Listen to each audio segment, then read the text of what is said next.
Hello, everyone, and good morning, good afternoon. Welcome to our Abyssal Heaven Regionals, hosted by Yeti Gaming and Serene Balance Productions. My name is Valkyrie, and I'm sitting at the caster desk here with Gerrit. How are you doing today?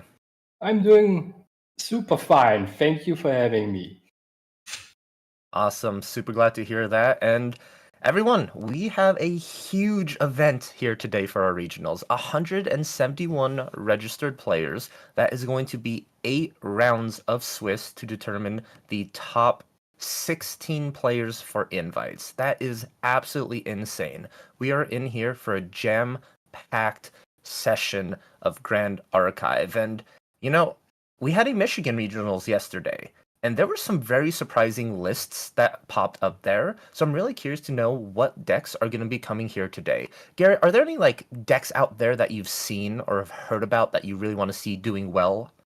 I thought that the Overlord MK3 deck from yesterday's regional was very interesting, and I was surprised when I saw all those cell converters. Hmm. It surprised me greatly.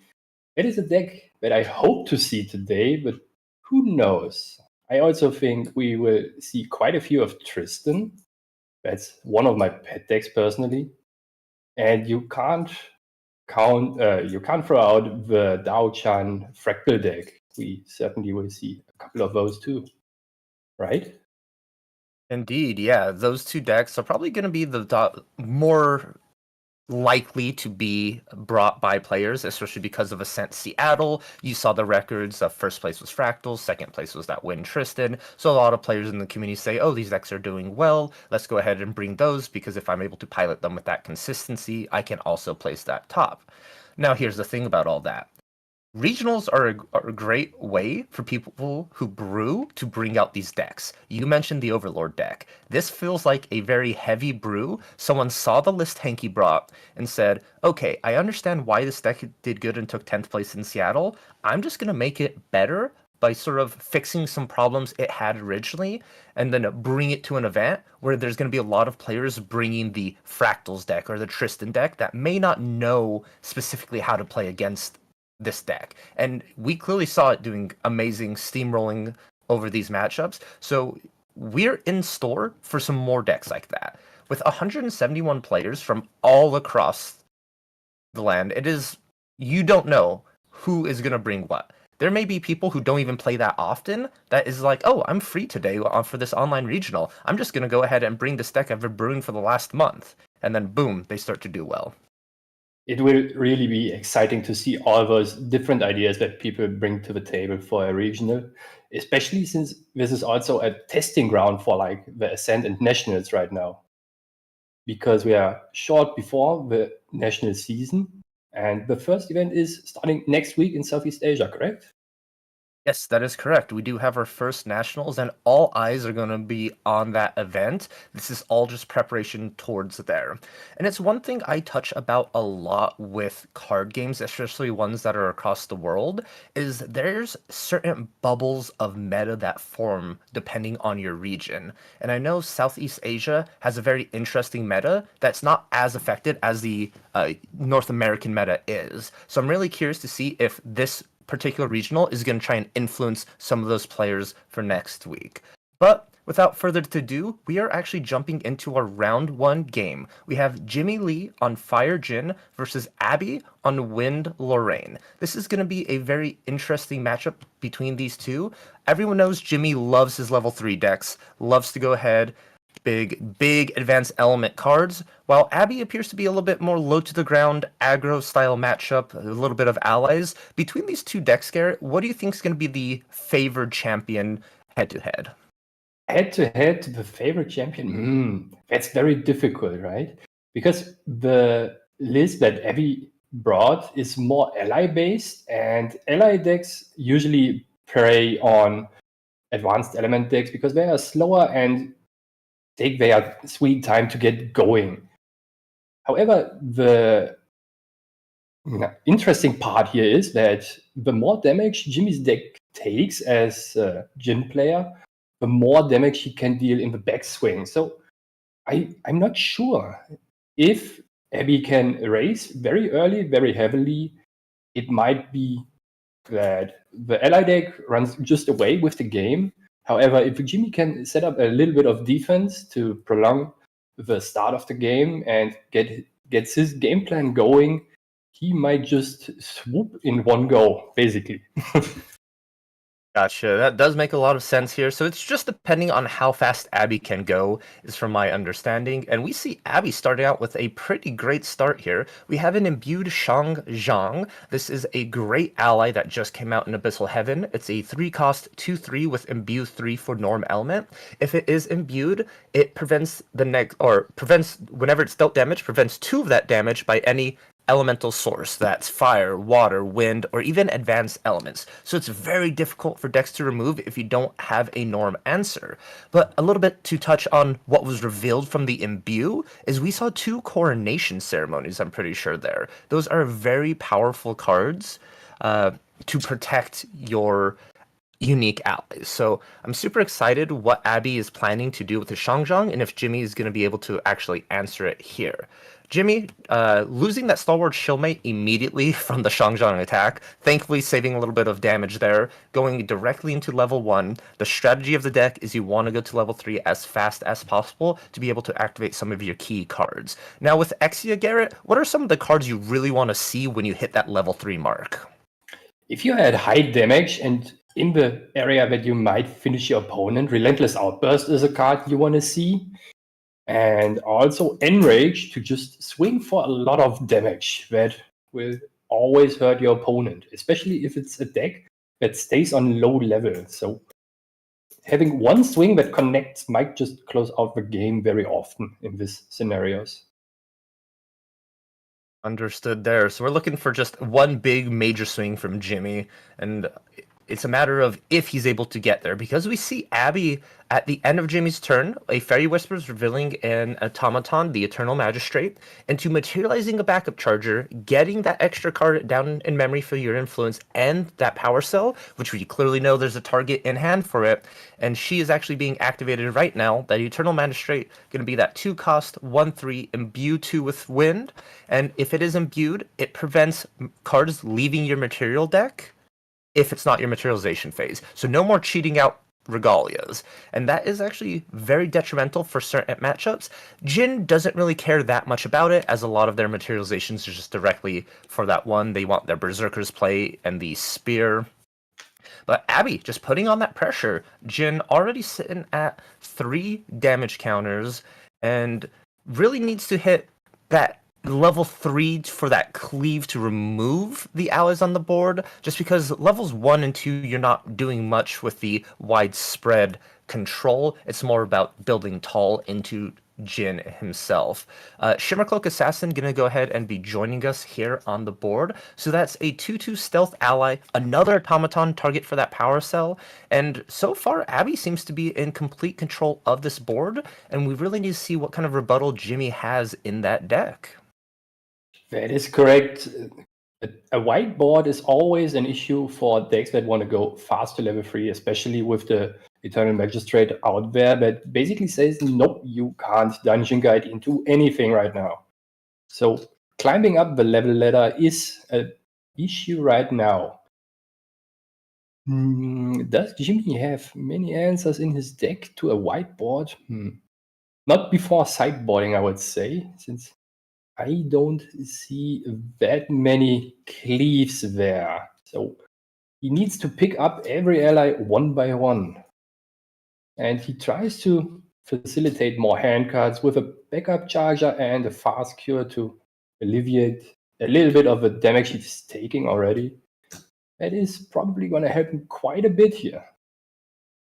The interesting part about the fast cure play is it does give you that floating memory, but also at the same time, it recovers 4, which helps supplementing that damage, but those allies are still on the field, and they are going to be dealing damage every turn. It's just a band-aid, a temporary fix for your actual problem, and Jimmy Lee is deciding that in order to actually resolve this, you're going to have to level up as fast as possible, keep bending that floating memory, keep digging for answers and cards. We saw the backup charger, as you said, getting that power cell. There's that one of turbocharge in Jimmy Lee's deck, maybe hoping to find that to be able to increase that influence a little bit more. But this is always the scariest thing when I tell players playing against Win Lorraine is if they have allies on the field and then all of a sudden they go, you know what, I'm gonna level up into Lorraine level 1. You can tell something is up. It's gonna be a second wind. It's gonna be a rallied advance. It's gonna be some crazy combination with that needs your class bonus for warrior in order to push through a lot of damage. That Shimmer Cloak and that Power Cell are really ringing an alarm bell in my head for big swings. So in this instance, do you think would be wise to try and kill Jimmy, go all in at this moment, or should you play a little bit safe and reserve the cards in hopes that you can just win in the next turn or two? I personally would just try to end the game here if I have enough damage in hand, because if the level 3 deck goes to level 3, then you are kind of gone anyway. And if you have a shot at finishing the game early on, you might just do it, especially since we saw 2 coronation ceremonies in Abby's hand. So that means that interaction with a single ally from a spell source is very heavily restricted. And as you said, going to Lorraine level 1 always tells that there's a lot of damage incoming. So let's see how much damage he has. And we actually see Lorraine grabbing the Quasi of Heaven's Rise, which is a really cool weapon that came out in Abyssal Heaven. It has a class bonus for warriors of unique warrior allies can use this weapon to attack. And that is pretty much all you care about the card. The second class bonus for warrior about being able to flip it. You're not Exia and Lorraine, so it's not going to matter there. It's a 1 power 2 durability, and it pairs really well with Sunsei, the Weapon Master. Another great SR from the set. Everything's locked behind class bonus for him, so you really need to be Lorraine. But on enter, you get a durability counter on a weapon you control. Additionally, warrior weapons get +1 power to them. So with that Shangzhang being a warrior ally, Sunsei being a warrior ally as well, both of those swinging in for an extra 2 damage on their attacks. And since Sunsei put that durability counter, that means that Lorraine could still use that Huaji for this turn or next turn if absolutely needed. And we saw Jimmy Lee was at 1 damage, now all the way at 11. And that's not even your quote-unquote burst turn for this deck. That is just more of a standard line of play that can lead into your burst turn next if you see a second wind or a rally advance. So it's a very concerning position for Jimmy. He goes ahead and opts into materializing level 2 using some of that floating memory. And now we're really looking for if there's going to be a dungeon guide or if Jimmy Lee has a way to just stem the bleeding from these unique allies.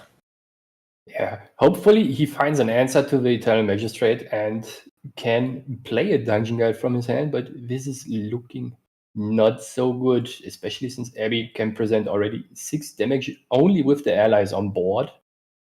And all the shenanigans he might have in his hand at this moment. Especially if he can start his turn with more cards in hand and the power cell active. That means pre-recollection, you can use the power cell on an automaton. That gives you even more resources and damage. It is quite dire, I would say. Indeed, we have total power on board. We have 2 from Shimmercloak, 1 from Eternal, 2 from Shangzhang, and then 1 from the Sensei Weapon Master. And then we see grabbing a ornamental greatsword. Going to go ahead and give that Shimmercloak the additional power here. And then pre-recollection, we're using the power cell, just as you said, on that Shimmercloak Assassin. This is one very tall, powerful Shimmercloak, sitting at a total of 5 power, and that is a very juicy target to be woken up by an action or an attack card that these decks run. Very curious, though, to see if Jimmy has interaction for this kind of ally. They did keep some cards in hand, maybe feigning a way to remove it, like a Spark of Light, something like that, to just deal that damage, remove that additional attack option from Abby's side. But very not There are not many ways for Jimmy to remove any attacking ally right now pre-sideboarding, sadly. That is unfortunate. Indeed. There are not many things that help him in this situation besides maybe another fast cure. I think Even that with the is enough. fast cure, not Ooh, looking good because we have that second win activated. And Gerrit, for those of you, everyone who's unfamiliar with that, can you explain how the second win interaction works with an attacking ally? of course. So during the attack declaration, you get opportunity before damage to activate another fast card. In this case, it is second wind, and it says uh, wake up your champion, your ally, and give it plus attack. This one attack also counts for the current attack. That means you get basically 2 more damage out of one ally attacking 2 times. A very deadly combination and when you do pair it that way, and it's a really cool rules interaction that people can learn. We see Jimmy Lee going to release that Serene Spirit of Fire, just because you are in a world of trouble at this point. Still at 18 damage counters, and we have a Shangzhan swinging in for 2, and a Sunsei that can swing in for 3, and Lorraine swinging in for an additional 1. So unless Jimmy has another way to answer this, then I think this just might be game 1 going over to Abby. Sunsei attacking in here for 1. And then Lorraine's out here to finish the job with the Ornamental Greatsword. The players go ahead and pick up their cards, and we're moving on to a game 2, which means both players gain access to their sideboards. And this is where Grand Archive gets a little unique and dynamic, as players are allowed to bring in some of these cards that they brought into their deck to help better their matchups. Let's go ahead and take a look at Jimmy Lee's list here first, Gerrit. What do you think is going to absolutely must come in from this sideboard? I think one absolutely must come in is Resolute Stand for this deck. Otherwise, he might just be in grave danger if he can't stop the bleeding early on. That was also one of my predictions. If you get to establish a whiteboard, it is very difficult to come back. Another card he might throw in is Hemorrhaging Rend. That is one of the cleaves for Exia. And maybe even Annual Spell or Blinding Orb to limit his opponent's way of buffing his allies. That might help, I'm not sure. I have not that much experience in that regard. Mm-hmm. Interesting. Okay, gotcha. And then with what you're bringing in, are there any cards in main board that are just absolutely dead in the water? You really don't want them in anymore? Because that's the hardest part. Like, you want cards to bring in, but what do you take out specifically against your opponent? I think for Jimmy's deck, I would get out the 3 annihilations he's playing. If you reach a point where you might be able to use the card, it's probably not that useful for you Mhm. because there are not that many allies that kind of restrict your attacks in an ally deck besides maybe Ace and Protector.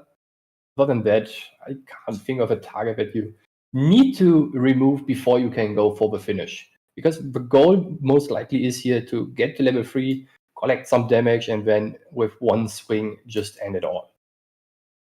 Gotcha. Perfect. We love to hear about the insight of a level 3 deck, especially because we don't get to see it here often.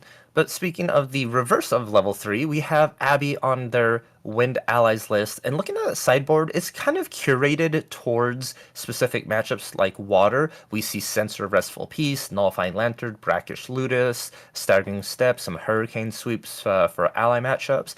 Personally, I would bring in some Brackish Ludists or a Censor of Restful Peace, just because if you do that on your first materialization, it really shuts down Jimmy's game plan of filtration for that floating memory to be able to get to Jin as fast as possible.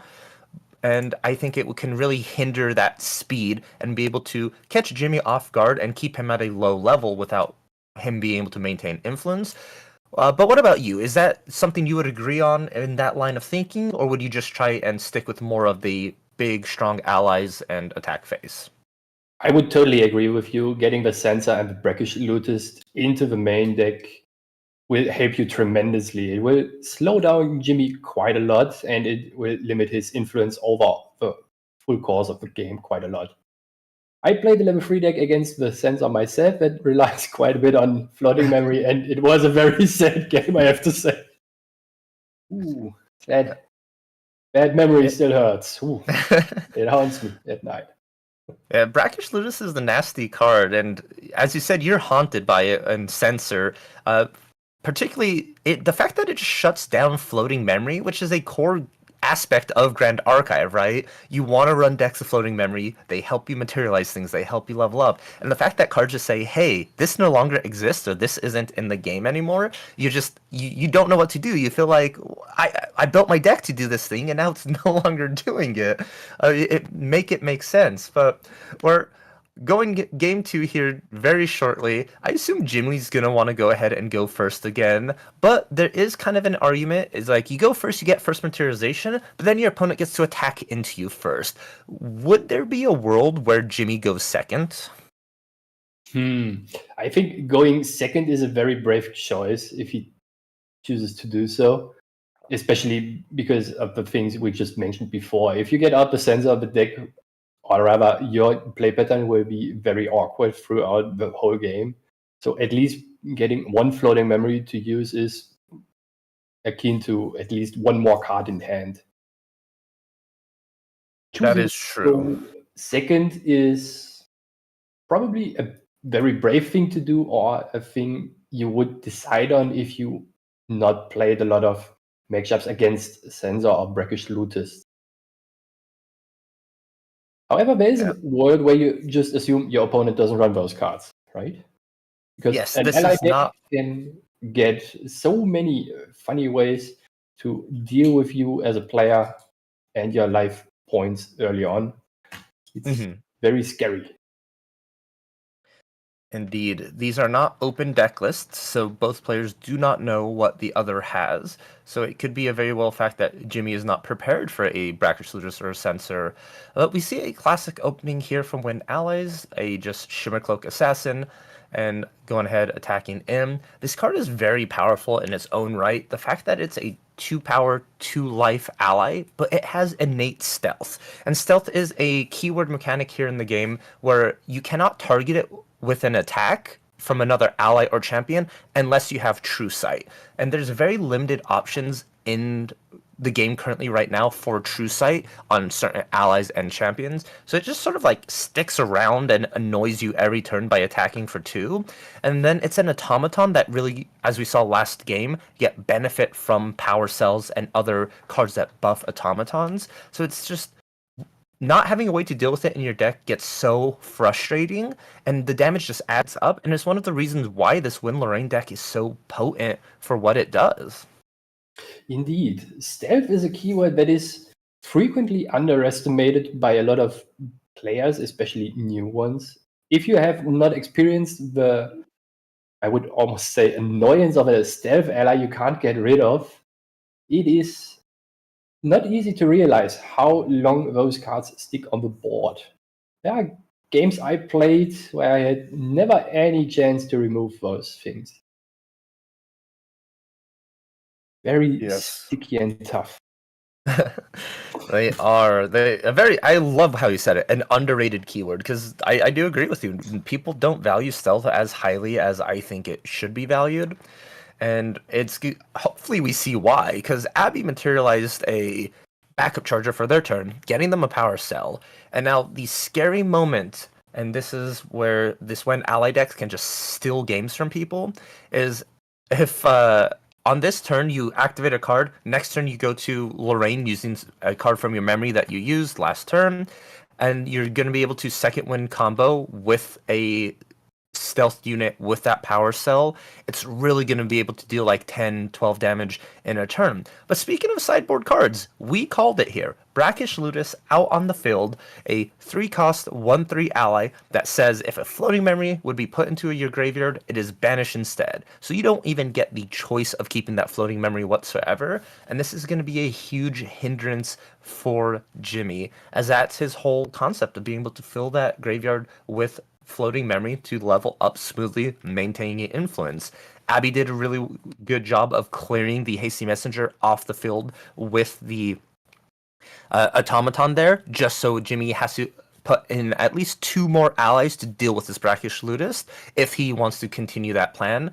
But I'm very curious to see if you're just going to hard level up from memory. Jimmy does have 2 cards in hand, and would he just go straight to level 2, ignoring this brackish Ludist?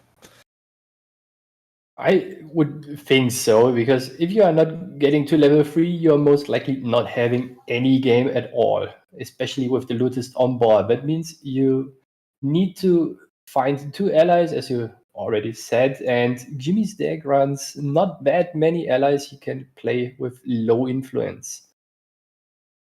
Especially not with that much attack. The only ally he plays with 2 attack would be the Flame Rune Swordsman, if I'm not mistaken.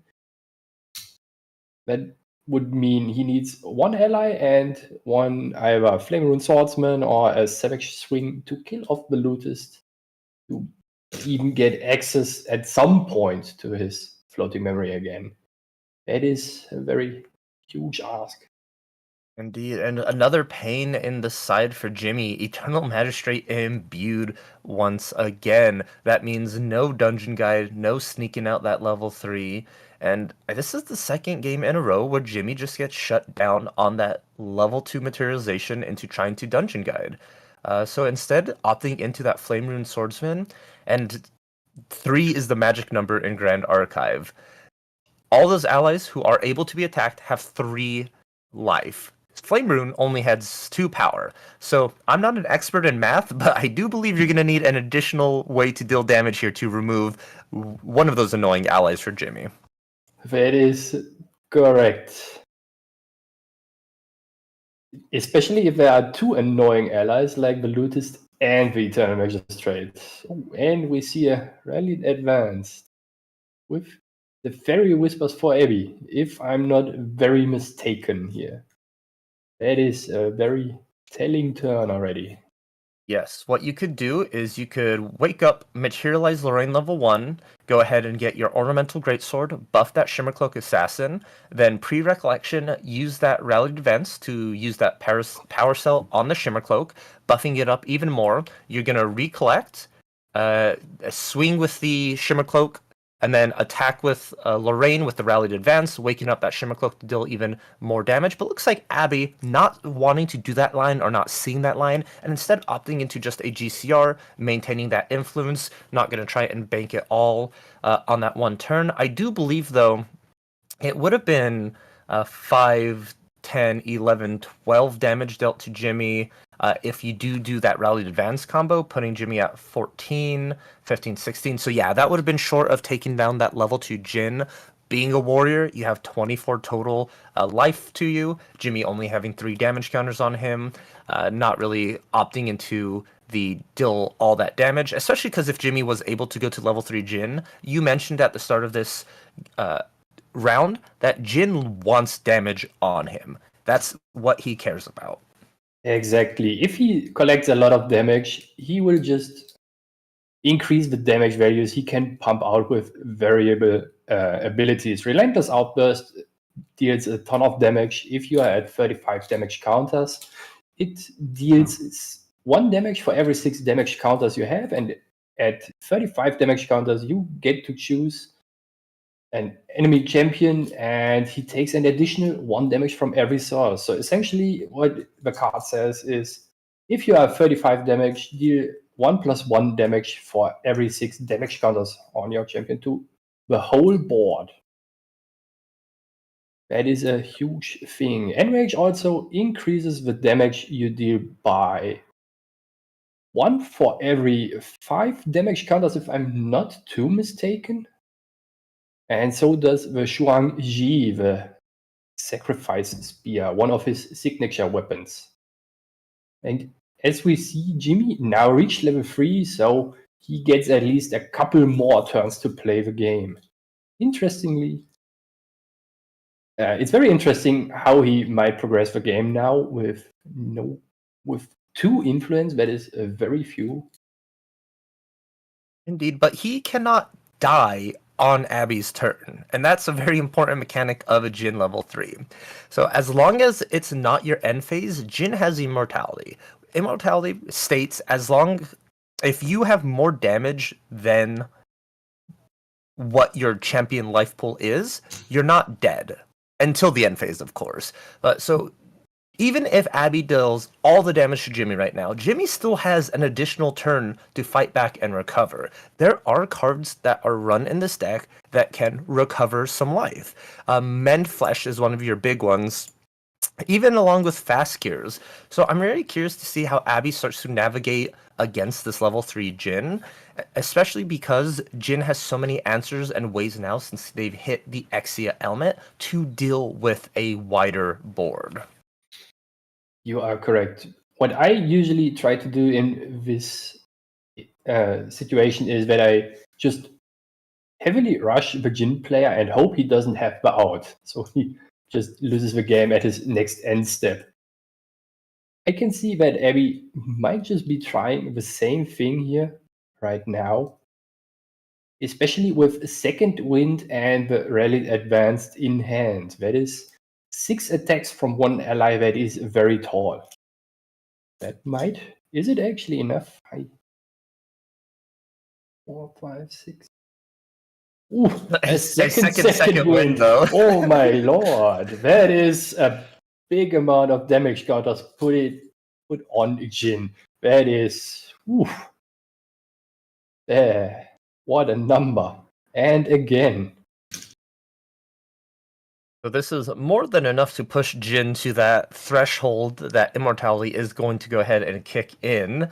Abby pretty much telling Jimmy that I'm giving you one more turn to try and do something about this, otherwise I'm going to go ahead and win the game. Jimmy, unfortunately, with only, I believe, 2 cards in influence, maybe 3 there, materializations, you have no cards down in memory, so you have to materialize something that costs 0.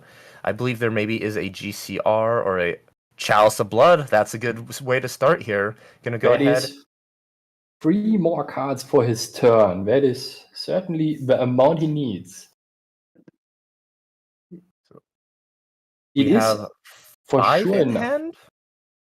Yeah, 2 plus 3, that is 5.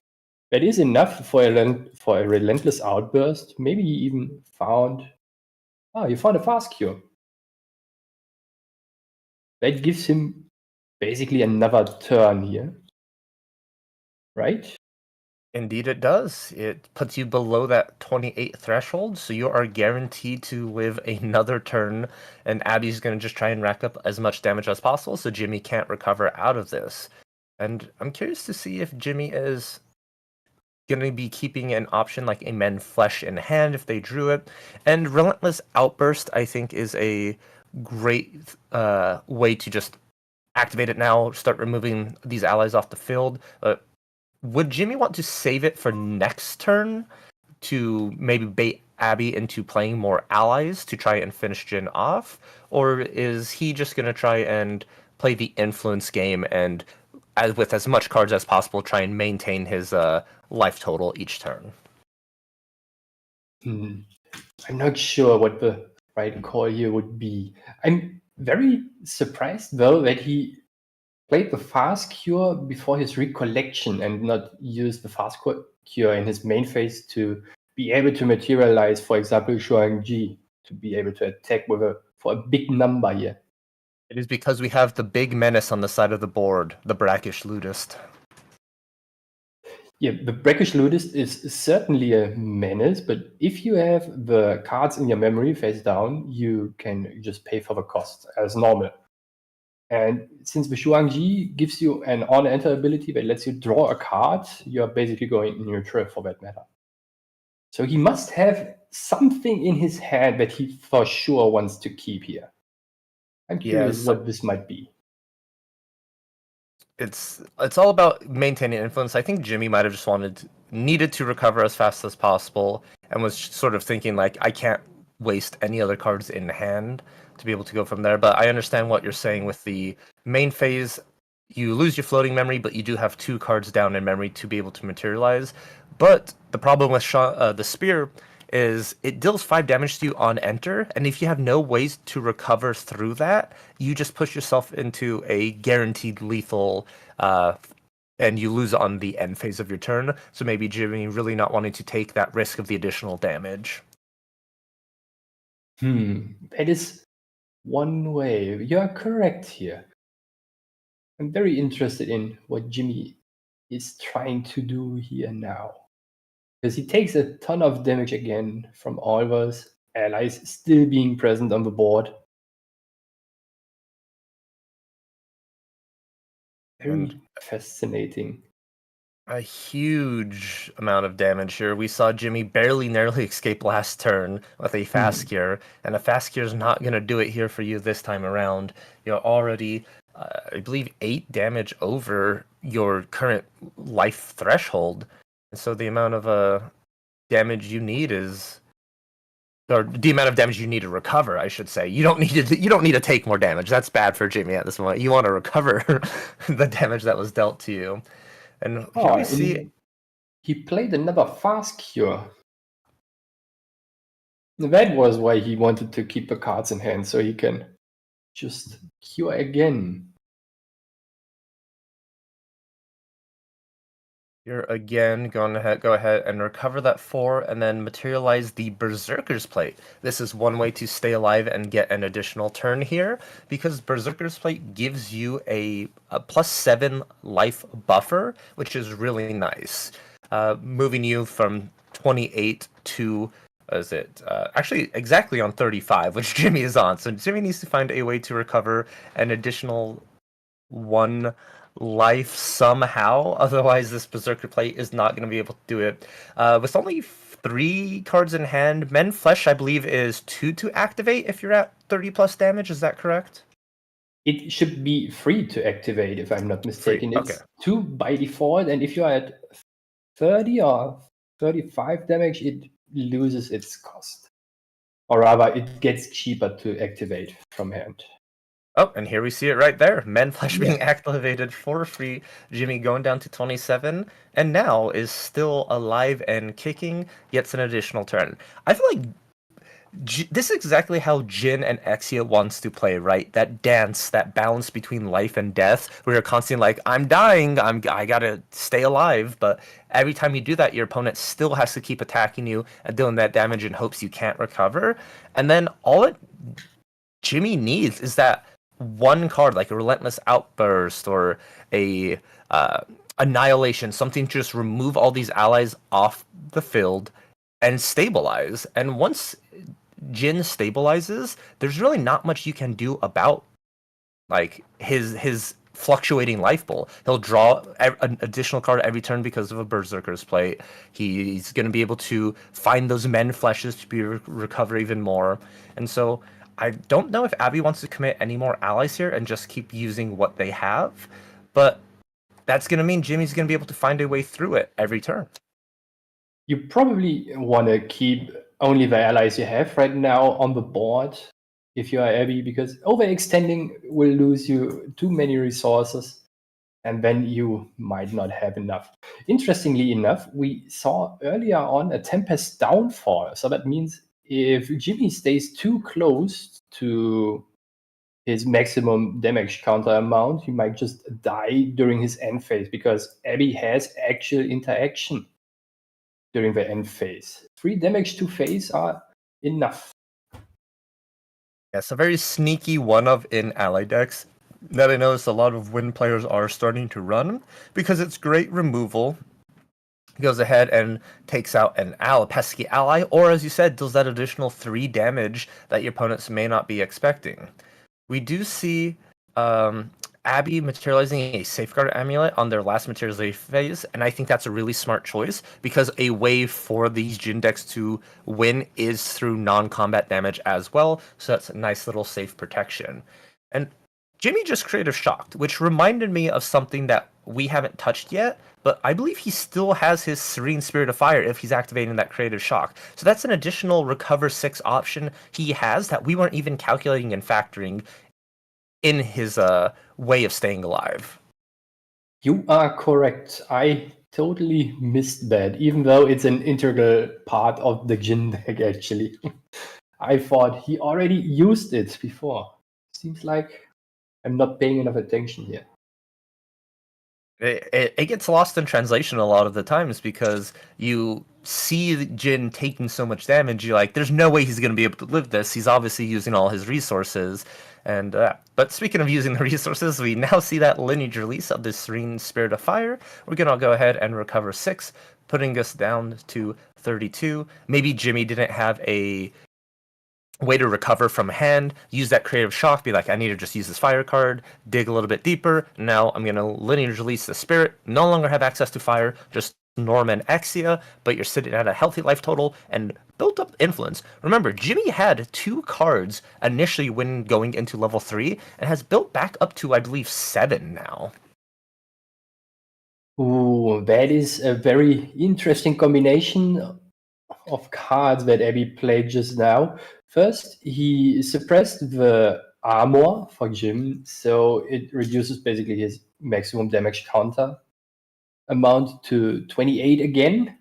And even though if Jimmy can deal with the Zephyr for the suppress ability, he has a Tempest Downfall in hand to deal the needed free damage to Jimmy.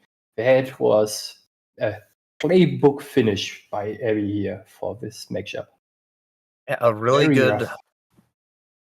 play from both players there. I really like the you mentioned that Tempest Downfall, exactly what it was supposed to do. Jimmy had the answer for the Zephyr with the Incapacitate, sort of playing that defensive option, but Abby not putting all the eggs on just one card and realizing that I need to at least have a secondary option because it is a possibility, especially with Jimmy's influence building. Tempest Downfall for the game. And GG to both players. I think they played really well, showcasing why both the decks do what they do, why they're good, why these players play them. And Jimmy, an expert at these kind of like style of decks, super happy we got to see him play Jin, some Jin representation as well, which is you don't get to see often. And then just the allies. And this is actually the unique ally build that has started to pick up steam. We started seeing it overseas in like Singapore and Hong Kong, where they started integrating the unique ally warriors into it with the Huaji, and it's a little bit further away from just the pure automaton list, and also a little bit different from the brisk wind trotter list. So it's like different flavors of wind allies. Do you have a preference of like specific wind allies, or do you think one is stronger than the other? I personally like taller allies more than wider allies, so I probably prefer the automaton version because it reminds me of those, oh, I hit you 2 times and the game is over kind of games. It's basically a miracle to come back to. That's what the Yes. old decklist was called, right? Miracle bots was what the people called it. I'm not sure. I think so. Something bots like that. It had a very funny name that was enjoyable to see.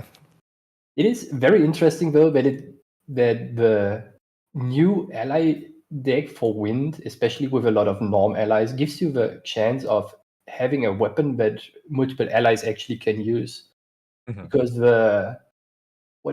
I can't pronounce the weapon correctly, so excuse me for that one. It's just that is very interesting that multiple unique allies that have the warrior class can use the weapon of your champion besides Galahad these days. That gives you another chance of clearing up pesky taunt allies and even getting to the threshold of 3 damage with just 2 attacks and not needing multiple ones. Yes, that is. If an ally can clear a 3 toughness ally by itself using that weapon, that is a big difference maker for these kind of decks. And I'm very excited to see more iterations of it as well as sort of time progresses. Because I feel like the Huaji, it's a great weapon, but you run out of durability so fast with all these unique allies being able to run it. So it's like, I want to see maybe someone take this concept and put it in fire, where you have a bunch of craft cards or skills that increase your durability counters for this weapon. And so you can have a board of 3 to 4 unique allies all using a Waji that was buffed up by a Honed by Craft or something. So it's a +4, +5 attack spear on top of everything. So really cool to see. Abyssal Heaven just came out about a month ago. We are still very young in the actual brewing phase for a lot of these decks. And some decks just take more time to come to the forefront. We sort of were talking about this a little bit earlier before the stream started, but a lot of players see a deck that's good, it comes out, and everyone's like, okay, this is the good deck, let's just play it. And it takes those like real innovative players to be like, hey, this deck is good, but if I play these specific cards, it just completely shuts down your deck. You are correct. You know what card would be very interesting to see in one of those ally builds with the Huaji? Our all favorite card, Refurbish. Mm. So you can put the good old Refurbish to use and even be a man of all mans or a woman of all women with the Refurbish playmat. I feel like it's been forever since I've seen a refurbish. Can you remind me of the text on the card? It should be for reserve. You put 2 durability counter on a weapon. Is it slow or fast? It is slow. Okay, okay, gotcha. You know, it also pairs well with a one of the rare weapons that came out in Abyssal Heaven, but the Sword Saint. Sword Saint Vow, I believe, is the name of it, where it gets additional damage equal to the durability that is on the weapon itself. And I think that could be also a pretty cool play space to play around with. But yeah, so many awesome cards, and I feel like every time a set comes out, I struggle with like what to talk about or what to build, because like every card is so cool and interesting. Like, ooh, I want to play with this one, and like I start building it, and as I'm building it, I'm like, oh, I found this really cool card that's not gonna work in this deck. I guess I'll build a deck around this. That is true. You have so many unexplored ways right now of ally builds. For example, a local friend of mine plays a water ally deck with heavily banking on the keyword deluge. That gives you benefit of having water cards in your graveyard. And he plays also a warrior version. So it's pretty interesting to see what he came up with. And it's quite annoying to deal with. Yeah. If you are not getting out the lantern quick enough, you are very, very sad very, very quickly. There's just so many varieties of decks to go around, and a material deck can only have 12 cards, so you can't have an answer for everything. And as you said, if a Deluge deck, you play against it and you don't have a Lantern, you're in danger, because all their mechanics are online and active, and you have no way of shutting that down.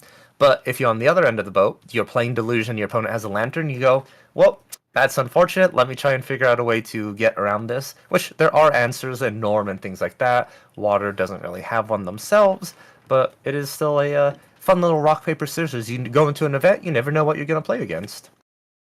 That is true, especially with 176 people, you said? Or was it 172? We have 171 players. Oh, 2 numbers and 2 times off. Whoops. That is a very big number, and that leaves room for very interesting decks. I hope we keep seeing interesting ones throughout our regional that we are having right now. I do indeed agree on that as well. I usually do this little side bit with casters at the start of the stream or start of round 1, round 2 kind of area, is I want to put you completely in the hot seat. Are you prepared for it? Of course. All right. I want you to let me know, who do you think, or what decks I should say, element and champion wise, are going to be in the top 4? In the top 4, we will see a Wind Assassin deck with most likely Luxem. We will see a Fire Assassin deck and probably a Wind Warrior deck. That is my guess here. And then for the 4th you get one more, yeah.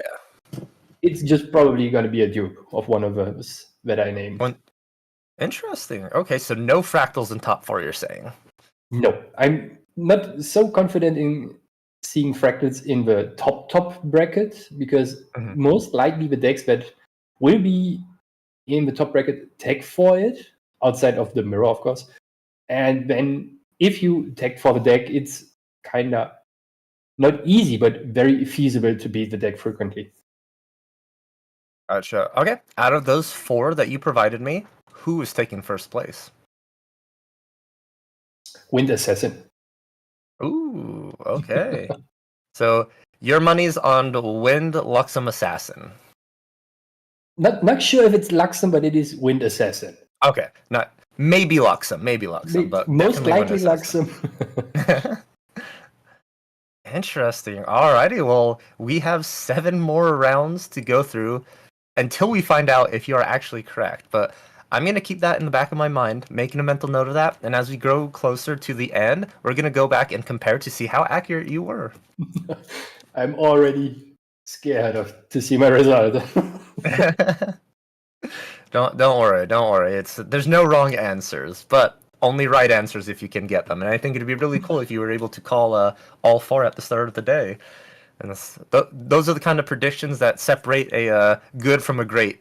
You know, if you're able to call that so early on. Might be heavily biased by my local meta. Who knows? Indeed. And we also there's 171 players. There's some big hitters in this event today as well. I'm not sure what lists they're all running, but there's huge names I'm seeing participating, and it is really cool to see just all these players. We even have some people who were playing in yesterday's Michigan regionals who are now playing in today. So these people hunting, fiending for some more Grand Archive and those invite cards. Oh my gosh! Speaking of invites, what is everyone playing here for today? Can you explain to everyone what the card is? What's the prize? The prize is a national qualification point card with the mandate of honor for this regional. It is a card that gives you 3 points to access the next year's national events, and it already excuse me. In comparison to before, we don't have those cards that say invite on them anymore, but you get right away the signature version of a card. It's a very pretty card, and the text on the card says, if you control a unique ally, no player can can have more than 8 cards as his influence. Yeah. Mm-hmm. It's a very restricting card, and if it is on the board and your deck is built to play this, it is very annoying for, let's say, those assassin decks that want to get a very huge amount of influence very quickly, or Merlin later on if she tries to take up the pace with Ghost of Pendragons and every other turn additional draw. Perfect there. Thank you so much for going ahead and letting us know about that. The card is absolutely stunning. It's beautiful. I feel like a lot of these players really want that here. I do want to take a brief moment here and just say thank you everyone for watching. If you're going ahead and enjoying this content and you want to keep up with Yeti tournaments, go ahead and subscribe to Serene Balance Productions. You can go ahead and show some support there by liking the stream as well. And if you ever want to participate in weeklies or regionals, anything online, Yeti Gaming is the place to be. You can go ahead and find the Discord server down in the description below, and you can join that server, find out when events are for your time zone, things like that nature, and go ahead and join. It's a fun community. Everyone out there is great, and the prizing is amazing. There's so many. You get promo packs, you get random door prizes. There's so many things that they do. It's wonderful to see. Now, there's about 12 minutes, 13 minutes left on round 1. We're going to go over to a short break here as we prepare for round 2. So go ahead, stretch your legs, grab some water, and we'll all see you in a few.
Hello, everyone, and welcome back to our online Yeti regional for Abyssal Heaven. Super happy to be back here, and we're going to be heading into round 2 here shortly.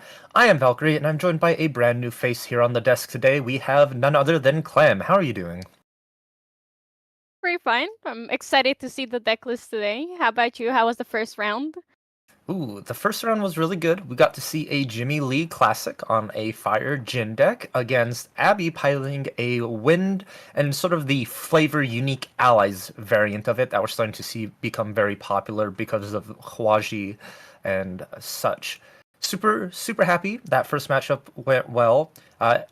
Abby did end up taking it 2-0 over Jimmy after a very exciting closure to game 2, where Jimmy went down to 2 influence and was fighting back tooth and nail, building up back up to 7. And then Abby just sort of tried to remove the Berserker's play off the field. Jimmy was just like, nope, gonna stop that with an incapacitate. And Abby from the top rope was just Tempest Downfall directly onto Jin's face, resulting in the Immortality trigger going away at the current moment, and Jin perishing to fast speed interaction, his biggest weakness. The one weakness of Jin, and the one that can take him down, it'll be Jover. Indeed. So I'm immediately just going to throw you into the hot seat here, Clem. You've commentated with me here in the past, so you know exactly some of these questions I ask. I've already asked our fellow commentator today, Gerrit, but I want to hear your thoughts and opinions. What are the top 4 decks we're going to have? I have to agree with him that I'm very confident that it's going to be Wind Luxem. I'm not half on Wind Assassin. No, it's gonna be one of them. Is gonna be Wind Luxem. I do think that Fire Goja also has a very good shot. right now we are very much in an aggro meta, and with Burst the Sunder deck still running around, you either need to play Wind or be faster, and Wojak can very reliantly be faster than Burst the Sunder decks. Same thing. Either well, I'm kind of split. It could be Fire Goja or Fire Xander. Fire Xander is consistently very, very fast. People haven't really started playing Art of War yet, so a more allies variant can also very much run away with it. And yeah, otherwise I think it's gonna be Wind Allies as well, or something like that. If I have to say 4 different decks, Wind Luxem, Wind Allies, Fire Xander, and some other Wind deck. I really want some Wind other- to win. Alrighty then. The next question is, what deck's gonna win the whole event today? Wind Allies. I believe. Wind Allies. I can't say what flavor, but Wind Allies. Or okay, you know what? If Forty and Yoitsu are playing today as well, and like their locals are also playing, what's it called? Water automatons can also be The Overlord list that we saw. yes, the Overlord list has a very good chance as well.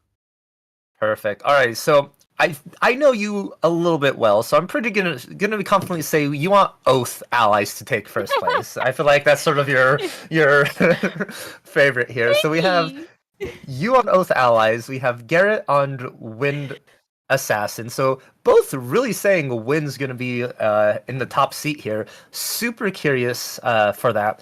Comparing it just to yesterday's regionals, because that is our reference for North American regionals, is we saw a lot of these lists doing well, but there was that one fractal deck that sort of snuck its way into that top 4 and then ended up taking the finals itself. So I'm very curious if that's going to be the same narrative we do see here today, but a lot of those lists yesterday were not running Mystic Purifiers, Disenchants, things to just try and hinder this fractal deck.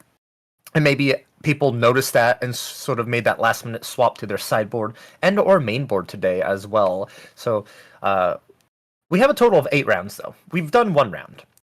Everything we're talking about is all up in the air, where no one's for sure, no one's for certain. Yep. For all we can know that out of the 171 players, 168 of them are on fractals. There's actually like no saying exactly like what is happening when it comes to like matchups in particular. All we know is that the deck can lose. We've seen it countless times.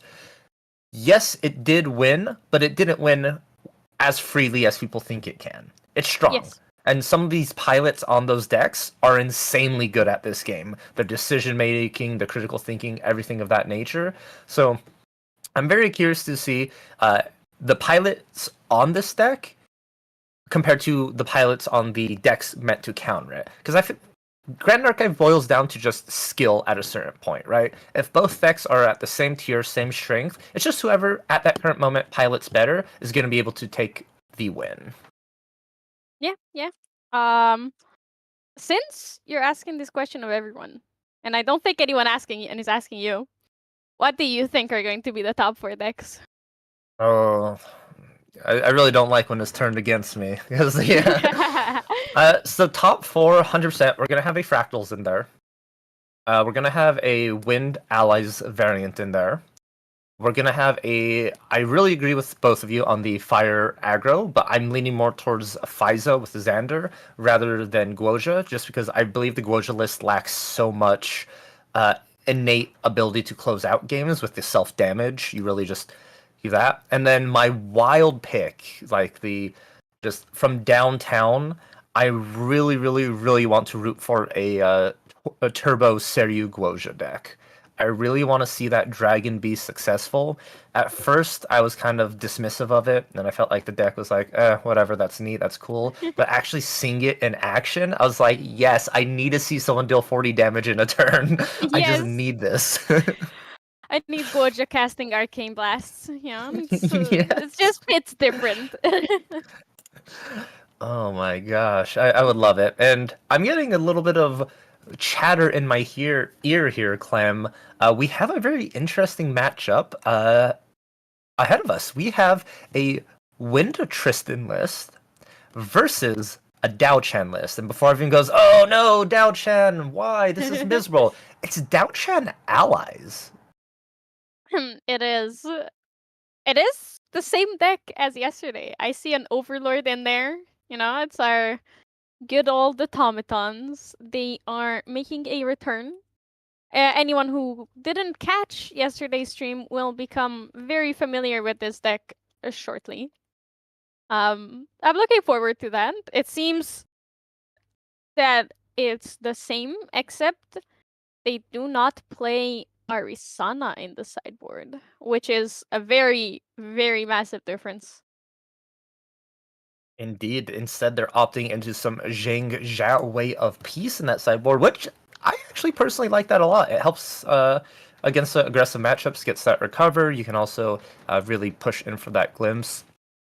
So very curious to see how these adjustments are going to affect the deck. And the thing that I was talking about last round is actually happening live within 24 hours, which I'm super excited to talk about here now. We saw a deck do well yesterday.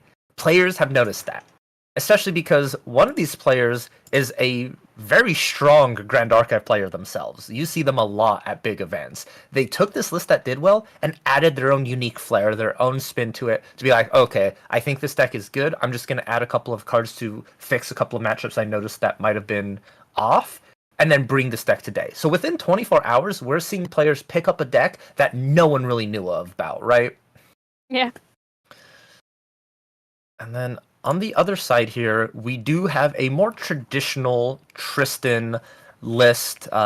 Just going to be stuck in with your classic, going ahead and building influence with your windmill engineer, surveil the winds, prep counters going into level 3.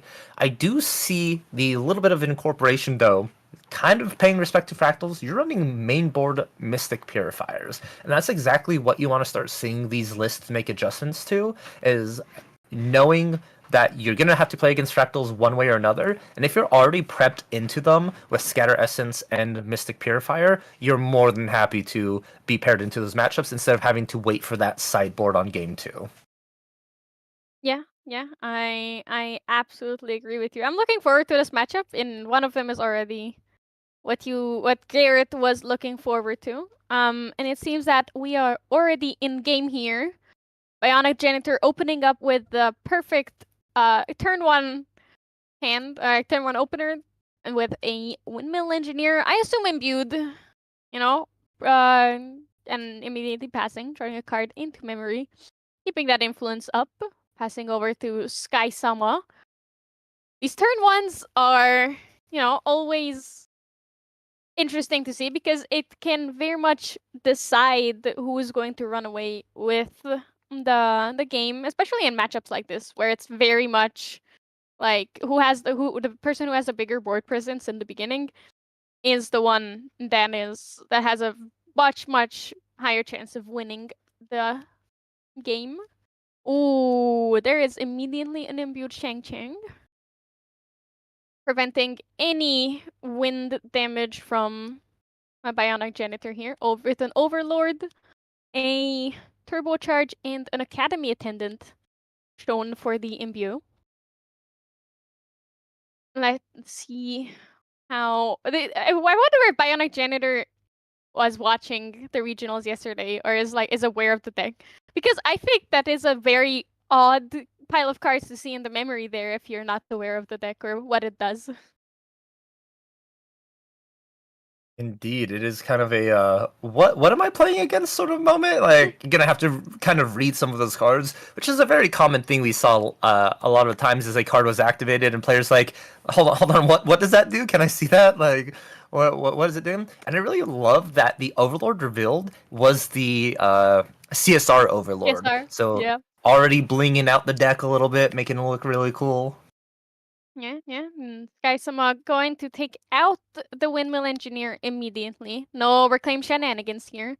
Bionic Janitor probably looking for the Reclaim just in case. Did not find it. However, he did find a Surveil the Winds, which will be very, very useful. Even right now, but once he levels up to Tristan, he can start using it at fast speed.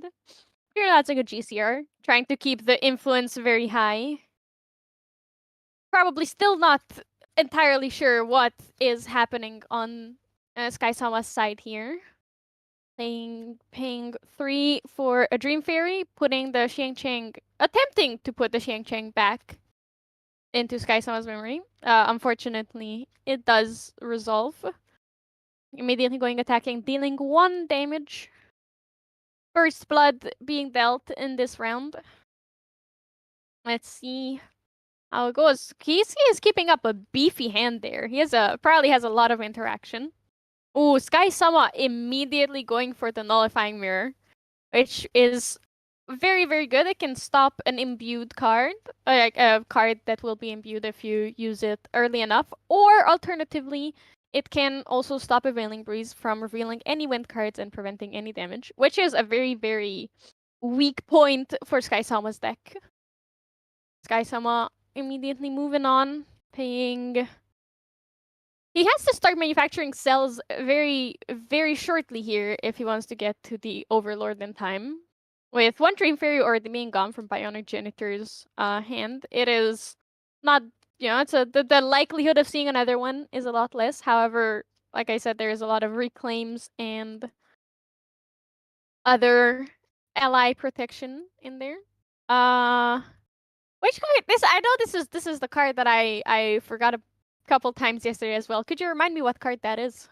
Yes, we have Cell Assembler, and we found out there's multiple printings of this as well. It came in as Omnidex rewards for silver. Additionally, it came in as SP2. This is a neat little Guardian Automaton, 2 cost, 2 power, 1 life. On enter, you may pay an additional 2. If you do, you bring in a little rested power cell. And power cells are the name of the game for this deck. You want to hit 4 of them and able to activate that Overlord and bring him out. But additionally, a lot of your allies are automaton themselves, and they are more than happy to munch on a couple of power cells to remove allies off the field or deal additional final blows to the enemy champion. So it's something you always got to watch out for and be aware of, is the amount of power cells that Sky-sama is going to have on their field. So we're going to make sure to keep an eye on that and a close count. And an Academy attendant is joining the field. Yeah, unfortunately, class bonus is not active yet. However, as you can see, it is a cleric, and Sky-sama is playing the Ao-chan for the specific purpose to be able to abuse and use all of these cleric cards. And there is everyone's your favorite reaction spell in this deck, Critical Recovery. Ao-chan being able to also use it from memory. So it is looking exciting.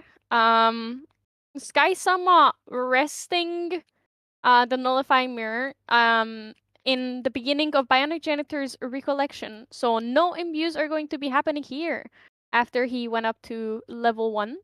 There is a Fairy Whispers getting a Slime Shield. I think people are not expecting cards like Slime Shield to still be played after Baby Gray is banning. It feels a lot less powerful, but preventing 3 damage is still a lot. And there is the Surveil the Winds that was picked up on turn 1, playing at fast speed before Recollection to get the maximum amount of value out of it. Panic Janitor paying 3 for a Sadie. This matchup is where Sadie really shines. If there are any allies to kill, Sadie's agility will go kind of crazy, if you will. Being able to pick any cards up that Bionic Janitor puts down. It will make it a bit harder to level up here. However, that is not too big of an issue with a lot of fast speed interaction being in Bionic Janitor's deck. Sky-sama also leveling up here. Looking to get those glimmer counters, looking to get also that health a bit higher, even though No! Oh, that is unfortunate. No, the one card you don't want to see lose. You're gonna lose there. That is tough. But at least he does have a bigger health pool. He does have the glimmer counters to, in the future, protect any automatons that may be hanging around on the board.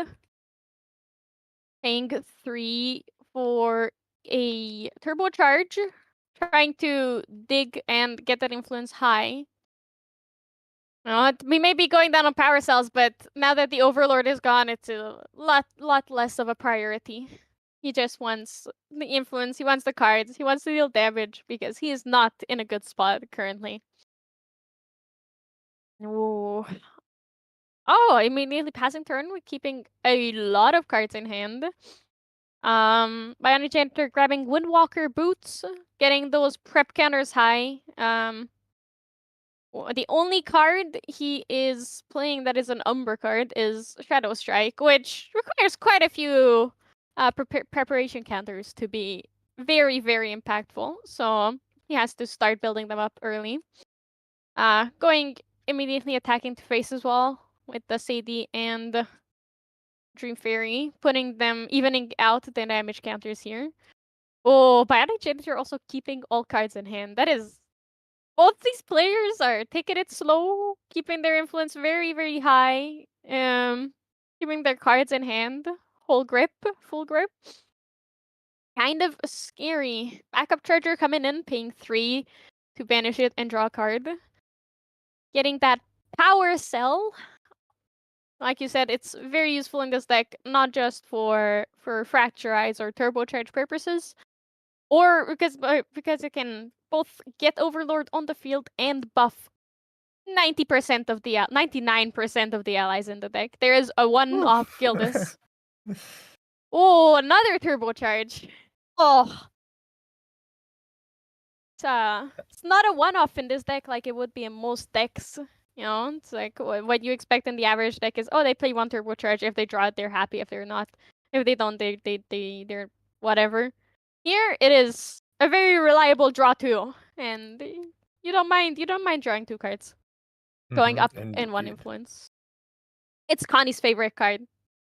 It is our boy himself, a Cell Converter, in all his shiny glory.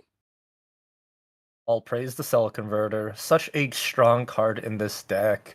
It's power cells, you want them, you love them. At the beginning of your end phase, you get an power cell rested just for having that Cell Converter on the field. So it's so great for this additional power boost for Skysama. Additionally, allows him to pump up the Cell Converter to trade into allies, since it does only have 0 attack.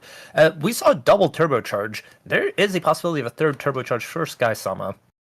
So a lot of influence building from both players. I'm really liking the play as well. The first materialization of Nullifying Mirror Skysama did is clearly dictating the pace of the game for Bionic Janitor. It is preventing imbues of these Windmill Engineers, which prevents them to be able to filter through the deck and cycle as fast as possible. The initial level up to Tristan lost you a slice and dice, so you don't really have any early game value for prep counters. So what you want to do is start digging through your deck, finding some additional resources to be able to level up into Tristan 3 as fast as possible, which brings you to that critical mass of Shadow Strike range, because ally decks struggle against decks that are able to level up as fast as possible and build up an influence here.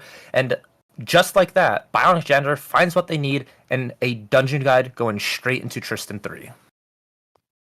Yeah, and he's ran away with the game. That is probably why he didn't play cards, because if I saw it correctly, he also had at least I think it was 2 dungeon guys that he banished for the dungeon guide level up. Even if it was just 1, that is, that's not a card you want to play too early. So he had to slow it down a bit.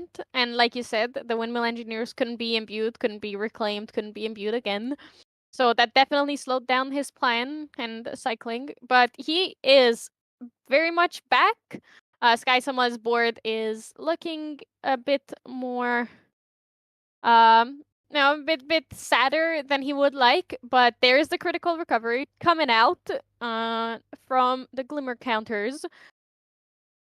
Why is critical recovery good? Because if damage would kill an ally, wouldn't it just die? That is a great question here. And the reason critical recovery is so good, it's 2 prongs. One, is it removes all damage that was already dealt to an ally. And that's super strong because it prevents your opponent from trading in favorably into what you have on board, but it also adds a buff counter to the ally, making it even stronger and harder to remove off the field. And I say, okay, it's a 2-cost fast speed spell, like, oh, we've had it in the past. Why is it being played now when we've clearly had automatons for a while? The reason this deck particularly is playing it and seeing it is that one specific word on it. It's a cleric spell reaction. And thanks to Abyssal Heaven, Dao Shen's able to play reaction cards from your memory on your opponent's turn equal to the amount of glimmer counters. You only get 2 glimmer counters when you level up, and this just so happens where everything lines up perfectly for this deck. You get a free combat trick every game, and it, as you can see, changes the tempo. Your opponent really has to see if they could play around it. Sadie no longer gains agility because not able to remove that cell converter, and Janitor had to commit more attacks into it than they really wanted to, which resulting in Sky Sama pretty much getting a free turn.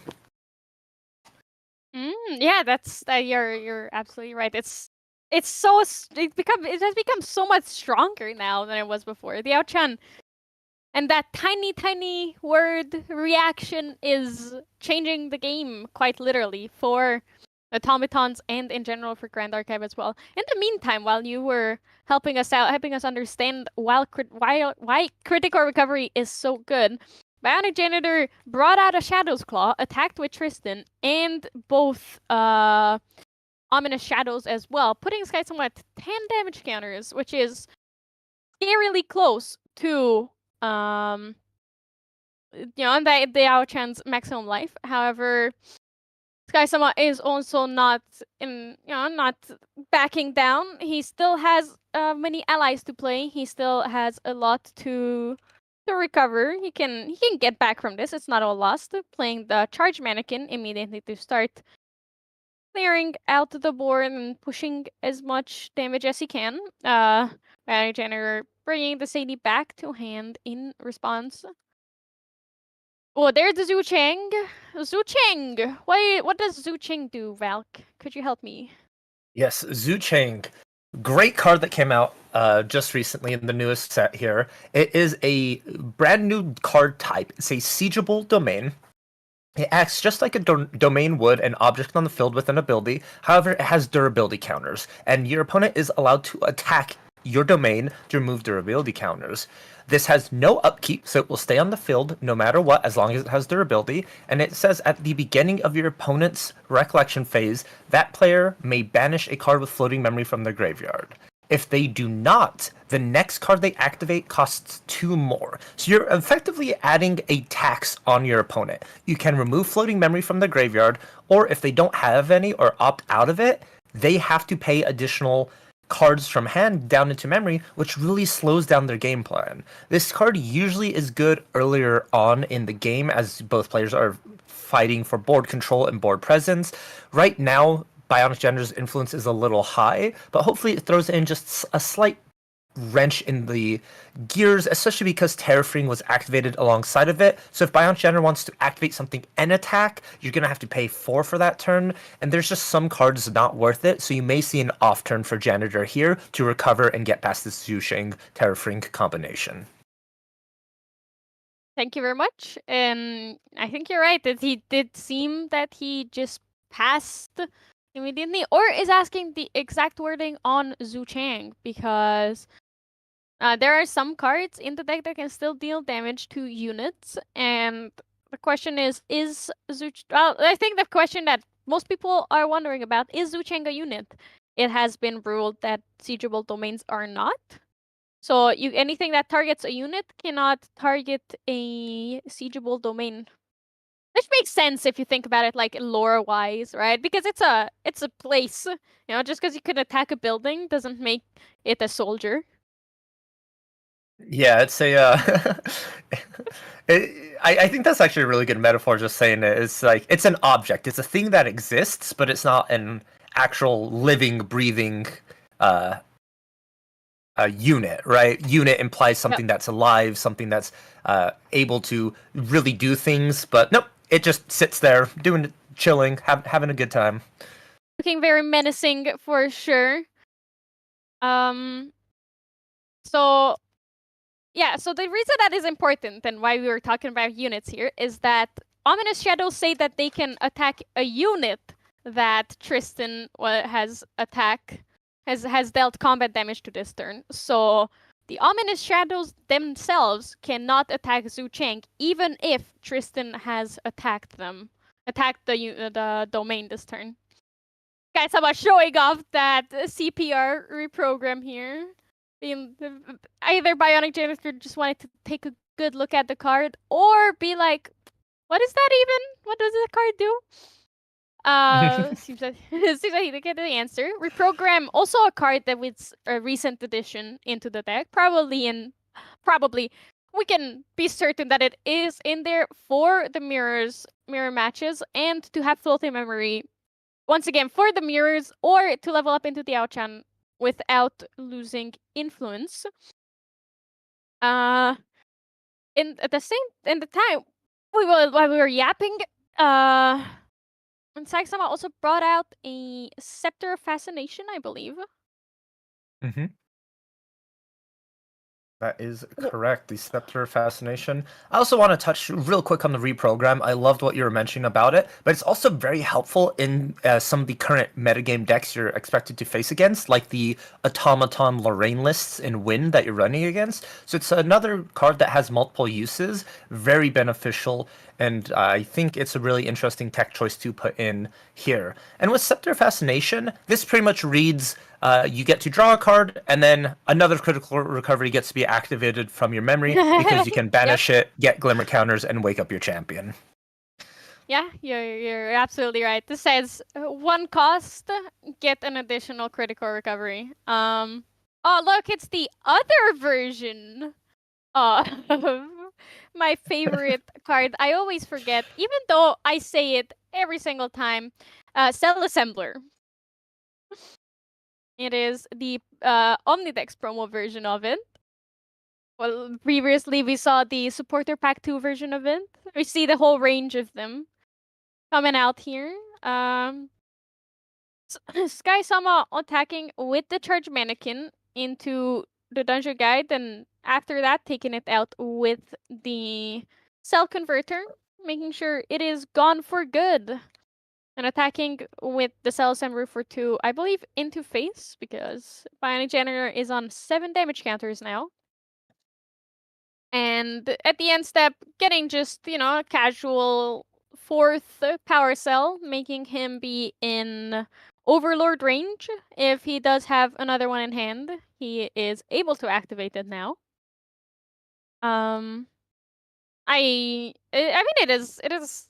Yeah, I was talking earlier how Skysum was bored, kind of disappeared. Now it's back to being menacingly big, right? It's just 3 allies, but there's also 4 power cells. There's a nullifying mirror.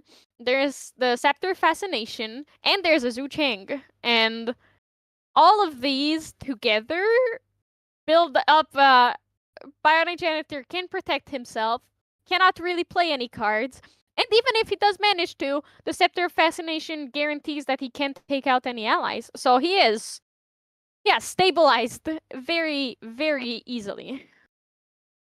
Yes, stabilization is the name of the game, what you really want to do here. I just want to jump in here and point out real quick that the prep counters on Tristan, I believe we're looking at 7, and that is more than enough for this Shadow Strike to close out the game. So that's something Sky Sama really has to be thinking about and figuring out, is if there's a Shadow Strike, and how are they going to have to deal with that? Yeah, absolutely, because it might not seem like a lot on paper, but 4 plus 7 damage is an 11, which even takes out a Lorraine level 1, and Diao-chan is a bit more fragile. She's a bit more soft than that. So it would be plenty of damage, especially with those allies on board. It is looking pretty scary for Skysama here if he doesn't have an answer to the Shadow Strike. I don't even know if he plays any answers. Could you help me out with that? Even the Slice and Dice that was just revealed. It would be lethal. Yeah, so Sky Summon's list in particular, I do not see any mainboard way to actually. Oh, I lied right there. We run 4 Frostbinds mainboard, so there is a way to go ahead and stop these here. But the problem is Frostbinds just make your opponent pay an additional 2. On top of the Zushe, yeah, that adds up, but Bionic Gender has a million influence in hand. We see right here an additional 4, and so we're just gonna see if what can occur here. But Sky-sama, after asking the question of cards in hand, Bionic Gender revealing the 4, that one Frostbind is probably not going to do anything here. So we're just going to go ahead, pack up, look at our sideboards, and head over to game 2.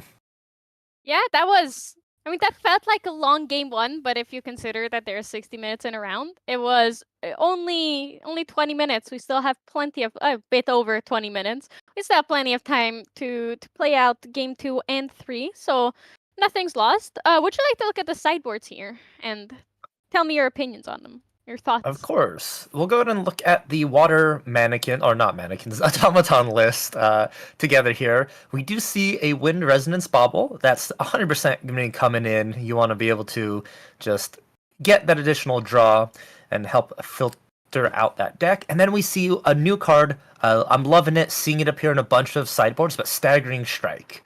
This is that card that is meant to remove allies. That Dream Fairy that stayed around forever is now able to be gone because it has True Sight. And specifically against Tristan and Xander matchups, it has an additional effect that feels so good. On champion hit, you can remove prep counters from your opponent's champion. So all that prep counters that Bionic was building up would be removed, which means you can't prep Slice and Dice, can't use that for a huge Shadow Strike, and really forces Bionic to be more careful with the amount of prep counters and when they actually activate that there. So we're going to be seeing 4 of those come in 100% all the way.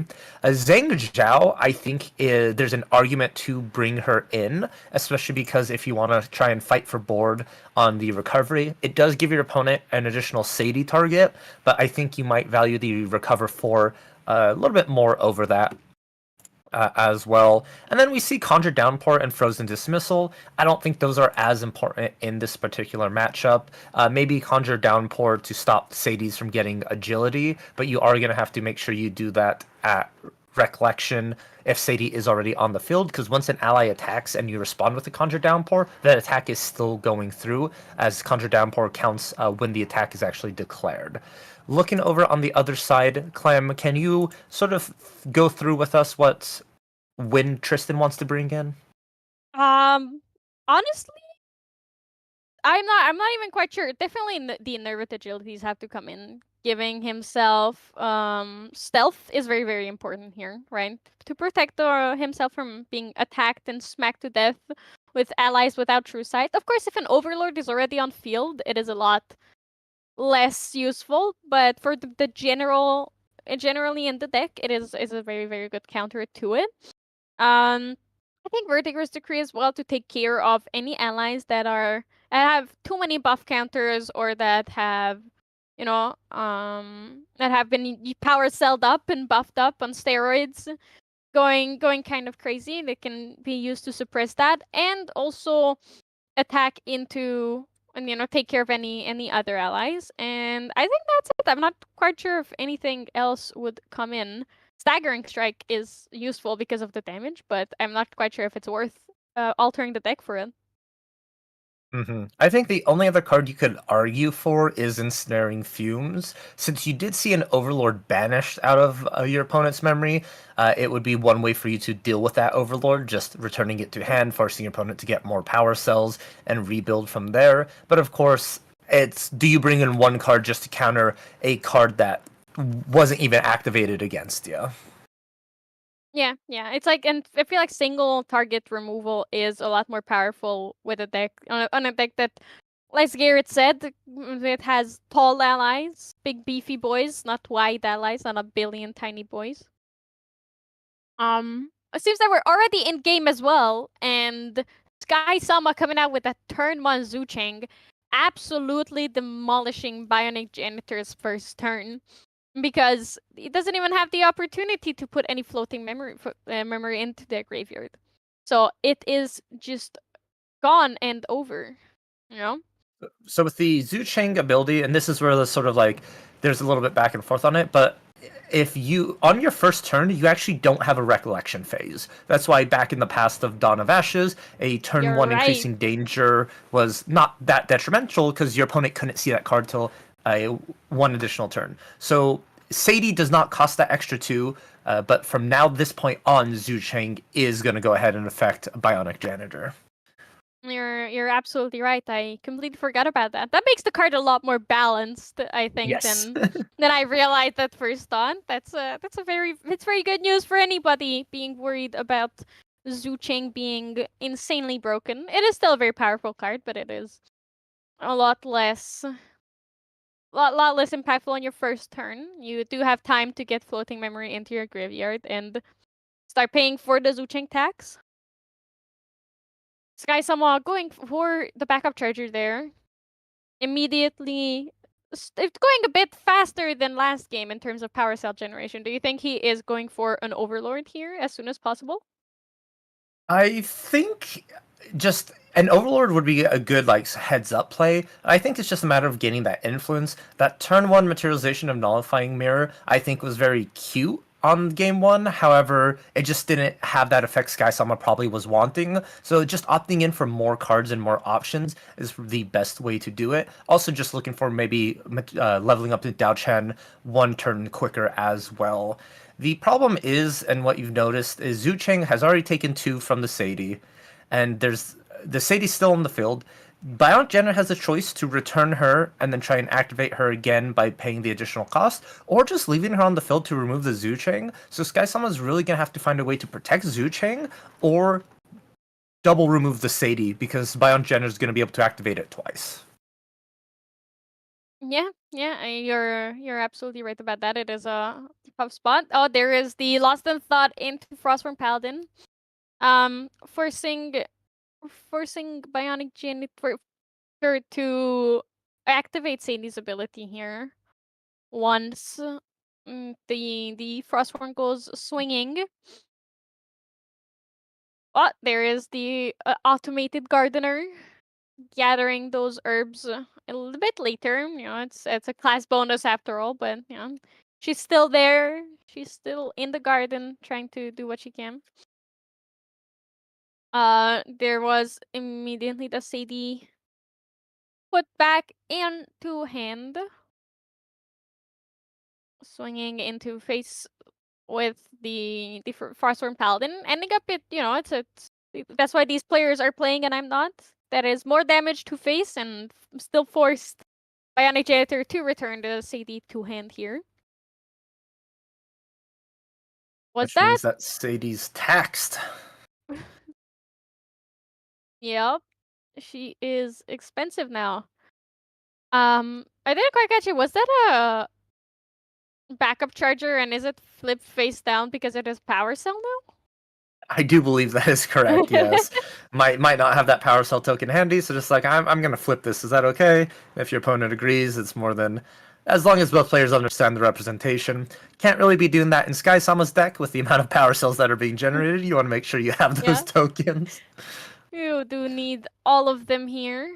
Sky Sama immediately leveling up to Diao-chan, getting the Declare class bonus active immediately, getting those Glimmer counters for a potential critical recovery to protect the allies around. And just, you know, get more health, be in a more comfortable spot as well. Swinging with the automated gardener again. And forcing Bionic Janitor to take the Sadie back. Unfortunately, the Sadie was able to take out the Zhu Cheng, so it is gone now. No more taxes from it. That's why it is also, you know, it's not too difficult to deal with. You do have to put in 4 damage into it, but in the end, it's not something that it's not something only a meltdown or something like that can take care of. You can just use your allies, which I think every single deck plays at least one ally. So they're comfortable. You don't have to worry too much about the Zhu Cheng. It will be gone eventually for sure. In the meantime, Cell Converter coming out, making a power cell at the end of turn here for Sky-sama. Slowly getting them up. Unfortunately, he hasn't seen a turbocharge here to get his influence high. But, it happens. Can't have it all. Recollecting and Bionic Janitor in the meantime leveling up, recollecting, and seeing what he can do. His influence is way too much, I would say, is my professional opinion. But what can you do when you only play one Sadie a turn? You end up accumulating a large influence here. Sadie coming in as well, attacking to face.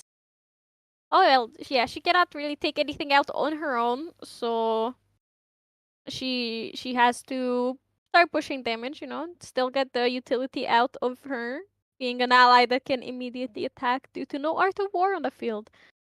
Sadie can also be brought back forever with the amount of influence that Bionic Janitor has and cards in hand that he still is keeping. Kaiso finally bringing out the Nullifying Lantern. His influence is a bit lower than Bionic Janitor's. I would say it's about half of Bionic Janitor's influence. Sacrificing some power cells before Recollection, possibly going for a kill turn here.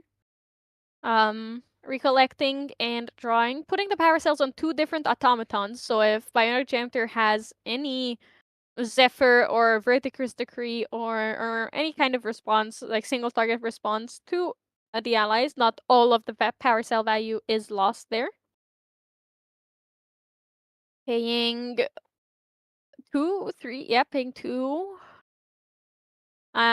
Waiting to see what he is going to do, because he definitely has a reaction here to... I think there is the Innervate Agility, giving, what's it called? Stealth!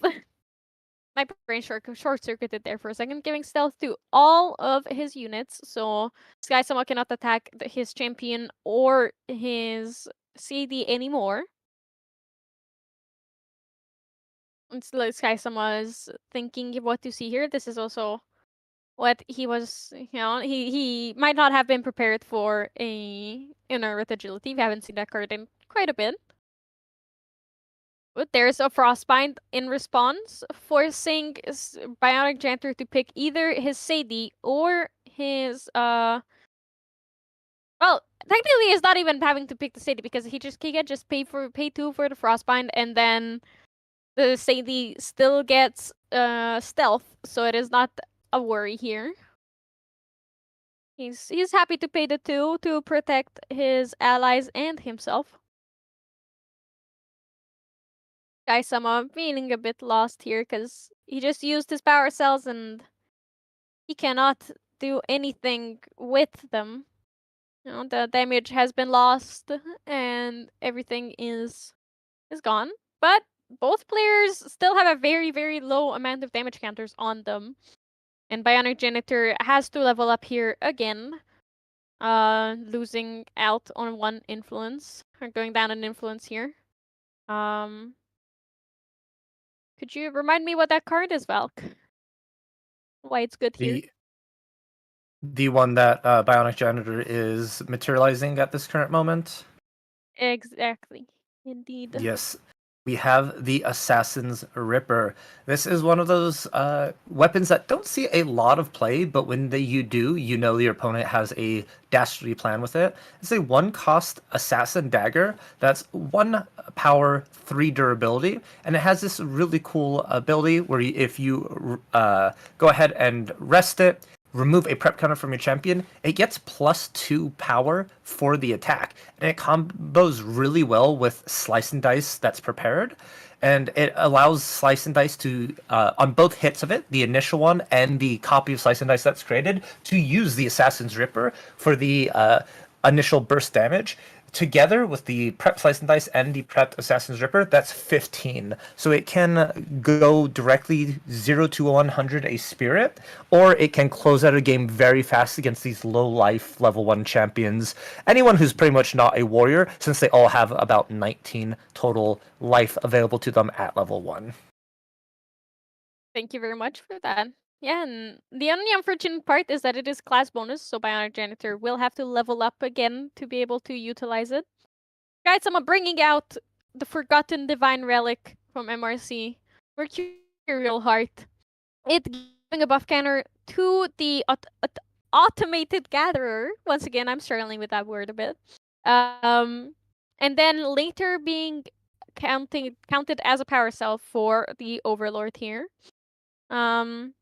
Skysoma going into face, attacking for 6 damage already this turn. There's a lost in thought. I have a feeling that we're going to see another Frostform Paladin with a buff counter here. Paying 3 there. Deciding on what exactly to use to pay. There it is. There's the Frostform Paladin in all her shiny glory. 1 card in hand for Skysama. Let's see if Bionic Janitor does not have a response here. He could have a Stifling Trap, it's always an option, but seems not. Skysama getting the buff counter and drawing a card off of the Unenter here. Let's see. Would you keep up the Frostborn Paladin here to intercept, possibly? I think there's a huge possibility of doing that. You see your opponent materializing that Assassin's Ripper, clearly signaling that they are wanting to be very aggressive on their next turn. You're going to probably assume a materialization into Tristan 1 to get that class bonus unlocked. So just having a little bit of defensive capabilities, I think, is where you want to be at. And exactly what Skysama realizes and opts into, keeping that intercept well and alive, that's at least going to absorb 1 of the attacks from the Slice and Dice Assassin's Ripper combo, if that's the way Bionic Janitor chooses, which is going to save you about 6 total damage on Dao-chan, which I think is... You're more than happy to be in that position as Skysama. Yeah, you're right, and thank you for the quick analysis on that. I have to agree with you. It is a lot of damage prevented with just 1 little girl. And it seems that he does agree with you, keeping the intercept up and available here. A Bionic Janitor leveling up to Tristan level 1, banishing a Mastermind Scheme, so no doubling preparation counters here. Using a Dungeon Guide immediately to go up to level 2. Something you see very often, but he either has Shadow Strike in hand or just wants to see more cards. Draw a couple of cards, get some prep counters, start hitting hard. There is the draw. His influence once again very massive, despite the Dungeon Guide going, making him lose 2. He basically cycled 2 cards for the cost of 1. If he doesn't need that Slime Shield currently, he didn't need the other card. Probably the third one was not something he was happy to see in this position either. So he's just paid them, put them down, cycled them through.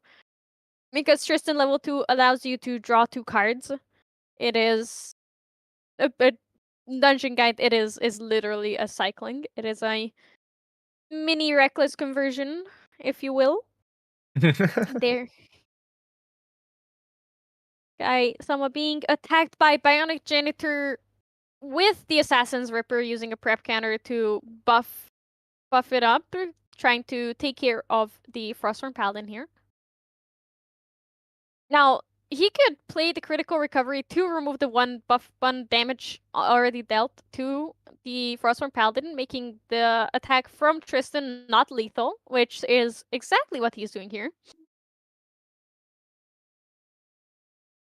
There is the Incapacitate in response. Unfortunately, Skysama only has 2 cards in hand, so the likelihood of another Frostbind being played is none here.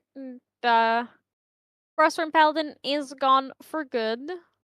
Interesting that it was the rested one, but I assume he did not want to risk retaliation damage, which is very fair, very valid here, if he's not trying to push damage into face yet. Skysama waking everything up, looking to see what to materialize here. Now, what would you go for? Ooh, that's actually a really good question here. Skystorm, I feel like, is on the back foot. Tristan clearly at the advantage with influence, 7 total right now. Fearing a level up as well if there is a Shadow Strike with the amount of prep counters that Tristan does have access to.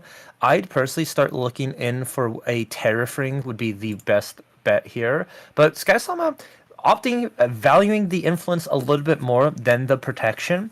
We're not sure exactly what is in their hand or what they are considering, but it is possible with 3 power cells they can look for an overlord turn by playing it a cell assembler into an overlord or something of that nature. So the influence itself really going to be beneficial for a combo turn, and not quite sure exactly if Skysama is prepared to deal with Bionic Generator if they do level up. In hopes, though, Skysama is going to be able to activate another Zhu Chang or keep a Gildis or something alive here to just keep putting that pressure. You got your opponent at 7. You want to keep racking up that damage, and actually just opting in for boulder clearing here, which I understand the reason for it is you want to make sure that everything you play is going to be protected and well, so that Dungeon Guide's not going to sneak some more stuff in. But just like that, Bionic Janitor is putting a wrench in Skysama's plan. Yeah, and he will get another unentered trigger from the Dungeon Guide here as well, with it being reclaimed to hand and able to be played once again. Oh, is that a staggering strike coming in? That Is is this that. the dream removing prep counters from an assassin? Staggering strike doing God's work here, undoing almost all of the preparation that Bionic Janitor has been doing here, making the preparations counter back down to Brawn 1, which is not a good amount to be on. It's a bit far from Slice and Dice. Especially with no safety on board to return to hand and start getting prep counters again.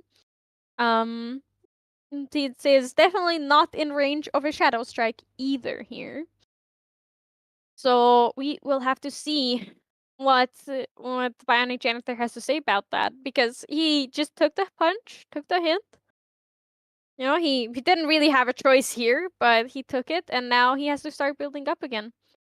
Bionic Janitor replaying the dungeon guide that was reclaimed last turn. Skysama in response, resting the nullifying mirror to stop any potential Veiling Breeze shenanigans or imbued shenanigans. Losing a Mastermind Scheme and another reclaim. And going up to Tristan Shadow Dancer. Getting the 2 Ominous Shadows out immediately. Let's see. Yeah, you know, he may only have 1 card in memory, but he still has a couple of cards in hand. He could start building up the preparation counters. And one thing to note here as well, Clem, is there's only 3 preparation counters on the champion, which means you cannot free activate that Shadow's Claw, which you saw was very potent in game 1. So it's going to really keep Tristan down a little bit on being able to Shadow's Claw, Assassin's Whisper, and the redirection to those ominous shadows, because that is a big way Tristan protects herself from big attacks or allies, is removing 2 prep counters for redirections. We only have 1 redirection available. So if Bionic Gender uses it a little bit too early, Skysama can put all those power cells directly on 1 automaton ally and sneak in with a big hit. Yeah, I think you're absolutely right, and you know, the power cells do allow him to go tall on 1 particular ally, and he doesn't even have to sacrifice them until the last moment, until before damage, so he can just keep them and hold them to see if Bionic Janitor has any answers. He also has the Nullifying Lantern to counter any shenanigans with Veiling Breeze. he is materializing Wand of Frost. This is a card we saw yesterday as well. It that negates. It has a possibility to negate the attack of a target unit. So if Tristan is attacking with just a Shadow's Claw, the Wand of Frost would be enough to null the damage, and therefore the Ominous Shadows would not be able to attack anymore. Also, draws a card on enter, cycling Shang Shang out from memory. Beautiful CSR as well. Unfortunately gone. Well, fortunately, I think, because it's in the it's in management. We can stare at it more. Indeed, and it's a little too late in the game to be trying to imbue a Shangzhang, especially with such low influence. You may not have all the Norman cards you actually need and be stuck with a couple of water. So just wanting to get rid of that, cycle in, and hopefully find an Overlord, which There we do. it is. The moment you say it, he arrives, sacrificing 4 power cells as an additional cost. Now, I was going to ask if you can name everything on Overlord like you asked me yesterday, but we do have the card here immediately. It has a million keywords. It has Intercept, Spell Shroud, Steadfast, True Sight, and at the beginning of your end phase, you may banish an automaton card from your graveyard. If you do, he gets a buff counter, and you draw a card. So he does everything for 4 cost and 4 power cells, a 5/5 ally with all the keywords on it. Arguably a bit harder to achieve than the Majestic Spirit. Level counters are not as easy as power cell generation, but it is still very much a thing. Sky-sama also just reading Overlord to make sure what exactly the wording is. Unfortunately, he has no automaton cards in his graveyard. No fancy anything, unfortunately. All the allies are gone into banishment, or they survived. He hasn't played enough automatons, and Bionic Janitor hasn't been clearing the board enough where he would have automatons in the grave to be banished. Bionic Janitor grabbing the GCR to start building up his prep counters and his influence again. I did see an Incapacitate in his hand. I believe I do see a Slice and Dice there as well. Thinking about what to do. It is a pretty precarious position to be in. Overlord attacking for 5 every turn. If the longer he lives, the more he attacks for. There's obviously the Frostwurm Paladin as well, still intercepting and holding up the fort. The Cell Converter being able to produce 1 power cell each turn, which can buff the Overlord, making it even stronger. And Overlord cannot be countered by an Enervate Agility because he does have True Sight. So not much to do there. No getting out of it. Mhm.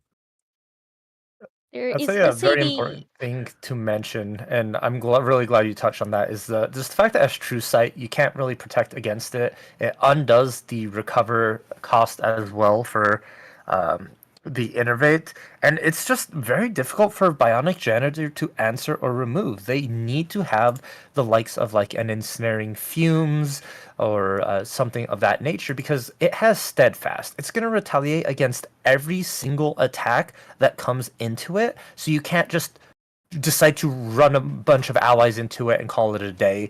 All those allies will be taking damage, and most of them cannot survive a 5 total attack retaliation. You could use the Assassin's Ripper with Tristan and then use some Ominous Shadows, but Tristan's going to be taking 5 nonetheless, and you really don't want to do that. You're at 18 damage counters. If you take a 5 just trying to remove the Overlord, putting you at 23, if you don't win on that exact turn, those other automatons are just going to run at you with arms in the air ready to deal those last 2 points of damage. absolutely, you're right. And he can even have can sacrifice a power cell because I believe power cells just give the flat attack stat to the automaton. So he can sacrifice 1 and take out one of the Ominous Shadows here because it would be exactly 4 damage dealt above the 3 parented by the ability of the Ominous Shadows. There's Kaisama sacrificing a power cell, buffing up the Cell Converter immediately. Bionic Janitor responding by returning Sadie to his hand. trying to see. Trying to save the Sadie and get the prep counters to be ready for next turn. He probably has a trick or two up his sleeve other than just redirecting the attack with prep counters to be safe from Skysama's constant attacks. He is taking 2 from the Cell Converter. He can take a few attacks. His hand is forced here to do something about the Overlord attack, redirecting it to one of the Ominous Shadows.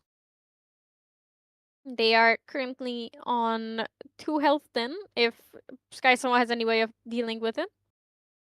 Brian Chanter taking the 3 from the Gardener, and then redirecting the Frostborn Paladin's attack onto another Ominous Shadow as well. Now, Skysama needs any ally that can deal 2 damage here, which is not impossible. Or a Staggering Strike. Let's see if Van Enchanter has an answer. He unfortunately does not, making this a 1-1 game. With 6 minutes left in round. I wonder if the players will choose to draw here, or they will go to play it out. Because game 1 already took 20 minutes, and that was relatively quick. This game took 35 minutes. So, they might, try and see if one of them can win quickly enough. Although I think playing a third game would benefit Skysama more with his deck being a lot more low to the ground. What's your professional opinion on that, Valk, as a Yeah, so player? the time is a factor, but you do have that 5 minutes of overtime and the additional 3 turns. As the aggressor, Skysama, I think, would be more than happy to quickly shuffle up and get into this game 3 here. Especially because, as you saw, like, the amount of allies they are able to put out very fast, Tristan cannot really compete with that if they are kept down. And I really enjoyed how that game 2 ended. Skysama pretty much commanding all the allies to attack in, and when they couldn't finish the job, Dao Chen's like, you know what, I'll do it myself with a Staggering Strike. So a really fun, unique deck, as you clearly see, so many routes and avenues. It's just, it took a little bit longer than Skysama was planning to close out that second game, and I think it's a very possibility that they can win this game 3 very quickly if they have the appropriate start. Yeah, you're right. I have to agree with you that Skysama is probably more than happy to go into that game 3 here, because he's only gains to win something, while also both of these players, I think, are open and happy to play the game more, get the reps in for the later rounds in the tournament. Being ready to do what needs to be done to top this regionals and bring that invite card home. Betty Janter went ahead and played a Sadie once again on their first turn. It's a very solid, reliable, every game he has it kind of play. And Skysama imbuing 3 for the Shang Cheng again. Going with that early game Shang Cheng again, like you said. He can afford to imbue her and get a lot of value off of her.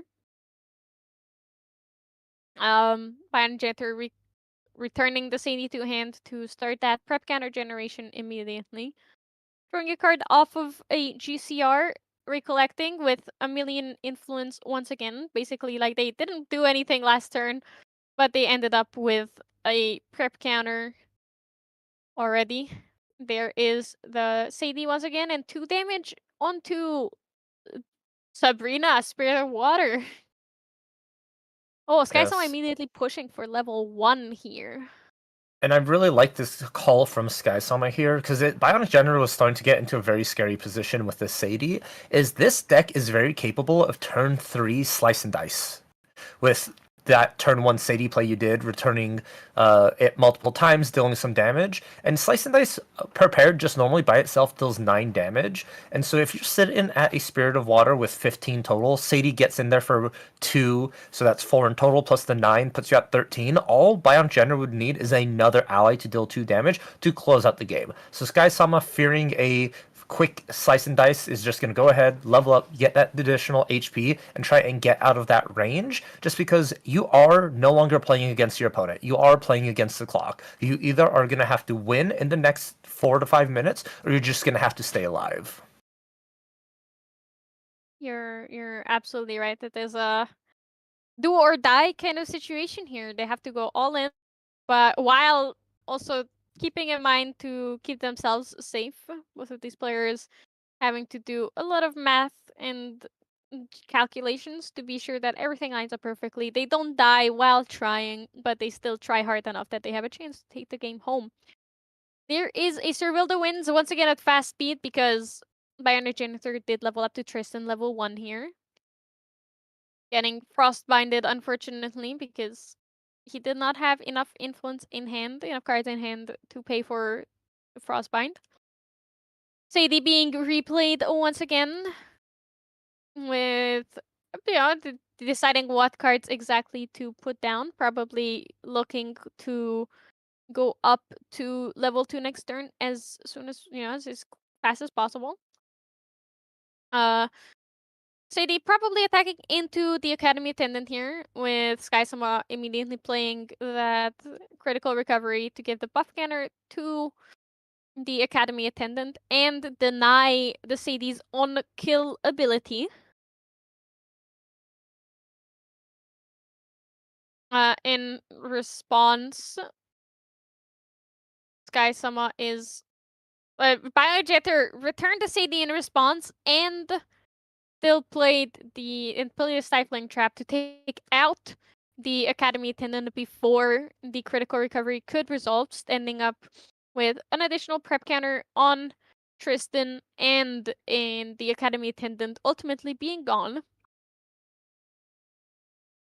With, once again, a lot of cards in hand and memory. It seems that all the cards are in memory because he had to pay for the Stifling Trap with the Sadie that was returned to hand. He paid for the Stifling Trap with the Sadie that was returned to hand. Staggering Strike going into Bionic Janitor, undoing all of the work that he has done so far to get up to 4 prep counters. Yes, removing those back down to 1. No fear of the Slice and Dice anymore thanks to that Staggering Strike. And it looks like both players are just doing exactly what they need to do, answering each other. And mainboard Mystic Purifier just coming in, just trying to deal that additional damage. And it looks like we're trying to remove that imbued Shangzhong off the field, which we do. Sadie's going to get that agility trigger there. And it looks like these players are just very well evenly matched, answering each other's plays 1 for 1. And the clock is ticking down. We're about to call time and round, which means that we're going to have 5 additional minutes or 3 additional turns, whichever happens first. I believe Sky-sama was turn 0 when time was called, and so it will ping pong back and forth. We'll go 0 to 1, to 2 to 3. So Bionic Janitor will be our turn 3 and end us off after that. Yeah, you're absolutely right. And Bionic Janitor did bring out the Windwalker boots here to start getting the prep counters up again. So possibly going for a Slice and Dice route here. He also is probably... Oh, I had a very good idea in mind, but then I forgot. Oh yeah, both of these players are very mindful of time here, playing their turns very quickly, not wasting a single moment on time, because they both want to win. Theirs is not going for the draw, none of them trying to stall the game out. So the game is going very fast here. There's another Mystic Purifier. It's adding more and more to the board. It's that Frostborn is being kind of a hassle here with that intercept. You're gonna have to try and just jam as many allies as possible into removing it, because Dao Chen's life total is not gonna be able to change until then. You do want to take advantage of the Sadie's agility trigger as much as possible, so they're gonna wear down the Frostborn Paladin, and hopefully Sadie can finish it off here. you just save the retaliation, I think, till the very end to force your opponent to say, like, yes, you can remove my Frostborn Paladin and get the agility trigger, but you'll also lose your Sadie in the meantime. Yeah, or force the hand and keep the Frostborn Paladin alive here. Seems that Biojetter didn't even attack with the Sadie because he already first saw that would happen. We're currently in active turn 2, so next turn is the last turn. Skysama bringing out the Terrafring here, probably going for that protection. No slice and dice shenanigans here. Another staggering strike. Ryan Enchanter using a Slime Shield here to negate that, keeping the 3 prep counters, which is the exact amount needed for a Slice and Dice. However, he would not have... I don't believe he would have the influence here to be able to pay for the Terrafring on top of it as well. Correct, and just opting it to level 2 here, actually. Pretty interesting. I'm not sure if the players were counting the turns and they may have missed that this is the final turn of the game. Or if there is something, if he has something on level 3 that he wants to play.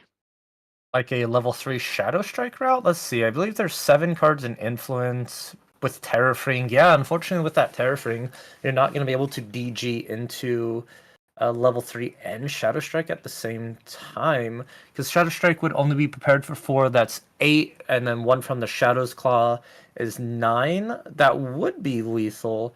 Oh no, they do have... Oh no, they only have 4 cards at hand, yeah, which would put them 1 short.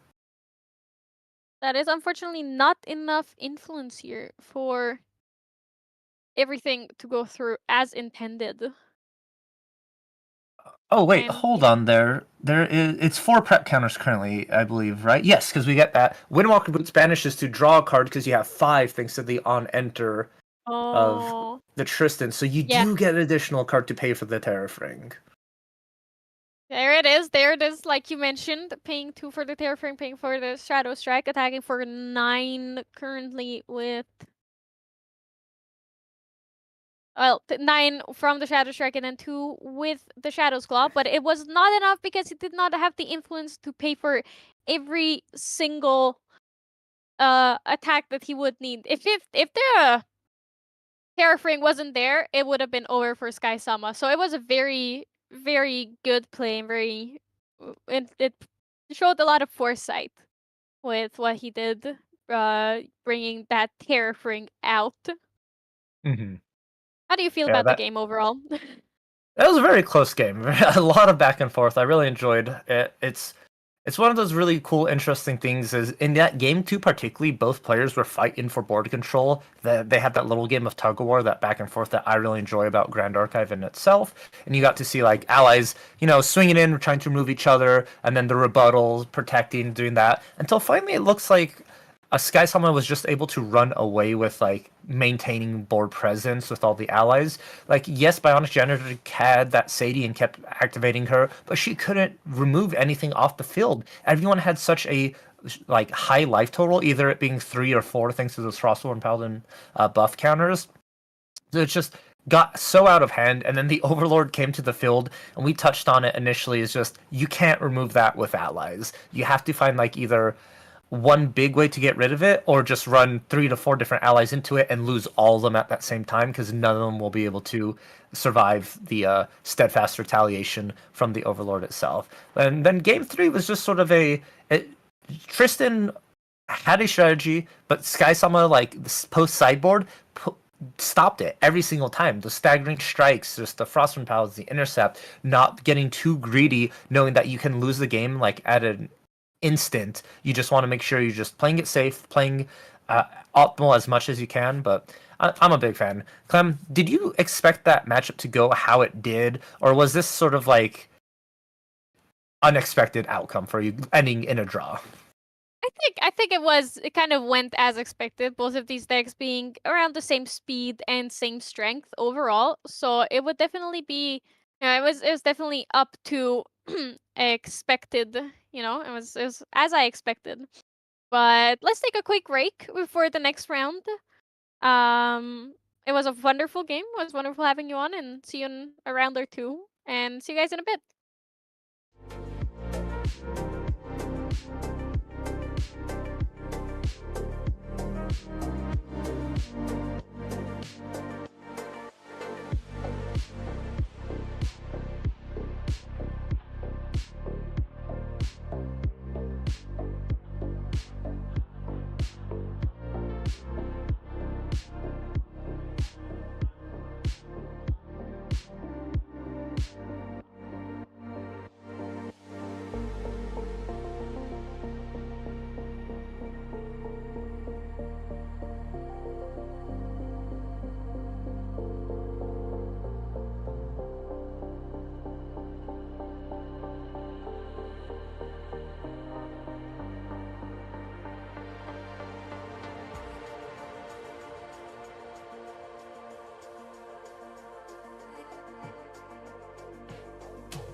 Yeah, ready. Hello and welcome everyone to round 3 of the Yeti Online, the first Yeti Online HVN Regionals. So welcome back, Gerrit. Looking handsome as ever. How are you, sir? I'm amazing. How about you, Clem? Me too. Me too. Are you excited for the next round? It is your favorite champion times 2 on your favorite element times 2. And I kind of somewhat bet on it winning the whole thing. Maybe just a bit.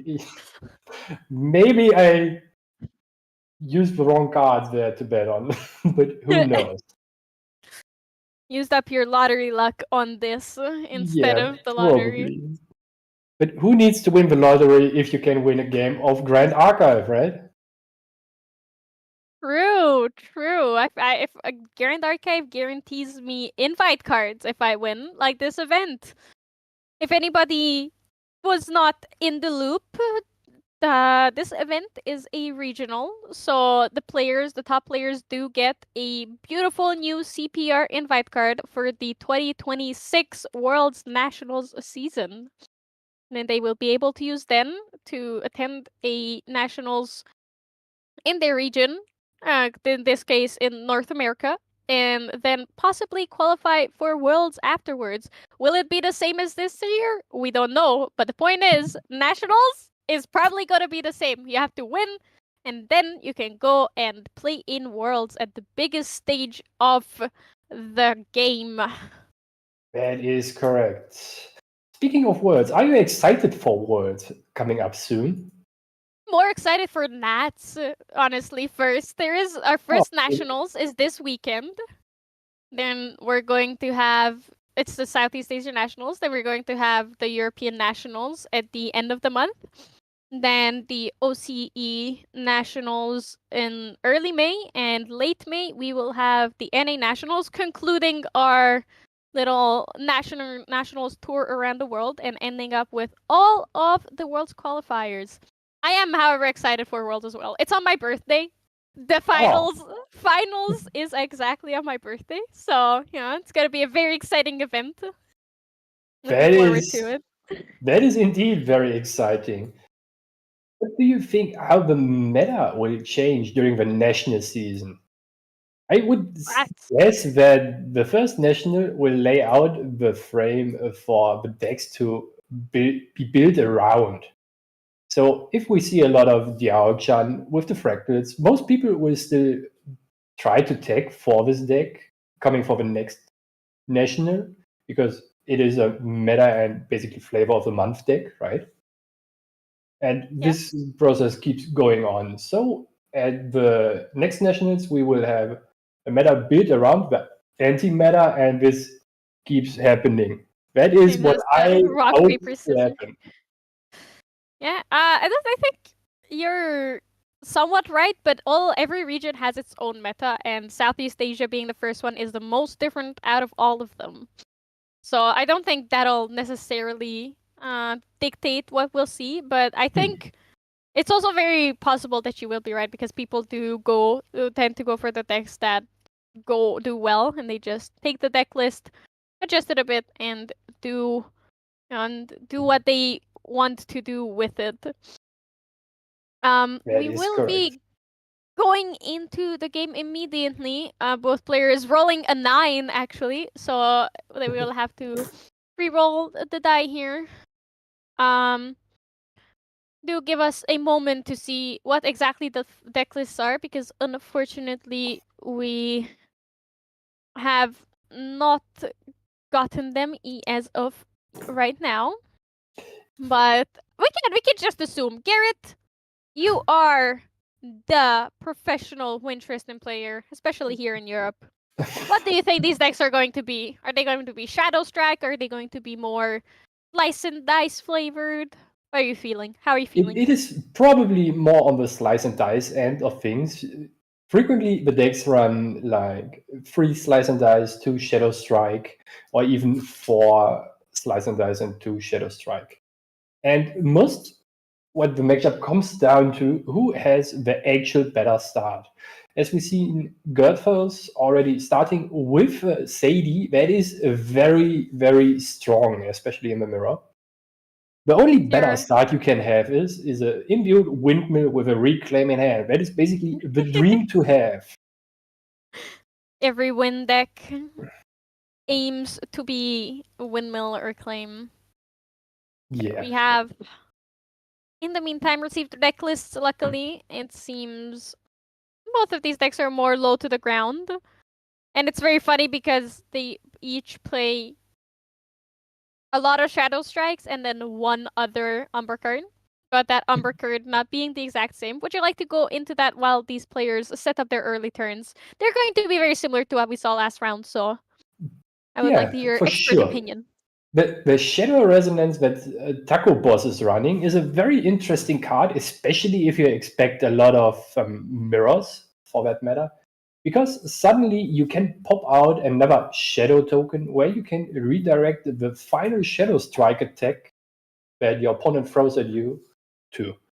That basically is a safe call for this matchup to have a fallback to. What you usually try to do is, if you play around your opponent being level 3 and having multiple shadows out, you first of all need to get rid of the shadows or get him to below 1 preparation counter so he can't redirect the attacks. And you can kind of bait your opponent with being on the safe play when he disabled both of your shadows. If you have the Shadow Resonance in your deck, because then you generate, basically as a Tristan bonus, a free Shadow, get to recover 2 and to draw a card. It is a self-replacing card, and it gives you only upsides. It's very strong if you can pull it off. Would you say that it is the Pendragon of the Tristan deck? No, that is not the Pendragon of the Tristan deck. However, it is one card that gives you basically another chance of winning the game. That's valid. The other card that is Umbra that Göttos runs is the Penumbra Walls. It is a card that tries to do the same thing, but a little bit different. It is basically a shield type protection that is dependent on how many preparation counters you use for its ability. It says, if you activate this card, you can spend X amount of preparation counters to get a shield plus to the value of 3 plus X, and X equals the spended preparation counters. And if the preparation counters you spend is 3 or more, you get 2 tokens. It is also very strong, and it also gives you somewhat more damage scaling to your finishing turn, because those shadow tokens can also use the Shadow Claw for that matter. Definitely. Thank you for going into so in detail with them. I'm looking forward to seeing which one of these cards is stronger on paper. Although them being a one-off, unfortunately we're unlikely to see them.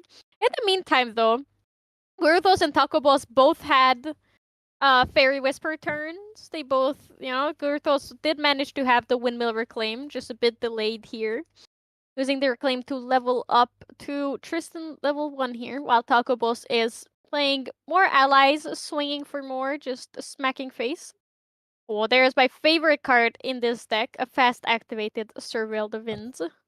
Drawing a card. Surveil the Winds is basically a self-replacing card, and it gives you a prep counter. It's very amazing. It helps the deck in so many aspects, even to just prepare a bigger Veiling Breeze if you need to. Oh yeah, you're so absolutely right. The Veiling Breeze is something that I forgot that even exists for a second, even though it is a very, very important card in any matchup, I think. Regardless of what you're playing against, you need the Veiling Breeze to survive, with damage being the primary way to win the game Like the only real way to win the game currently in Grand Archive, because floating memory can just be countered with sensor now, so no more milling, no more. No more milling to the ultimate floating amount. Yeah, fortunately, those days are gone. As sad as it is.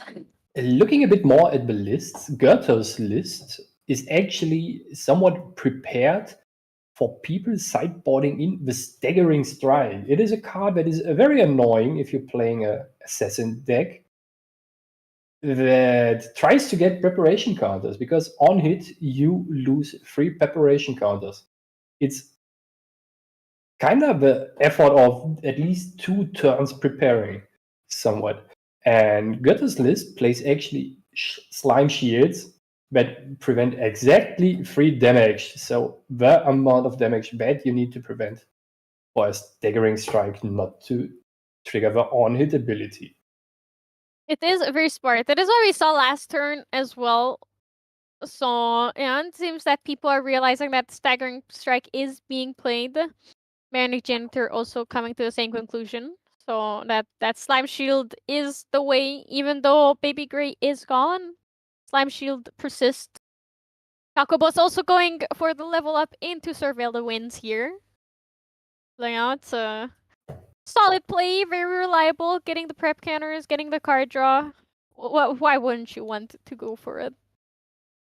You are correct.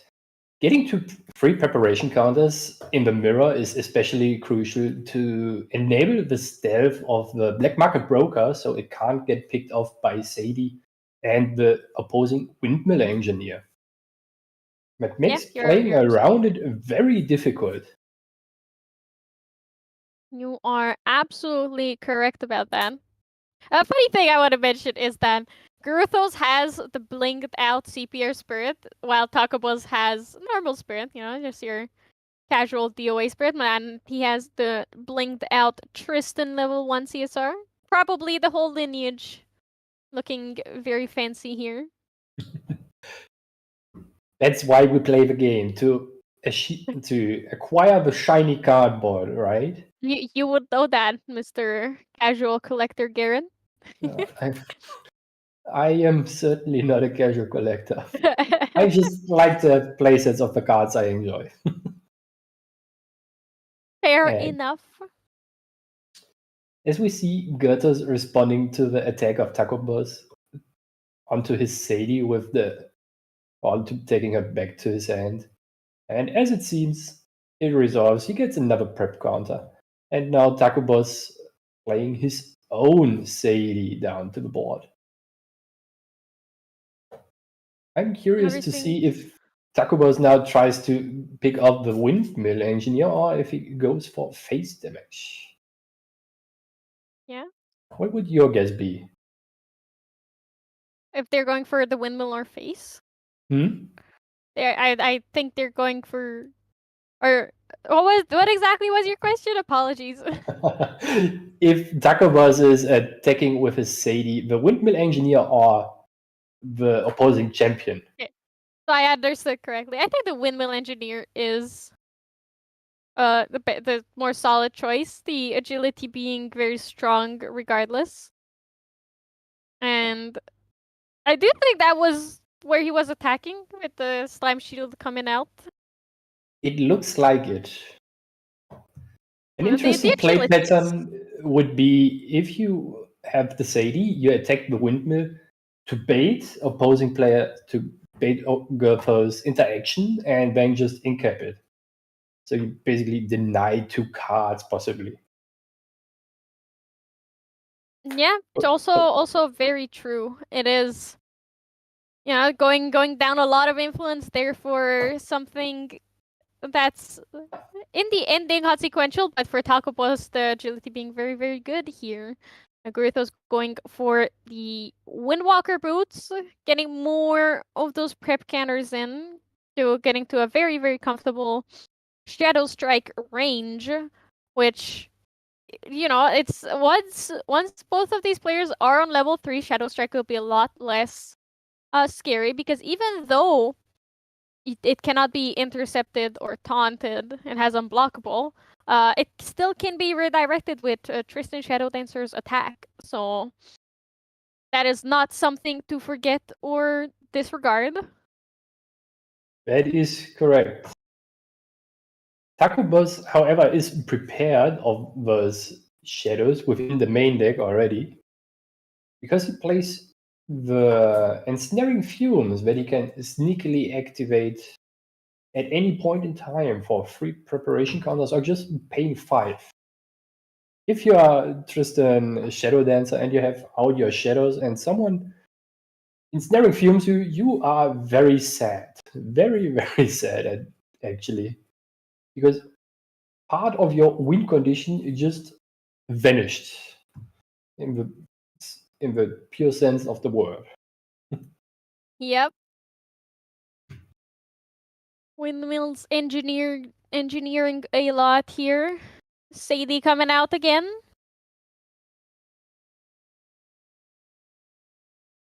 Going going to sleep immediately. Taking a little nap after swinging out, dealing damage to Taco Boss. Smacking face.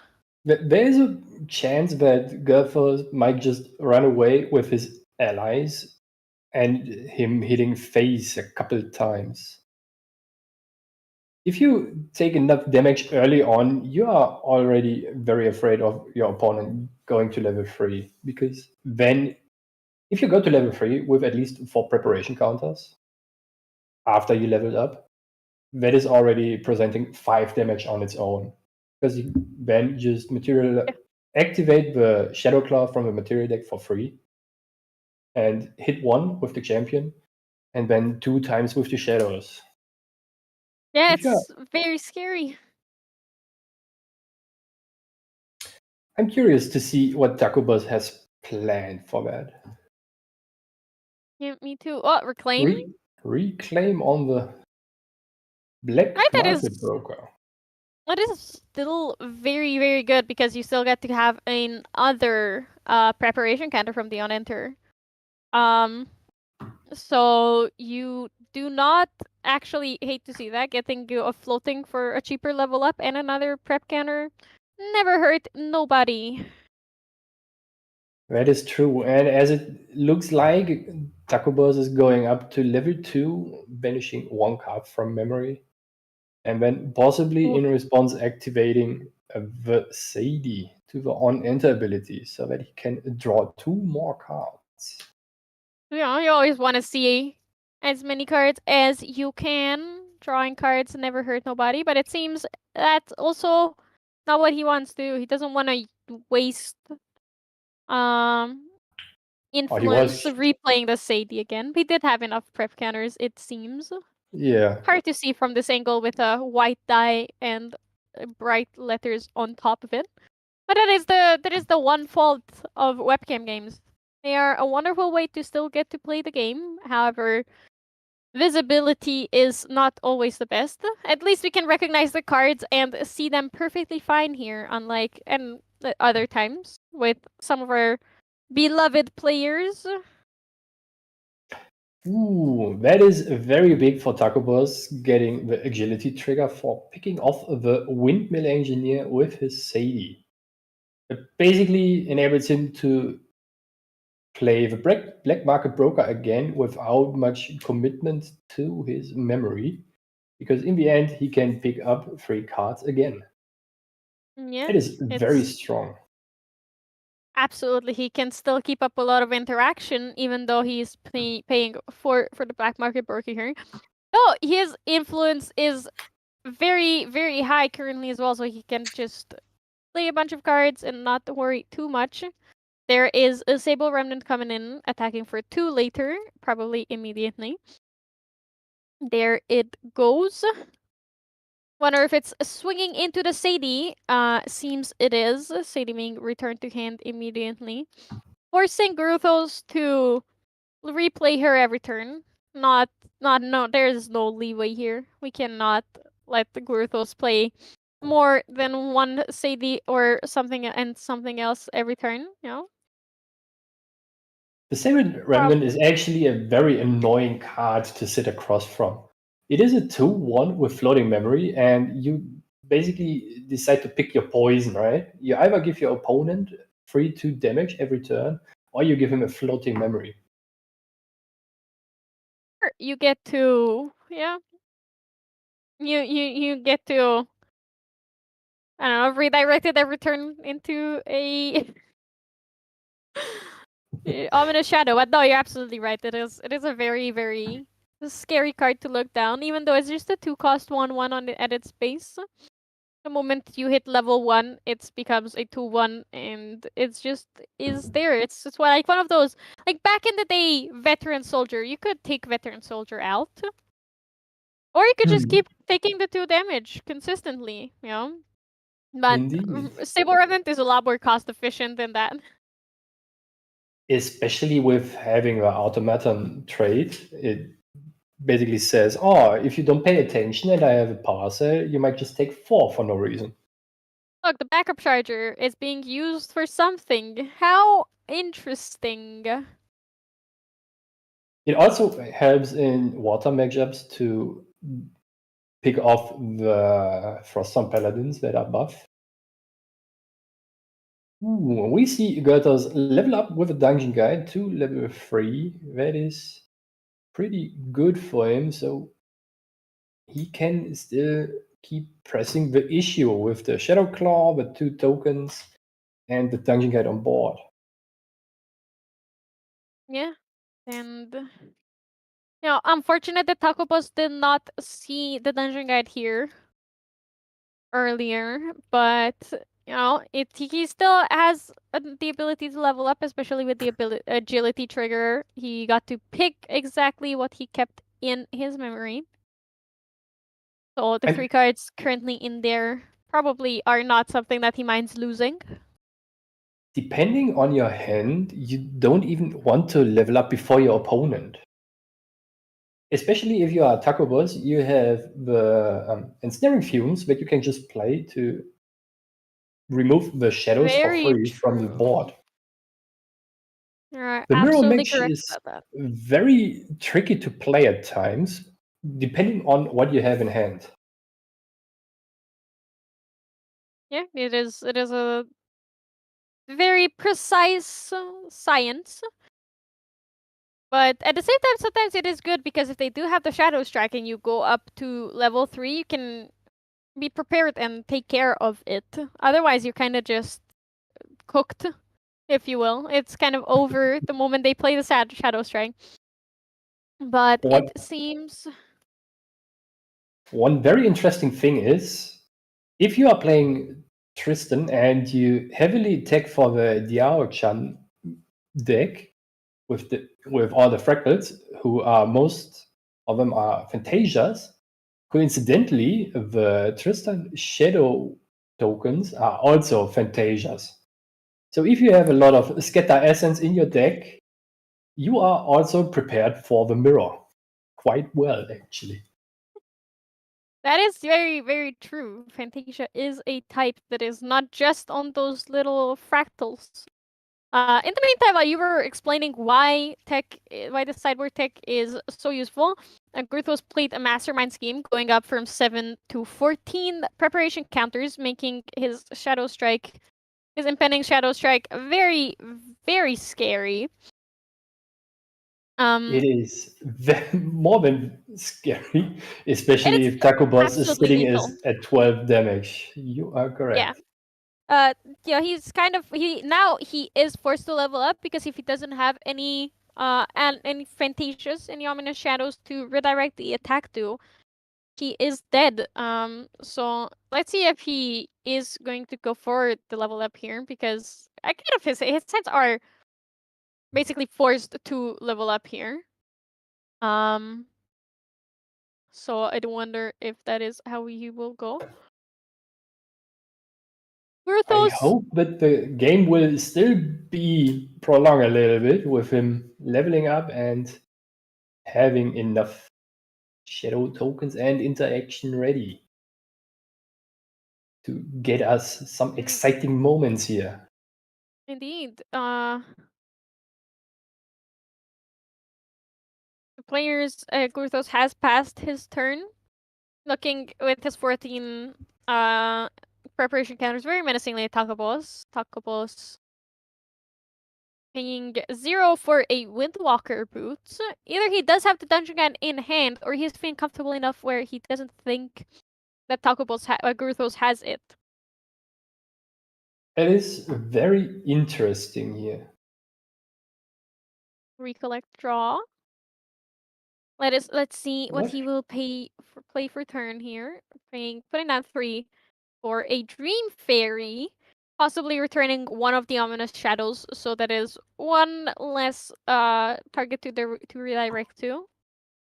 Paying 2 for a Stifling Trap on the Dream Fairy, killing it and negating its on-enter ability as well.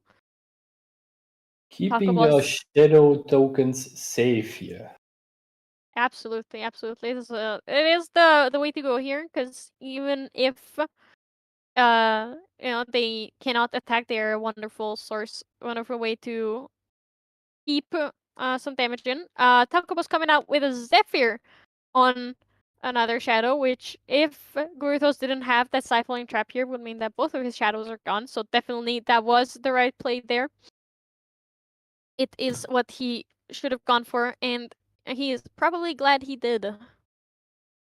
Protecting your shadows is protecting your life in this matchup. Absolutely, absolutely. It is the only thing that can shop a Shadow Strike. You are correct. I'm curious to see what Takobos might have at his disposal to combat the upcoming, possibly Shadow Strike. Maybe Gophers doesn't even have him. Who knows? No, it could just be, very menacingly there. The Okay. the threat of it being enough. Gophers choose to materialize a blinding orb and losing a shadow strike in the process. What this might just tell me is that he has multiple of him, of the shadow strike in hand. Very, very likely. What do you think he's looking for with that blinding orb cycle here? He's probably just trying to get cards down for Takobos so he can't do multiple Veiling Breezes in one go to negate the damage from the Shadow Strike that he's most likely playing. Keeping the influence of your opponent, or rather the cards in hand available to play, or rather activate different cards, is very crucial. Because if you can keep that low, you connect the damage and just win the game.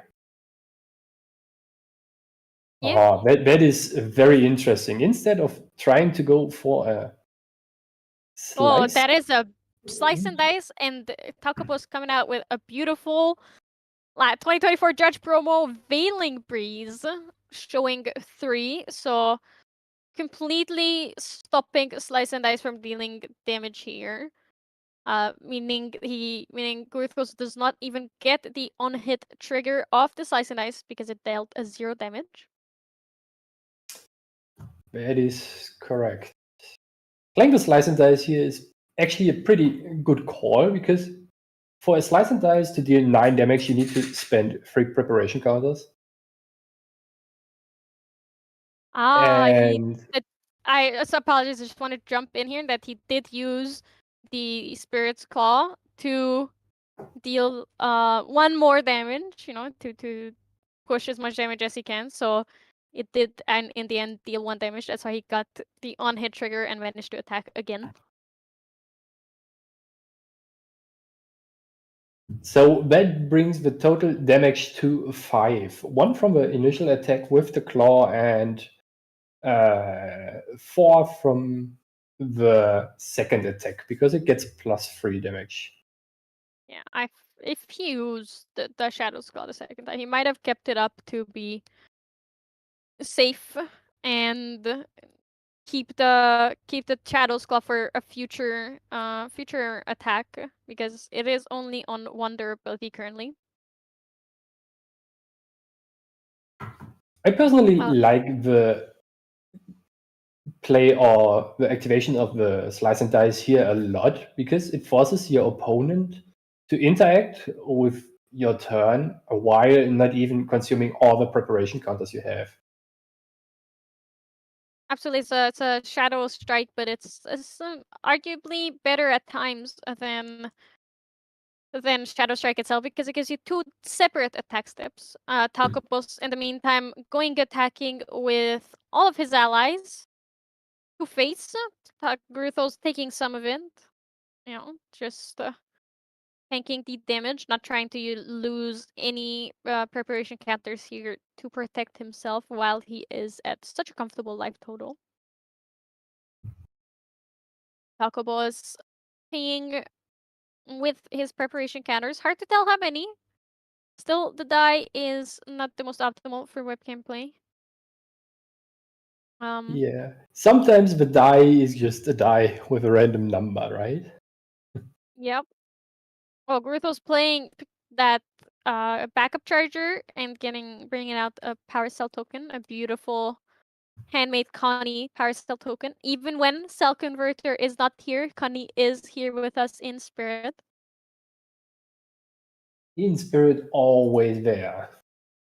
I'm curious how Gruthos now will salvage the situation because Taco Boss being level 3 now with enough preparation counters to redirect multiple attacks that forces quite a lot of effort from him to Yeah, get the game to a point where he still can just close it out.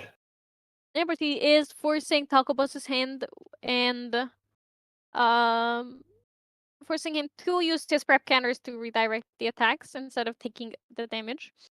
Seems that he did not take all of the damage here because Sadie did come out. Did not redirect all of the damage here because Sadie did come out and deal 2 damage to face here. He's still Gurtho still having enough influence to return her to his hand when it needed.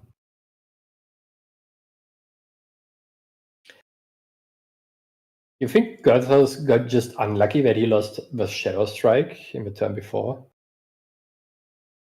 Possibly. Possibly because last turn was the best turn to play the Shadow Strike and go all in for it. He could have just been like, I'm not unlucky. I will hit, and then unfortunately did not end up hitting. Which That it is happens. also something I would personally do in the same way, just banking on the luck sometimes. I'll hit. I never lose. I'm lucky, and then you end up being the unluckiest person in the on the planet. That is how it is for most people. And then there's Glenn always getting what he needs on his Fire Merlin decks. Some people just are born different. Some people are indeed just born different. Yeah. Can you quite tell what card Taco Boss brought out? Is it a backup charger as well? And it does look like a power cell token there. It is a power cell rested. token. He used the backup charger to get a power cell token and then banished increasing his the- influence. Yeah, banished the Windwalker boots to do the same thing, trying very hard to find an answer for the Ominous Shadow and Ace Slice and Dice possibly.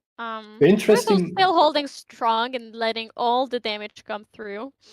They're not using any of those preparation counters to redirect the attacks. Choosing instead to be prepared for the future. In the pure sense of the word, right? Indeed. I can see Taco Boss just trying to find another scatter essence to remove the shadow token. It is just a matter of time, however, if Gyarados doesn't deal with the board, because you take 2 from every ally that attacks you, and at some point you have to use your preparation counters to redirect the attacks multiple times a turn, just to not lose the game. Gyarados getting out the Tariff Ring to stop the bleeding for the next turn a little bit. That is probably a good idea. And it could also prepare his own backswing. Because if you put down a lot of cards for your attacks as Tristan player, you basically concede the interaction of your opponent's turn.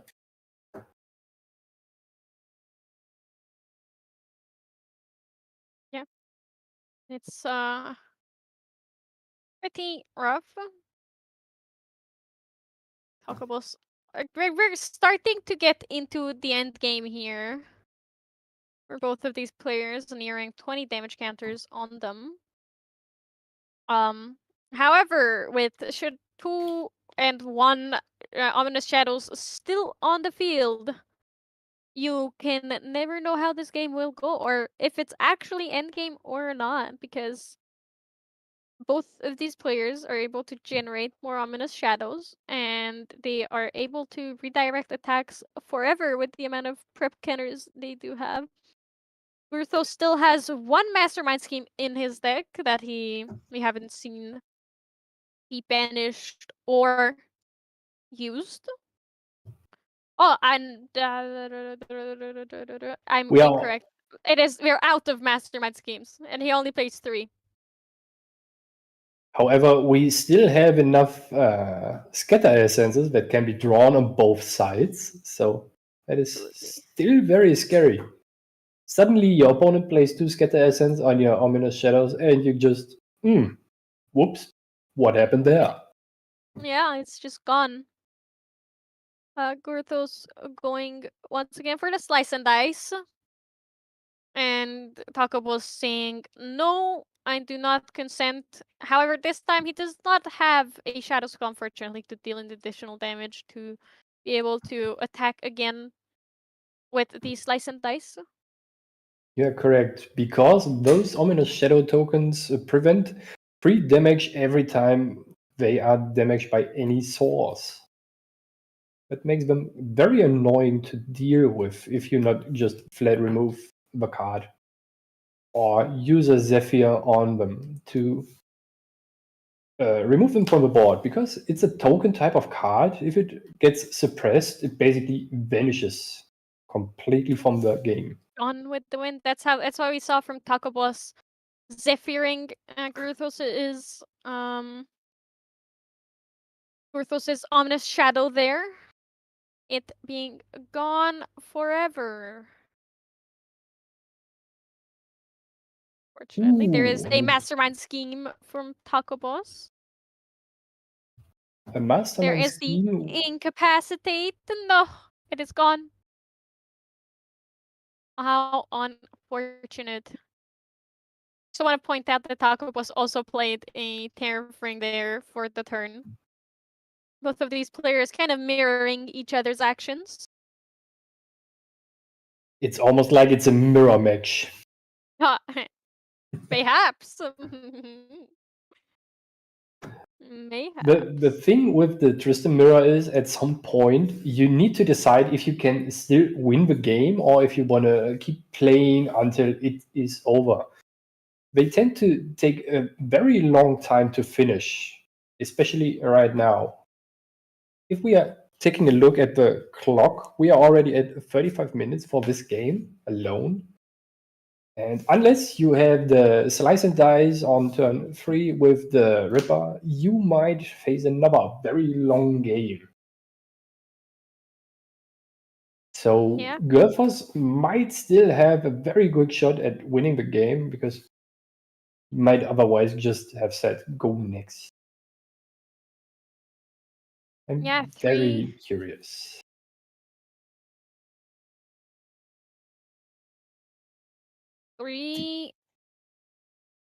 Did Taco Boss use the Terrafring in the recollection phase of Gurthos? I believe he didn't, right? He did not, indeed. I still see it there. Just feeling, because, well, Gurthos' deck board currently is not looking scary at all. He may have a million prep counters, but Takopos also has a lot of them, so he can just keep on redirecting them. I think the general board presence here is the important thing we want to pay attention to, because Taco Boss still has 3 allies that can just attack and force Gerthos to use his preparation counters every turn. Every attack represents a -2 for preparation counters. Indeed, it does. And now, but the important thing also to remember here is that Guthos plays 4 Shadow Strikes. One of them is already gone from his deck, so he has 3 more left. He needs to, if he doesn't find a Zephyr or anything that can suppress, I don't even believe he plays Zephyr. So I don't. He plays He 3 does. Scatter Essence, and that's Yeah, right that's now it. it. So For that he needs matter. to find either the Scatter Essences or his Shadow Strikes will be used to take out the Ominous Shadows, unfortunately. He will have to be used up for that, and that is not something that he really, really wants here. He wants to use the Shadow Strike to deal the finishing blow, but he would need to find the Scatter Essence first. 2 of them, exactly. Well, I guess at least 2 of them, because Incapacitate is a threat on Tacopo's side as well. That is correct. Scatter Essence can be negated by Incapacitate because it's an action card. Indeed, so it is not looking like the end for either of these players. Like either of them are running away with the game. However, if Taco Boss does find a Zephyr or a Scatter Essence, he will be a lot closer to victory due to Gurthos already being down 1 Ominous Shadow. If Gurthos does find his Penumbral Waltz, however, it's a whole different game then, because then he will be up to 3 Ominous Shadows once again. It seems that Takobos is playing a Slice and Dice as well, showing Gurthos the pain of it. He indeed did. And did he use the Shadow Claw alongside it? I would suspect so, but I'm not 100% sure, since the durability counter didn't get removed. I believe it was used, because durability counter gets removed after damage. It was indeed used. Unfortunately for Gurthos. So this basically forces another 2 preparation counters, and then the Ominous Shadow token will just vanish because it takes 7 damage and it has 4 defense that then basically kills off the card. And the next turn, Takobos has a shot of finishing the game with pure attacks because there's nothing to redirect to. Absolutely, it is quite unfortunate for Gurthos here. That is not the spot to be in. No Ominous Shadows, unless he has a Penumbral Waltz in his hand. It is looking to be very desperate for him, because he just needs to be dealt 1 more damage, which is there. It is. The Saber Remnant could be enough. And is it enough? Is he picking the Does he have Penumbral Waltz up? Penumbral Waltz or Stifling Trap or anything? Does he have it? Maybe even a Slime Shield? Possibly, you're absolutely correct. I do forget that that is a card. Oh, he puts 2 down. Is it a Stifling Trap? Or is Let's it a see Slime what Shield? the play is here for him. He also only needs to do 2 more damage to Taco Boss. There is the Stifling Trap. It is a Stifling Trap. Oh boy. Alright, it is a very, very tight game. Taco Boss on 23 damage counters, Gurthos on 24, while both of their champions only have 25 life. So both of these players are very, very close to dying here. Oh, there is the Slime Shield. It does exist. It was just not used, instead opting for the Stifling Trap to take care of the disable remnant permanently, attacking with the Sadie, probably into face to force Taco Boss to use his last 2 preparation counters, which means that Gurthos can just attack with the Assassin's Reaper here for 3 damage, Ooh, that closing was out a game very 1. intense game. That was That very was tight. freakingly intense. You see, if Taco Boss had more preparation counters, Gurthos even needed to pay attention to not die to the retaliation of the ominous shadow tokens. Yeah, it is. And that was whoa, whew, It very was an intense. intense game 1. Immediately going into game 2 here, with both of these players knowing that probably game 2 will not take any less. I mean, won't be any faster than the previous game. The very interesting thing with Tristan as a deck is that if you see the right cards early on, you basically looking at 15 damage on turn 3 with enough preparation counters in combination with the Assassin's Ripper. So the game can also go very, very quickly, funnily enough. You are on both ends of the spectrum with this deck. You either are super fast or super slow. What do you Yeah. think are the sideboard cards that those players are going to bring in? Vortiger's Decrees have to come in, both for the attack, both for the suppress, both for the Fantasia removal. For Gurthos, For that is a Gurthos, sure yep. one. Penumbral Waltz, another one, definitely coming in. 4th Shatter Essence, Ensnaring Fumes. Honestly, even Tristan Shadow Reaver is a possibility to gamble on taking Taco Boss's Shadow Strike as well. Go a bit higher on those Shadow Strikes in his deck. So basically, most of the sideboard is going to be coming in staggering strikes as well, obviously. Maybe even a mastermind scheme just to speed up his own game plan. What about Taco Boss? How do you feel? I think that the Mystic Purifier, funnily enough, could be also a call because you can recycle the on-enter and it also kills Phantasias. So you keep removing your opponent's shadow tokens all the time.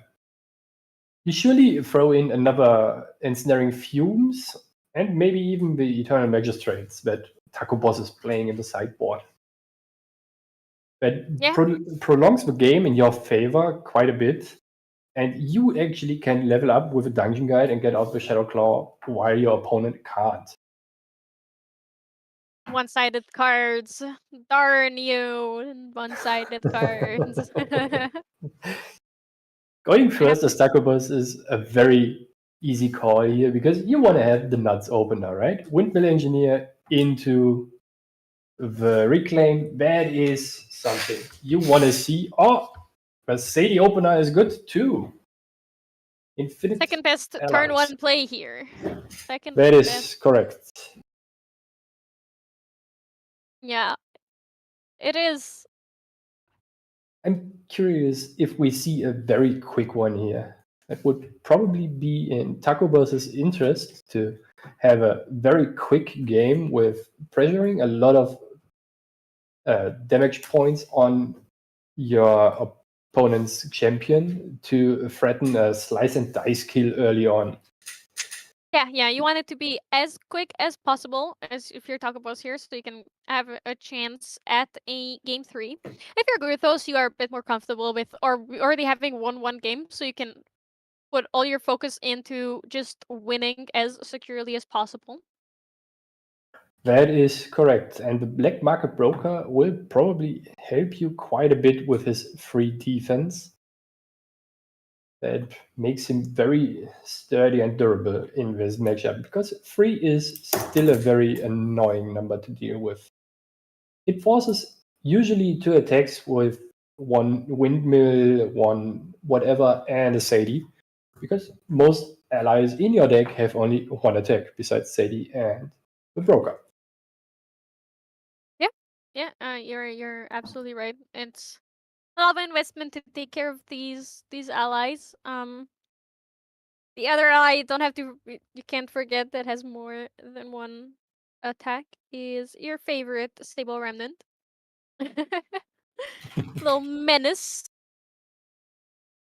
I totally forgot the Saber Remnant, I have to admit, even though I was just mentioning it a couple minutes You before. didn't want to remember it. It's okay. I understand. The trauma must be a lot playing into all of those Sable Remnants. You have no idea about my locals. It is very... I think you may have influenced your locals a tiny bit, you know? Being such a big Tristan fan and all. You and Zara both. Maybe that is the case.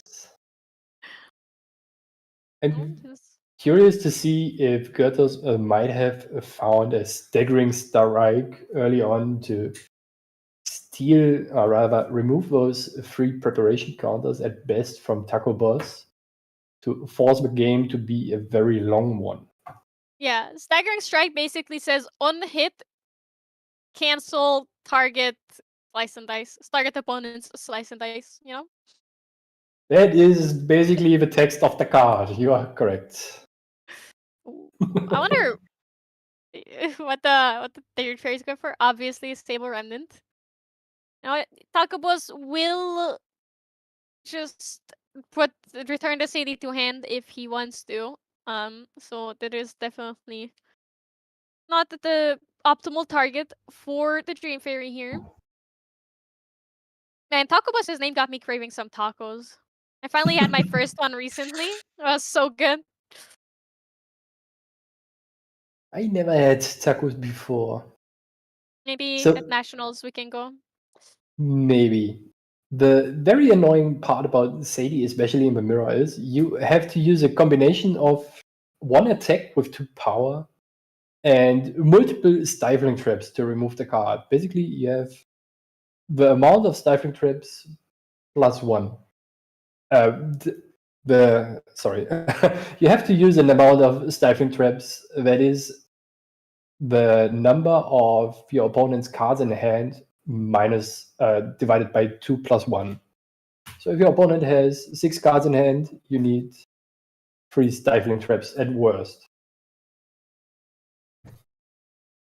That is a lot of investment to remove 1 card from the board. Yep, you don't want that. It's better to just let them stay the away for as long as they want to. Speaking of stay the away, both of these players going for level 1 immediately here. Taco Bell's also coming out with a black market broker there. Putting their preparation counters to 2, and at least 2 for Taco Boss. It is hard to keep track, watch the game, and be able to see that little die would be a lot more advantageous if we could, but I believe it is 3 preparation counters. Grothos' turn was the exact same as Taco Boss's here, playing the Black Market Broker. Indeed. Broker Attacking- into Sadie into back to hand.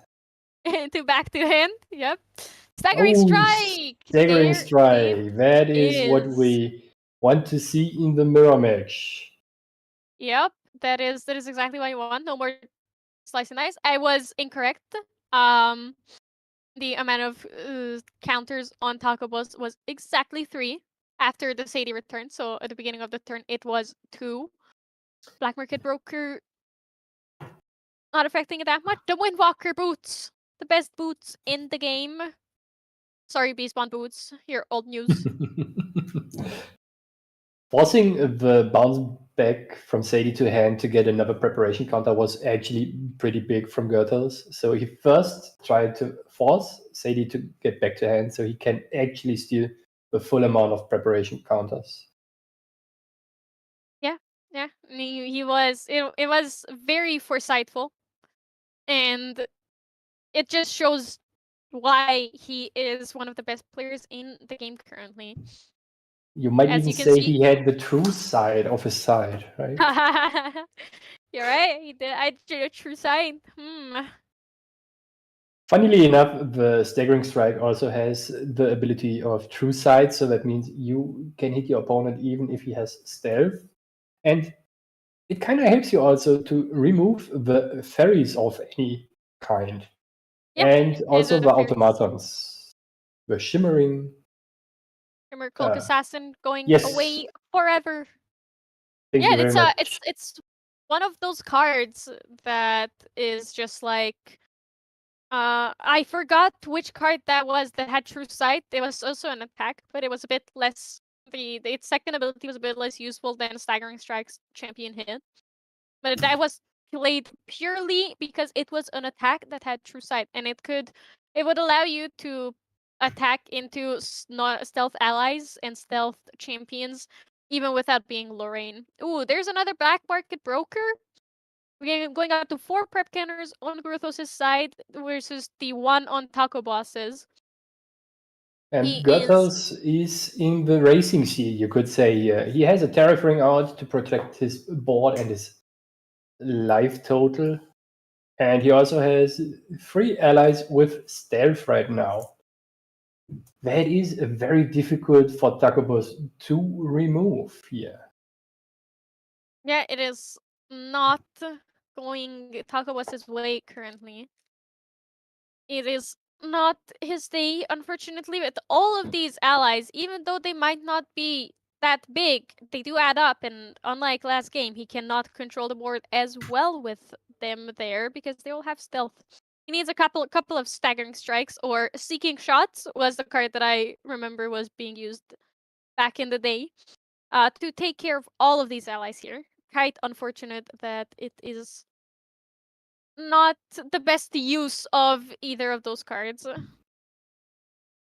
You are correct here. I'm curious to see if Taco Boss can pull off like a ensnaring fumes to give him one more turn or 2. Yeah. But right now, as it is, you need multiple layers of protection and level ups to stay in the game for longer. That might already be quite difficult.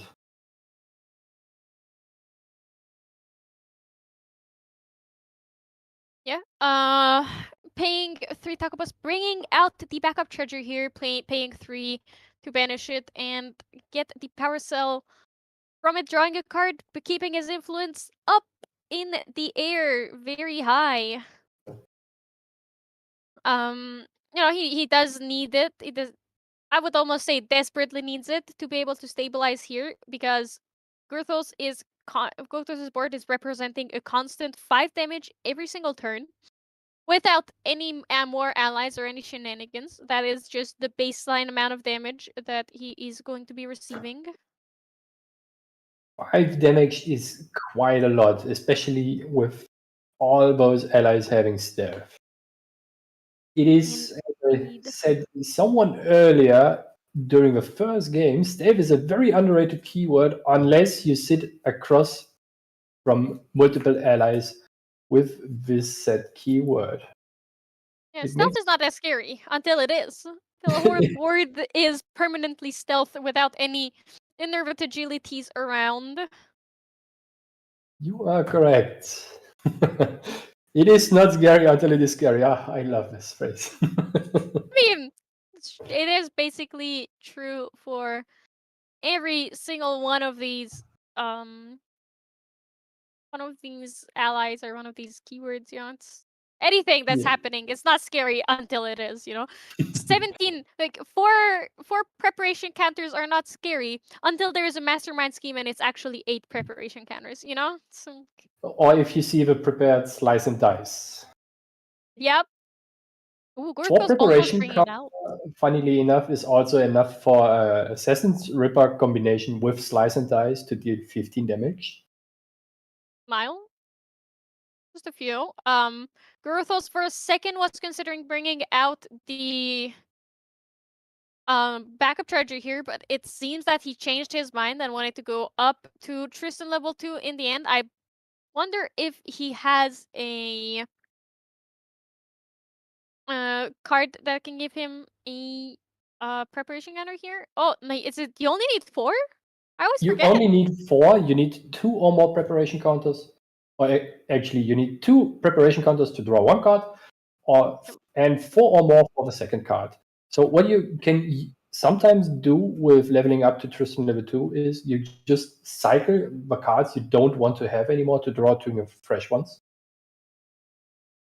And that's probably what he also was doing. He's most likely looking for a way to close out the game already. Yeah, like definitely that is why he went for that instead of the backup charger play. Wanted to cycle some cards, get rid of things he did not want to see. Attacking for 2 with the Black Market Broker here. Starting to push the 5 damage that we talked about earlier again. Taco Boss thinking after that first attack, not sure if he wants to take it or not, but it seems that he is taking it. I wonder what is up Growthos' sleeve. There is the Dungeon Guide, which makes it enough. That makes enough prep counters there so he can bring out the Shadow's Claw, attack for another 3 damage here. I believe Taco Boss is still level 1 because I see some legs being stretched there as if Tristan was on a bar. You are correct. He is still on level 1, and that leaves only 3, or actually 2 damage counters left to be put on his champion until he loses the game. That now will be forcing 100% of some interaction from Taco Boss here to not concede the game.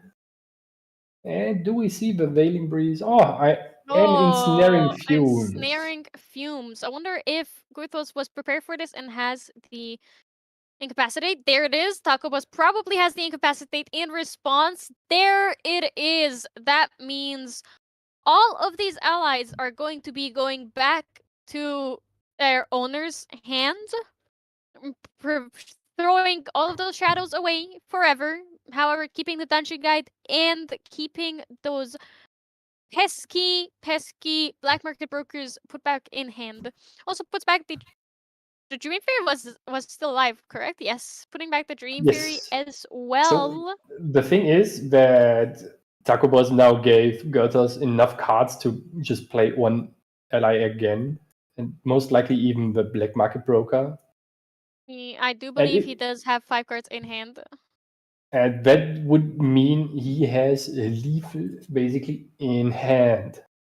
Yeah, because he had 1 card in hand and he had 4 allies returned into it as well. So he is able to replay the Black Market Broker. I am unsure if Taco Boss has enough influence to negate or deal with it, but I believe not, which will make it game here. Indeed, with 1.5 minutes left on the clock, Growthos manages to close out this game 2 with managing to finish the round. 1.5 minutes left, but still taking the game home 2-0. How do you feel about that match? How do you feel about the mirror, the deck? It's your child. You love it. I need you. As I said, the matchup is very difficult and it is highly hand dependent. Sometimes you just don't have anything while your opponent has seemingly everything, but everything doesn't mean in this case that it is the nut draw, but just enough interaction to slow you quite a bit down. And as we saw, the Ensnaring Fumes is a very good card in the mirror. However, it also has its downsides. If your opponent has an established board, you basically give him at least 1 free attack again.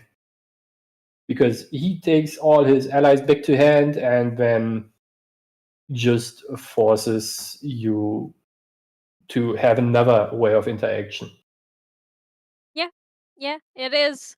It's very rough. And you can be, if you're in the mirror, you can be prepared that if your opponent has so many cards in hand, they will probably have the Incapacitate to play in response to your incapacitate and be able to go for it. However, we did see the one big weakness of the card, that it does put all of the allies back into your hand or into everybody's hand. And that means that you can still replay some of them. And if you've already attacked with them, the damage is already done. You use them and you get to reuse them. You get multiple attacks.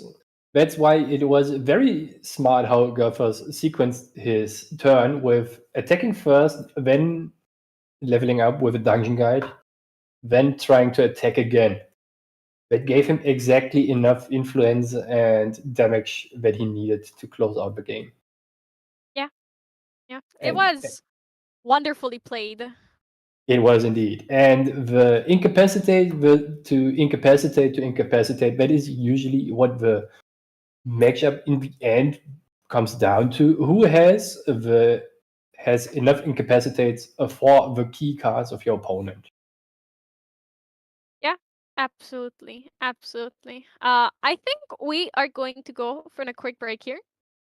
After 2 very long Tristan rounds, your dream is coming true. But I think everybody needs a rest. Get up, stretch your legs, drink some water. We will do the same, and we will see you guys back here in a few minutes.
Hello and welcome back to our first Honor Regional hosted by Yeti Gaming for the HVN season.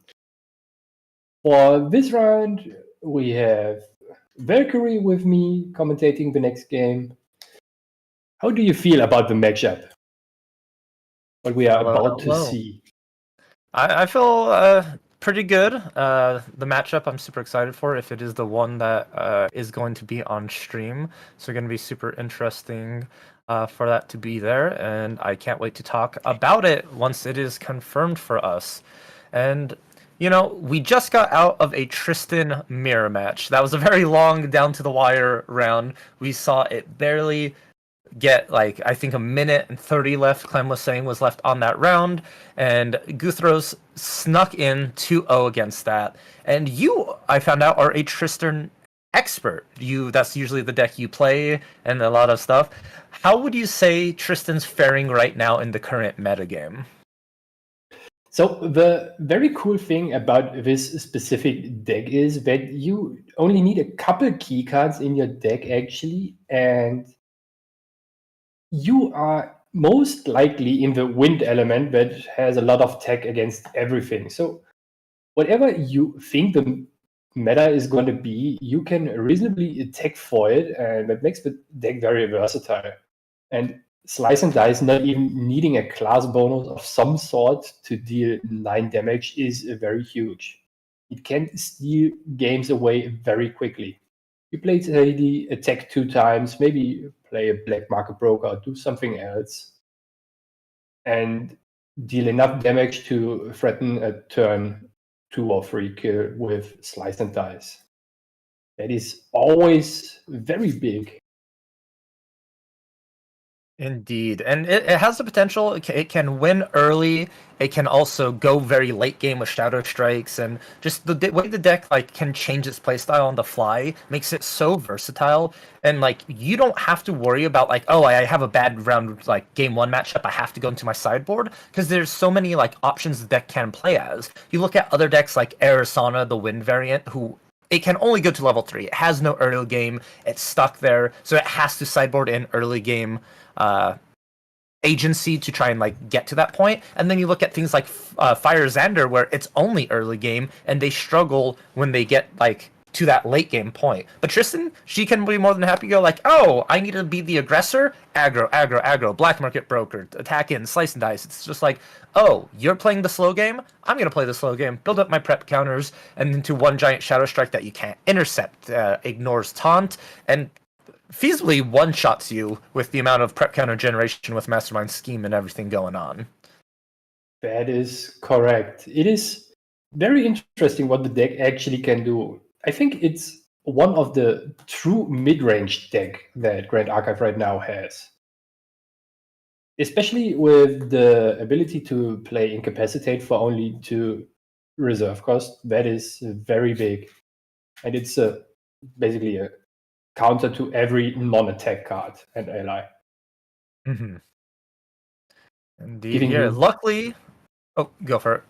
Are giving you protection for multiple things like Burst Asunder, Stratagem of Meridian Eyes, or just countering out your opponent's Availing Breeze that he might be playing. Mm-hmm.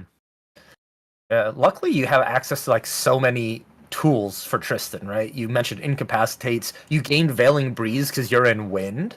And a majority of your decks already win anyways, since you do the windmill engineer imbuing, looping, things like that. So deck's just a toolbox. I love it. I really like how you said it's the mid-range, because I agree with you. I think it is actually like the truest mid-range sense deck possibly. It has tempo, it has early, it has late game, and it also just like, in order to beat the Tristan deck, you actually have to fully understand how it's operating and what line is bringing it in. But enough about Tristan, because we're not watching any more of her. We have a very interesting matchup. Both these players are 3-0. This is not something you usually get to see around here, but we have Fire, Serene, Sylvie, Slimes against Fire, Burn, Arizona. And both these decks seem really cool. I'm a little bit happy to see Feeply here on this Fire Arizona.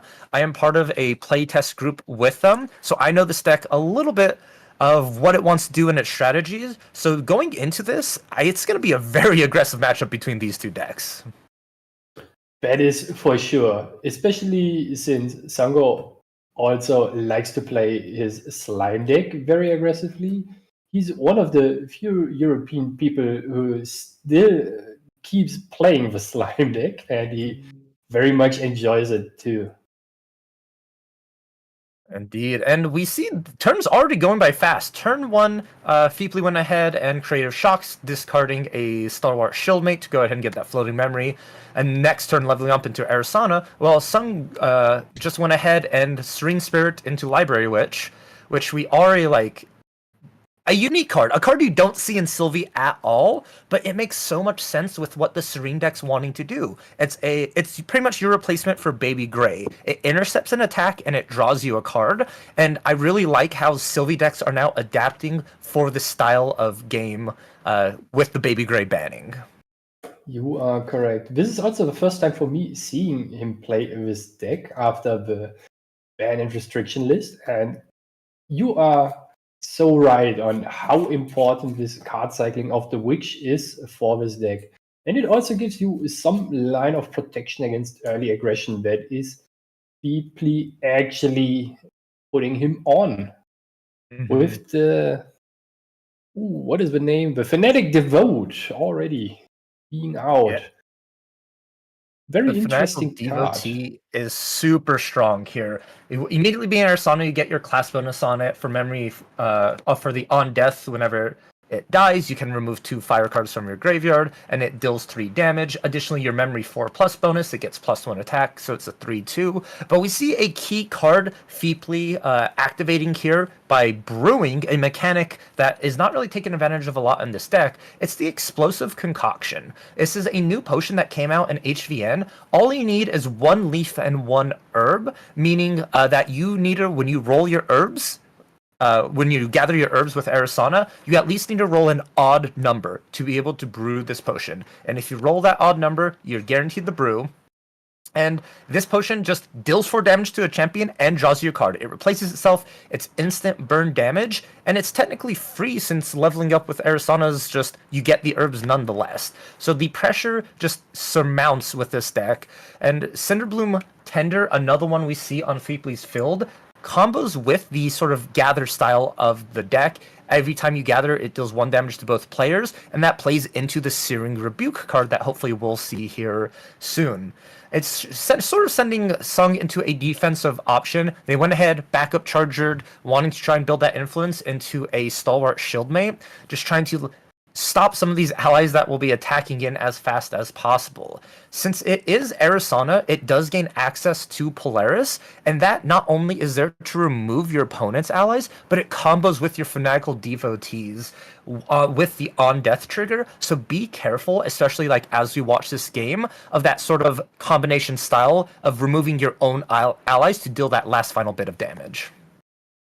This looks like a very new rendition on Fire Zender with Arizona, for that matter.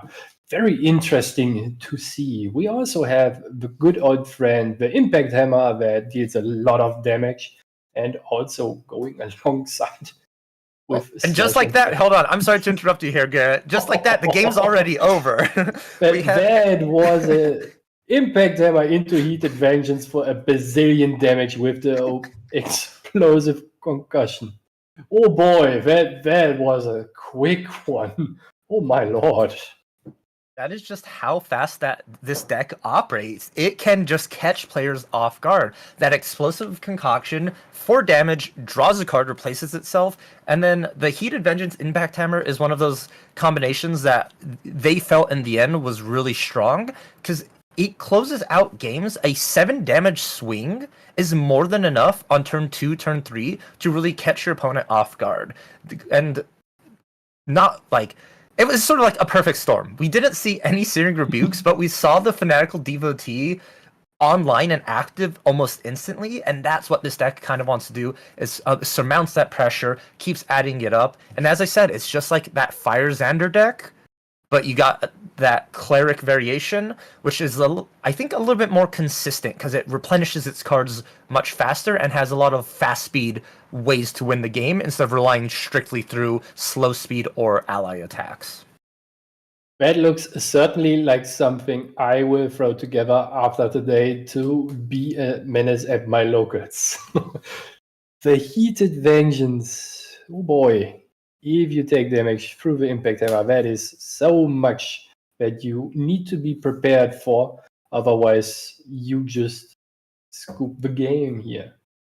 And with that mentioned, we are already in the second game. I would suspect that Sango wants to go first here, to be ahead in materializations, to give himself a bigger health cushion to survive longer.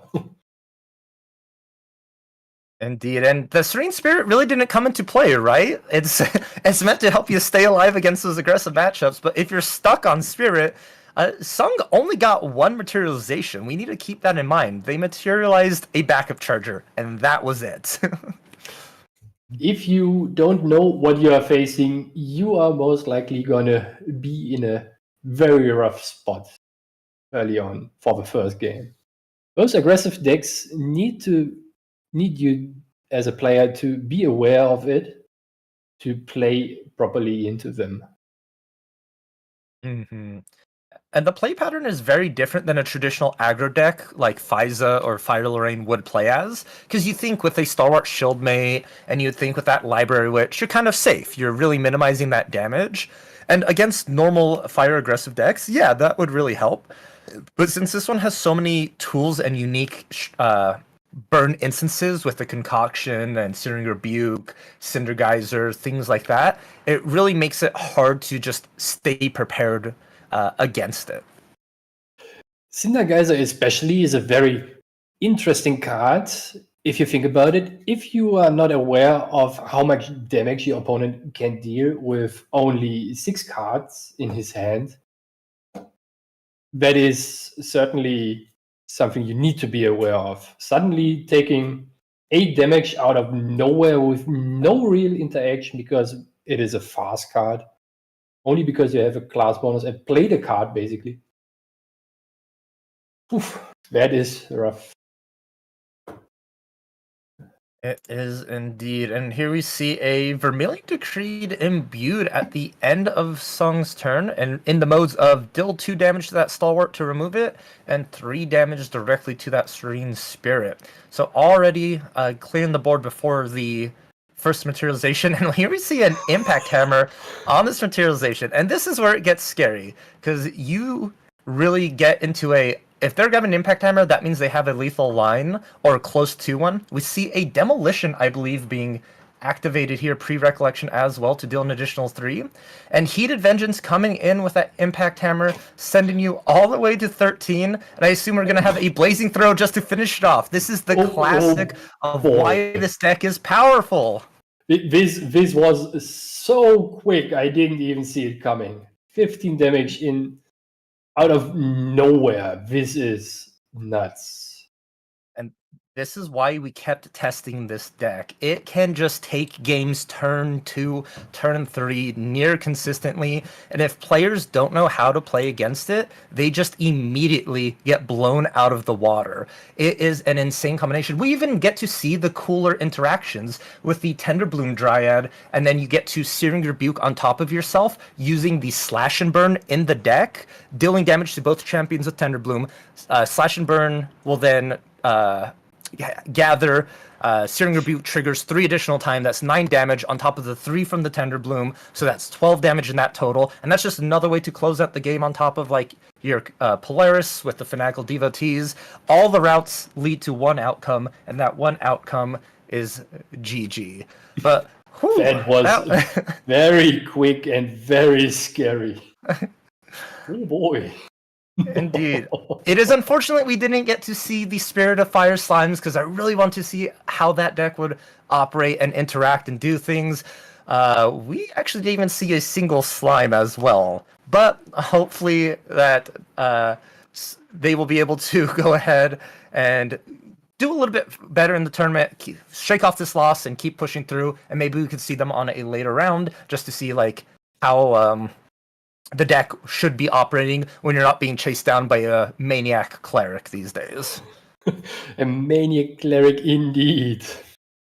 I'm still processing what just happened.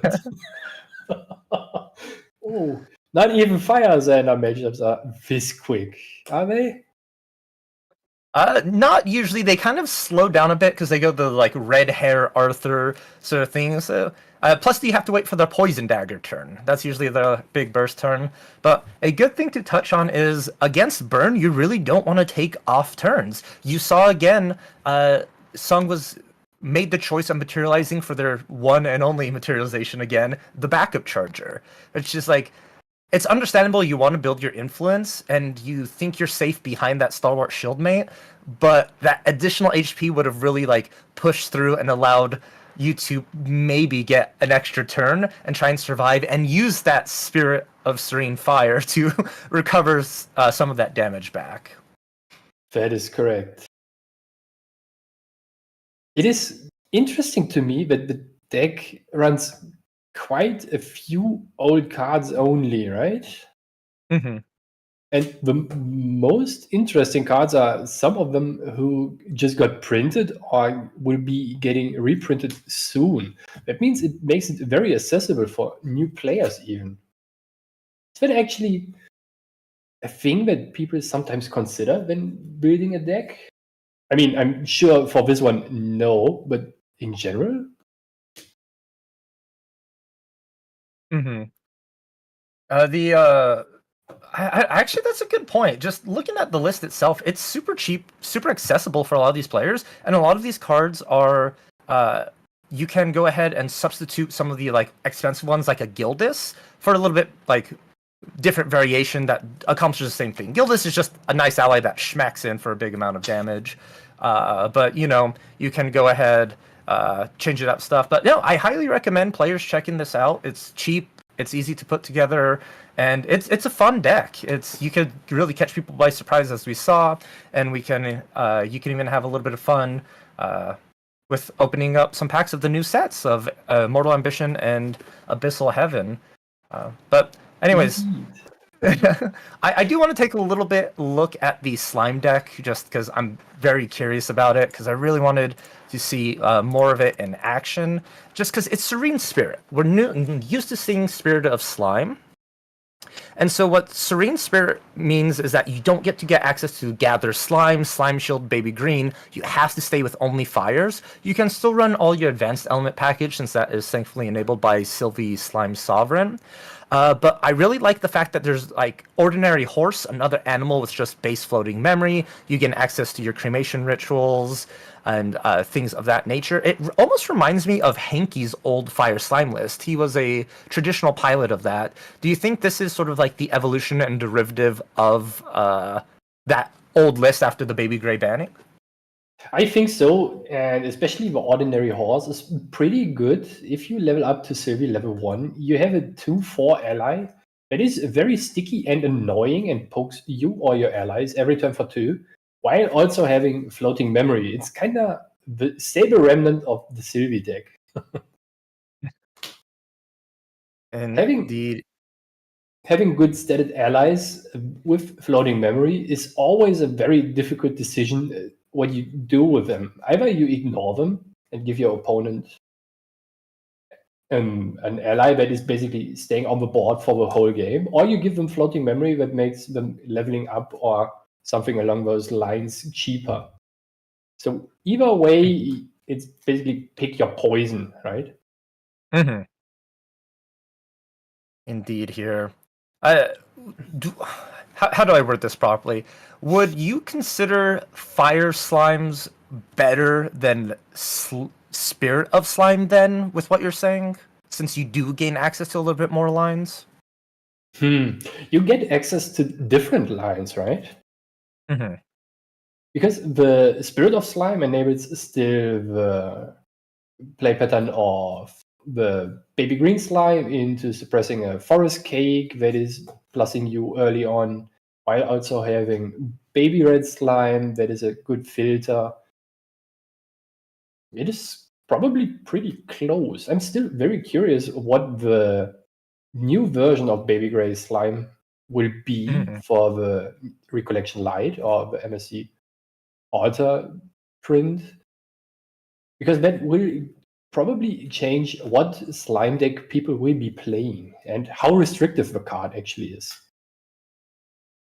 Indeed, it may be locked behind a class bonus actually this time around, which would be very detrimental for a lot of decks who are trying to take advantage of it. Also would really slow down Sylvie, not to like the point of like, oh no, it's unplayable, but you know, you can't turn one Baby Gray Force Cake anymore on Spirit. You gotta at least level up. I think Baby Gray would probably benefit if it had the imbue keyword. I think the fact that being able to just reveal slimes from hand and or memory was a little bit too strong. It would really force players to like have to play the additional slime cards or to keep them in hand, put them in memory for the Baby Gray itself. I can also see that the card text gets slightly changed to you draw a card into memory instead to hand. That would also be a very sufficient change, and maybe even some interesting restriction of you need to have a slime spirit in your lineage. I like that a lot actually. When a Grand Archive card says draw into hand, it's essentially excelling you one additional turn ahead of your opponent, opposed to memory, where it's excelling you, but you can't have access to that resource till a turn later, so it's not as lopsided or swingy as it is to draw into hand. So I think that's a great way to go ahead and limit that. I like that idea a lot. Hopefully you are correct, because it would be cool for the slime players to still have their little Baby Gray, but not be as oppressive and used everywhere else by Everyone remembers the summer of slime, right? Indeed. Well, I do want to bring up something else here real quick, if you do not mind. I kind of want to go over with you the representation of champions we have in the event. Would you like to see that? Of course, I'm very excited to see how many of what champion do we have.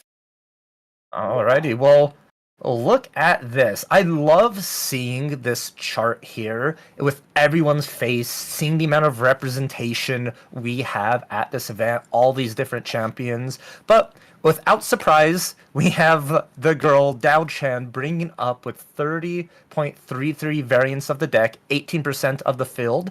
Surprising for me, I'm not sure about you, but Guoja in second place with about 16% representation. That is very surprising, actually, to me. I thought it is more of a niche deck, to be honest, but that might be painted to my local scene, because not many people play Gojia here. But as I said that, thinking about it, you have so many possible decks you can build, right? You can build a very aggressive version with Suzaku.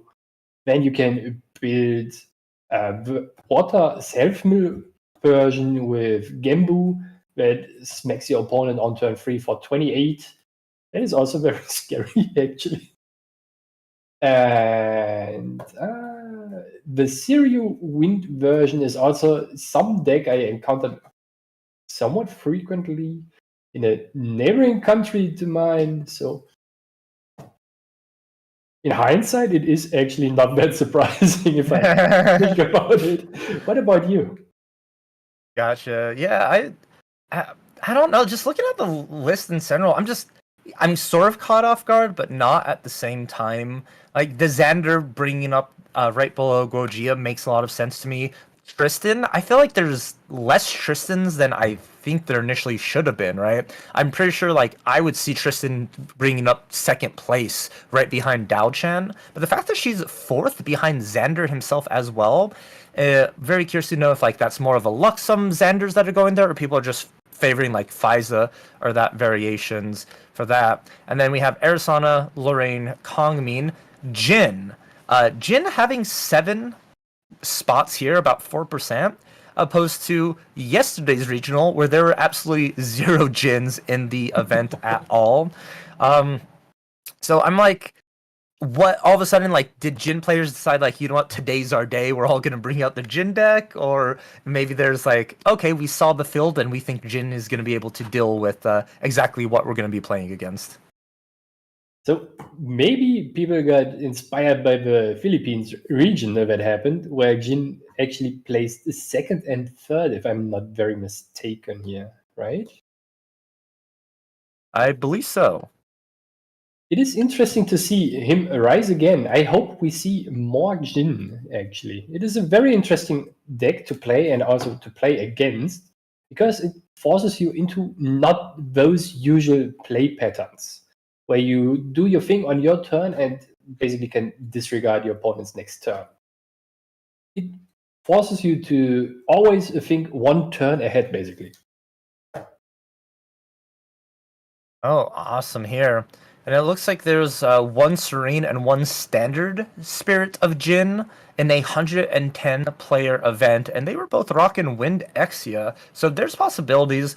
And I think the devs has said it personally the best is there's a lot of good decks out there that haven't been found, and it's up to the player base to find them. And it's just a matter of a character specialist locking in and brewing up something good, or just a random happenstance of deciding to go a certain champion and a route or strategy, like the Water Automatons list. It's no one would have expected outside of ALC, MRC for Automatons to be making a guest appearance, but here we are watching Overlords actually be activated and hit the board. Yeah. The interesting thing is that Overlord becomes significantly worse if you think that a lot of people are playing wind decks because of Dream Fairies, right? Mm-hmm. And the current boogeyman, I would say, is Diao-chan, a fractal deck that is water. So you are probably well positioned if you think that a lot of people will exactly bring this deck. And if you then come across with an Overlord who has Spell Shroud, that is very hard to deal with for Diao-chan. Mm-hmm. Everything of your cards that deal with allies, for that matter, are spells, if I'm not too wrong here. And Spell Shroud says, nope, you're not going to do that to me. So Overlord getting every turn bigger and smacking you in the face hurts quite badly, very quickly. Not even to mention the allies that can utilize the power cells themselves. Mm-hmm. That's very true. And as a Diao-chan player, you would have to run in 2, maybe 3 Frostborn Paladins just to try and get rid of the Overlord. And at that point, you might as well be losing the game, having to use all your ally protection to remove a single ally. And Overlord, we've talked about it, has Steadfast. It will retaliate against every single attack. That is correct. You are losing one of your strongest allies in the Diao-chan deck just to deal with one Overlord. Might even be replaced by a new one next turn. That is a scary thought to have. Mm-hmm. You know, I actually am staring at this graph very intently, and something just occurred to me. It's a thought that makes me kind of happy on the inside, but I don't know about other players out there. There's not that smug face of Merlin sitting on this graph. One might be happy, one might be sad. I feel like Merlin has been a menace for quite a while. She's consistently always there, always has representation being brought, but now she's finally lumped in with the other champs. The time and era of Merlin we might finally be leaving it. We do have some players who are diehard Merlin fans who will always be playing them, but you see, there's room and chance for other champions to grow. Kong Ming of all, is seeing more play than Merlin, which is super exciting because I feel like Kong Ming is very unexplored. She has a lot of cool possibilities and things to do, especially with the new level 2 we got from Abyssal Heaven. I really wonder if people are going to start brewing with that, seeing if we do some Beyblade shifting currents and be able to activate multiple cards in a turn from that banishment. That would be very interesting to see to me. I haven't seen any of those lists yet, but I was a little bit occupied with private stuff, so I just paid attention to the champions I personally like. And in regards to what you said about Merlin, usually it felt to me in previous seasons that early on, Merlin is just somewhat of a safe pick. If you don't know what to play, you can always play Merlin and have maybe an okay time. And later on, if the meta settles somewhat, you know what to throw in your sideboard and main deck to combat the meta decks. So it is more of a end of season deck than an early season deck. Is what I feel like about the deck and the play patterns for Merlin here. That does make a lot of sense, especially because early season, it's a very fast, aggressive aggro decks, and Merlin really doesn't enjoy playing much against into that. But once the meta finally settles, shifts down, maybe slows down a little bit as the combo decks or control decks come in, Merlin kind of walks into the room and says, "Hey, did you forget about 2 fireballs for 13 pre-recollection?" You are correct. The fireball pre-recollection for a bazillion damage to end the game. Indeed.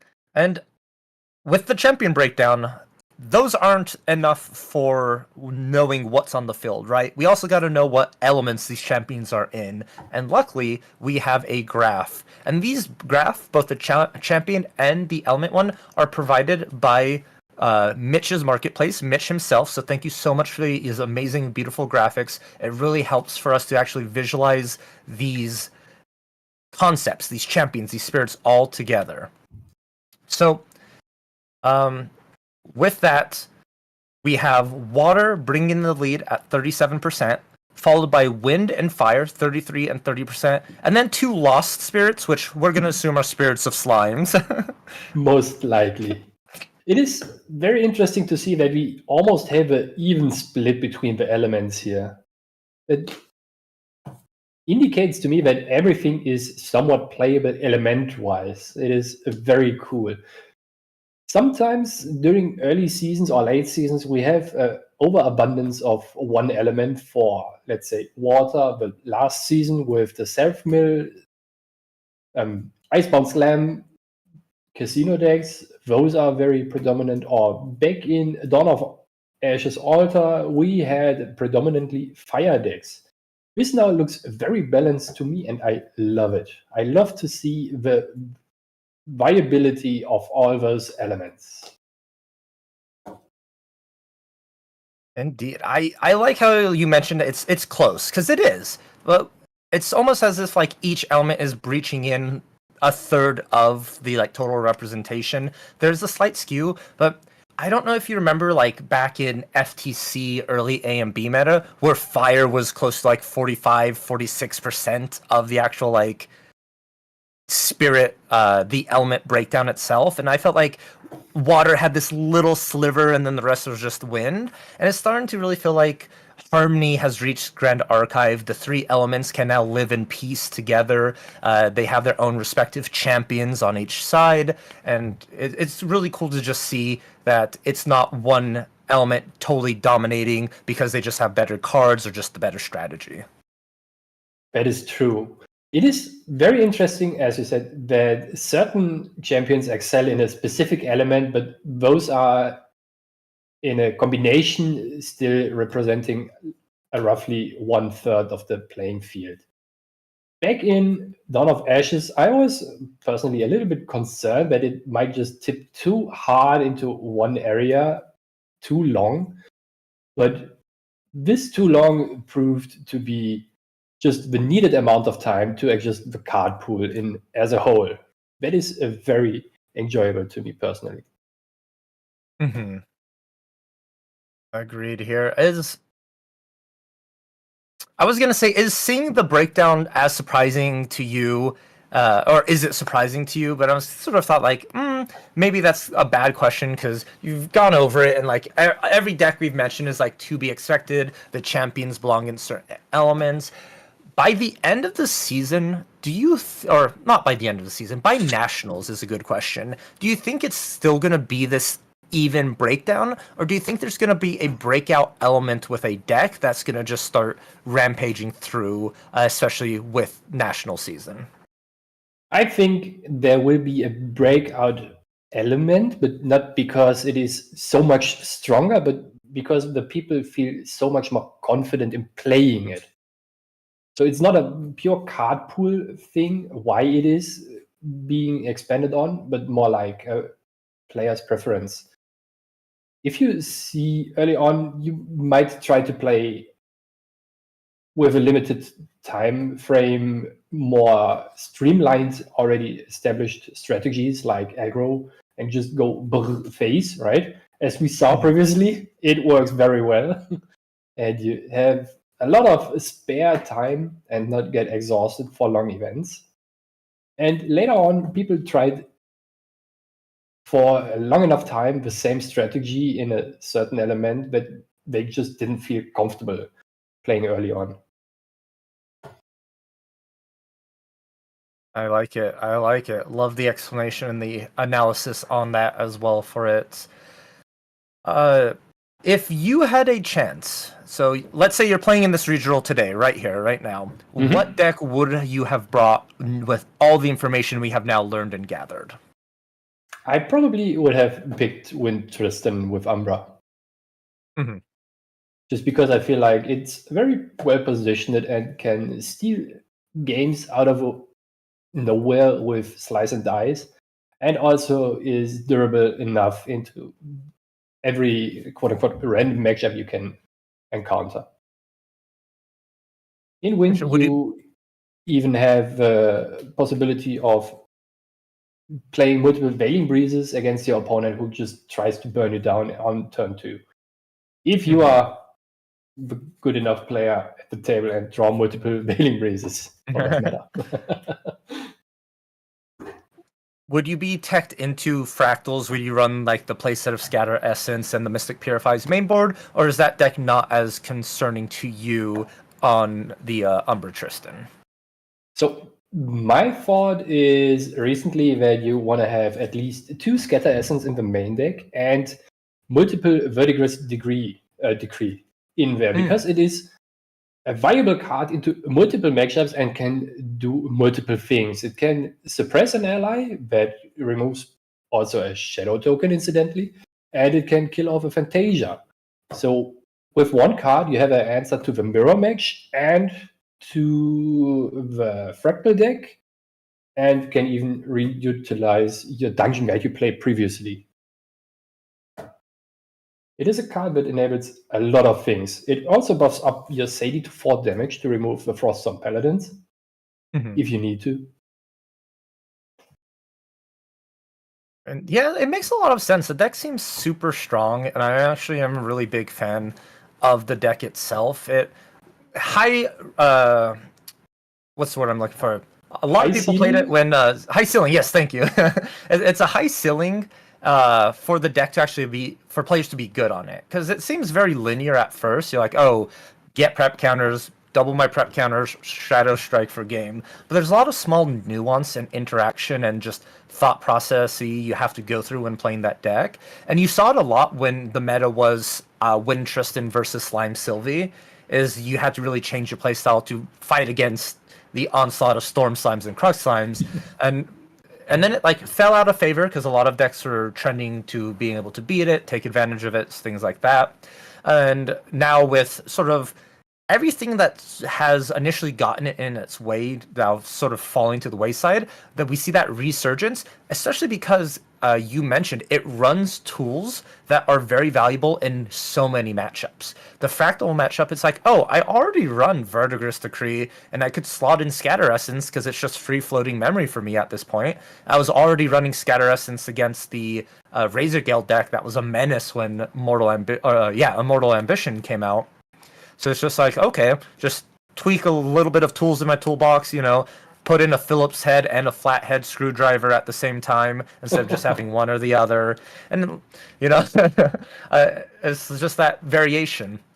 And I really like to see decks progress as people forget about them because they're like, oh, this isn't good anymore. But a lot of the Tristan players just like, no, Tristan's still good. We're just waiting for our moment to really shine because of our ability to adapt and change on the fly. Tristan is also a deck that heavily relies on your personal knowledge as a player, how to pilot the deck and what your opponent might be playing that is something you need to be aware of. Incapacitate is a super strong card if you know what to negate with it. If you have no clue what you need to negate, you have a card in hand that basically does nothing for you. And it's also the same with the combination of Reclaim. There are certain matchups where you actually want to throw in Mystic Purifier just to reuse those, and you have to value the Mystic Purifier over the card advantage you get with a Windmill Engineer. Mm-hmm.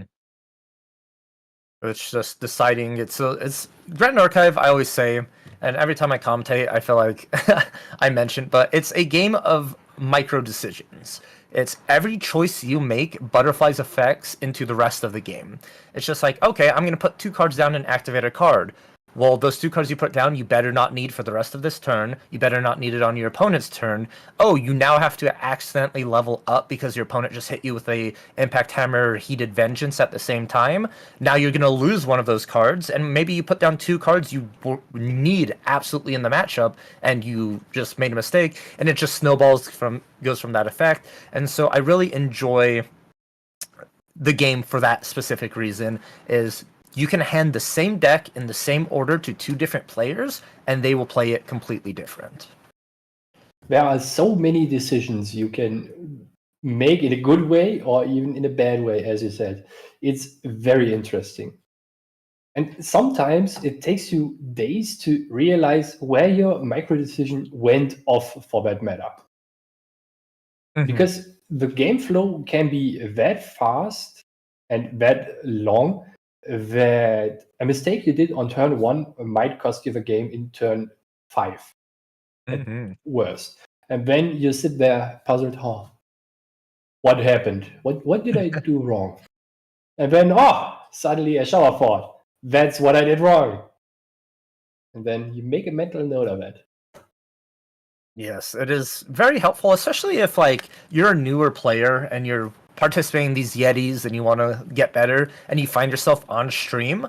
Go back after everything's over and rewatch yourself play, because it is a very valuable learning experience and a learning tool for a lot of players, just because you get to really you're not directly there anymore in the moment, so now you could start seeing things you initially couldn't have seen, and it allows you to rethink your thought process of that nature. So I highly recommend it to everyone. And maybe if you're not on stream on Yetis or anything like that, at home, just record yourself playing with your friends and review your footage later, just to be like, oh, I could have made this choice a little bit better because this could have been an outcome. It's like, oh, I see myself clearly putting down my creative shocks when I could have kept one up to be able to do that at the end of my opponent's turn to cycle cards a little bit faster. But a little cool trick to just help yourself get better at the game. No one's perfect. This game takes a lot of skill, and we even see, at a sense, top players who have top 8'd plenty of times before, falling down the ladder. We see people finishing in the hundreds or 80 to 90 position, and it's just because, sometimes you make that mistake or not prepared for a certain matchup, and it really can just ruin your whole tournament run. One thing what a friend group of mine used to do for a different game is that we had a quite big play group, and 2 people played, and 2 other people stayed behind them with a notepad and wrote down things that you could improve on or that were a thing you could talk about after the game. For Grand Archive, it could be, what cards did you put down in your memory? Why did you choose to materialize this? And just talking about those thoughts that can help you immensely to improve very shortly, actually, and very quickly in a big amount. Mm-hmm. Indeed, it's I think they call that, was it the rubber ducky method, right? Where you talk with people. Pretty much you have a group of people or yourself, and it's like you're talking to a rubber duck. You have to explain to the rubber duck what you're doing and why. And it's a rubber duck, so it has no concept of any game knowledge or anything you're talking about. So you really have to be in depth. It's just like, I'm going to reclaim my windmill engineer. It's just like, okay, but the rubber duck's not going to understand the concept of it, so you have to explain it. It's like, I'm going to reclaim my windmill engineer to be able to get a floating memory in my graveyard to level up on my next turn, and which provides me my Windmill Engineer back to cycle another 2 cards since I have 2 wind already in hand that I can imbue on my next turn to see 1 card further in my deck. And then as you go through that, it really helps because you're like, you see that play. I'm reclaiming my Windmill Engineer, but your playtest partner, which will be you in this example, you're like, okay, you could have done that, but I also see an opportunity for you to keep up the 3 cards in hand for the Veiling Breeze instead, because your opponent is posturing with 3 allies that look very aggressive, and they may have a second wind that could just win them the game if you don't play that defensive option. It's just like, oh, I wasn't even considering that. I was too blinded on the fact of just generating my own value. I wasn't in consideration of what my opponent was doing. That's also a very tricky thing to decide when your own value is more important than your opponent's lost value, right? That is an issue I personally struggle with. Usually I'm, that's my value, I take it. Go away. And then my opponent just overwhelms me with what he had prepared beforehand, while I was too focused on my own advantage for that matter, and was disregarding how much he being on a disadvantage would have helped me. Mm-hmm. It's a game of tug of war where if you pull the rope towards you, how much is your opponent going to be able to pull back towards them? And like in the Tristan matchup that we saw 2 rounds ago was a perfect example, as if like both the Tristan players were pulling back and forth, and it just got to that point where Guthros pulled the rope a little bit harder than Taco Boss, and Taco Boss could not get the flag back over the line, and eventually just fell. So the lost value compared to increased value, it's just like, yes, I didn't gain any cards, but my opponent lost cards, so that's still it in my favor nonetheless. Indeed. Sometimes you just need to know when to bait certain key cards from your opponent, or just do a little bit more chip damage in some way, or rob him of the influence he currently has. Mm-hmm. Perfect, indeed. There. So I feel like I've been doing a lot of chatting here about theoretical Grand Archive and the science behind it. Did you have any like questions or any topics you wanted to touch on, particularly to like champions, the Spirit Breakdown, or just decks in general? I'm very interested to hear a little bit more about the Burn Arizona deck, since you said you helped inventing this particular list. So if you can just expand a little bit more on that, I would be very happy to hear more about it. Of course, yeah. We could go ahead and take a little bit further look into it. So it is part of my playtest group and a group of really close friends, really great guys. They one of them initially had this idea of like, what if we just play like Fiza, something aggressive? And they sort of like, well, we want to take advantage of some of the newer cards like Searing Rebuke and things of that nature. So they sort of started brewing and concocting a like cleric burn deck. We then found about like Fire Daochen, and soon there was just a list that they found that they really liked. I didn't get like too much involved in the early stages. It was till like after the deck sort of had its like solid foundation is when I started them helping playtesting, running them against certain matchups, and just sort of doing that rubber ducky method we touched based on of just like why run this card? What's the important about it? And we noticed that there's just a lot of value that just like in Fire that inherently people weren't taking advantage of. The Explosive Concoction, the new Abyssal Heaven card, is just, it's a 7-cost potion, and in past potions have been bad, so you're just like, oh, like, I'm not even going to take a look at it. But the fact that you can brew it 50%, or I think it's 66% of the time, because you just have to roll an odd number, right? And you roll 2 dice. So it's a guaranteed 4 damage on your next turn and draws you a card, which feels so nice.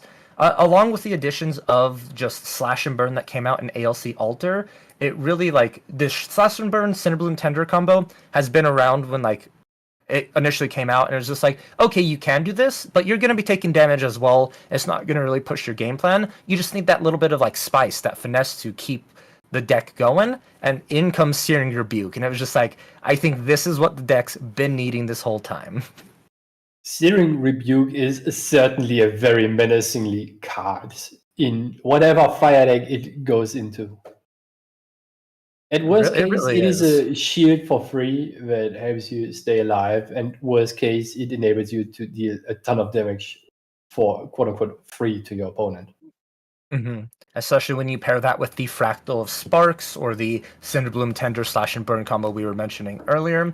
And the deck we saw is very aggressive. It can scam some games quickly, turn 2, first materialization, things like that. But the deck also has longevity in it, which is one of those important factors when testing, we found out, is we want to make sure this deck, if you can't win on your like turn 2, turn 3, you're able to grind out some of those games. And that's where you have like Ashwick Cremator, Fanatical Devotee, and your Vermilion Decree. And why we run Creative Shock is because it allows you to filter, draw, and build up some more influence if needed. And Vermilion's removal, direct damage, card draw. Ashwick is a great end game ender where you're just putting everything down. You're either low on influence or you're trying to fill the board. Deals that additional damage, puts pressure on your opponent through board state and through direct damage. And then Fanatical combos so well with Arisana and the Polaris is it swings for 3 if you have that 4+ in the memory, and with the class bonus, if you have 2 or 3 Fanaticals on the field, your opponent can't favorably trade into them because they're going to be taking 3 damage, so they're probably going to try and lock them down or remove them, especially against Fractal decks with Torpedo Fractal, keeps it locked down. So what do? You just go ahead, pop your Cauldron and blow up your own Fanatical Devotees to deal damage. And with the way the triggers can stack, you can interact with removing an old one for the new trigger. So it's sort of like they stagger themselves, so you don't need as many fire cards in your graveyard as you initially think you do. So yeah, they're just really cool interactions. Shout out to the one of Cremation Ritual. The deck usually runs as well. That's more of a fine, I'll do it myself kind of moment. If all else comes to fail. But deck's super fun. I'm super happy we got to see it in action here, and that it was something that I knew very well, and a friend of mine was piloting it. But yeah. That is very interesting. I love to see it. I'm Well, still amazed at about the list. Yeah. When you first look at it, you go, "Oh, that's a pile of cards. That's a weird list," but it all makes sense when you start to read like what everything does. You got your own fireball in it with kindling flare, because you can just build up all your herbs and hit them with your own fireball. Fireball at home. Yes, it is the fireball at home. But yeah, I do want to just take a moment as well to thank Serene Balanced Productions for going ahead and hosting this stream for everyone to watch and allowing us to commentate, along with Yeti Gaming, specifically Andy K and all his judges out there, making sure the tournament runs super smoothly and keeping us rounds going lightning fast one after another, getting these pairings and answering all those judge calls. Because with 171 people, there's bound to be questions, bound to be judge calls, webcam weird interactions, things like that. So super big shout out to them. If you go ahead and like the content that is happening here and you want to follow it, go ahead and hit that subscribe button. Show some support there. You can also like the video. In addition, if you want to play some Grand Archive on webcam and join the server, the link for the Discord is in the description down below, so make sure you go ahead and check it out. Without further ado, we are going to be going on a quick break here just to go ahead, grab some water, and stretch our legs a bit. We do appreciate you all tuning in, and we hope to see you for the next round.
Hello everyone, welcome back to our online Abyssal Heaven Regionals. I am Valkyrie, and we're joined back at the desk with Clem. Clem, did you enjoy that nice quick break and that very quick match we had last round? I'm cursed, man. I swear to God, I am cursed. What am I? Like, every time, even at Ascent, if I'm on, the game will go to time. Yeah, I do enjoy yapping. Yeah, I feel appreciated that I get to yap so much. But man, sometimes when like I'm at an event and I see, for example, in Chicago when it was before lunch break. I had my break before lunch break, and then you and Cam, like 20 minutes into the round, were just walking in there getting your lunch. I was like, what is this? It's supposed to be my break now. What the heck is happening? So Yeah. it was fun to watch. I looked away. I was eating my little porridge I've been meaning to make for a while, and I looked away for a second. I looked back, and game one was over. I brought my porridge here, and by the time I sat down, this was done. You guys were talking about stats already. I was like, oh, okay, I guess I missed the whole round. How was casting Indeed. then? It was really good. It's one of those you couldn't really take a moment to breathe because as soon as you wanted to talk about something, the game was either already over or the big critical moment just happened, and it was kind of fun. Both the games ended after the first materialization for the opponent, so it was just a very very quick, fast paced. Schlobberknocker, as they would say. Heated Vengeance, I think, is a very good card. We saw it be able to do quite a bit of damage there. And we are preparing for our next round. We got a little bit of a slow burn on this one. It's going to be some Water Daochan versus a Fire Luxem Xander. So we see Luxem Xander making its resurgence back here today. It's been quite a while since we've seen Luxem actually on stream. And I'm fairly curious to see how it's going to fare against Fractals. Yeah, I'm also looking forward to it because fractals can be, if they draw well, it can be a very, very fast deck. But the moment Luxem Xander gets to level 3 and starts revealing, there's a point where you don't have enough fractals that they can, that they can heal back from, that they can't heal back from. You know what I mean? It's like the damage adds up, and you run out of fractals, and they still heal every time they recover every turn, and you are just sitting there like, oh, I guess I'm kind of cooked. But it's not like these decks don't have other ways of winning. Obviously, there are some allies in there, but Luxem is also very famous for being able to take care of allies. Reveal Lightweaver's Assault, shoot your ally for 2, it's gone forever. All right, I guess it's over. So it's going to be an interesting matchup. I do want to mention that our fellow caster Bonnie Reen is on the Luxem deck. Love to see him doing well while also casting wonderfully. So, it's always nice to see casters playing at these events.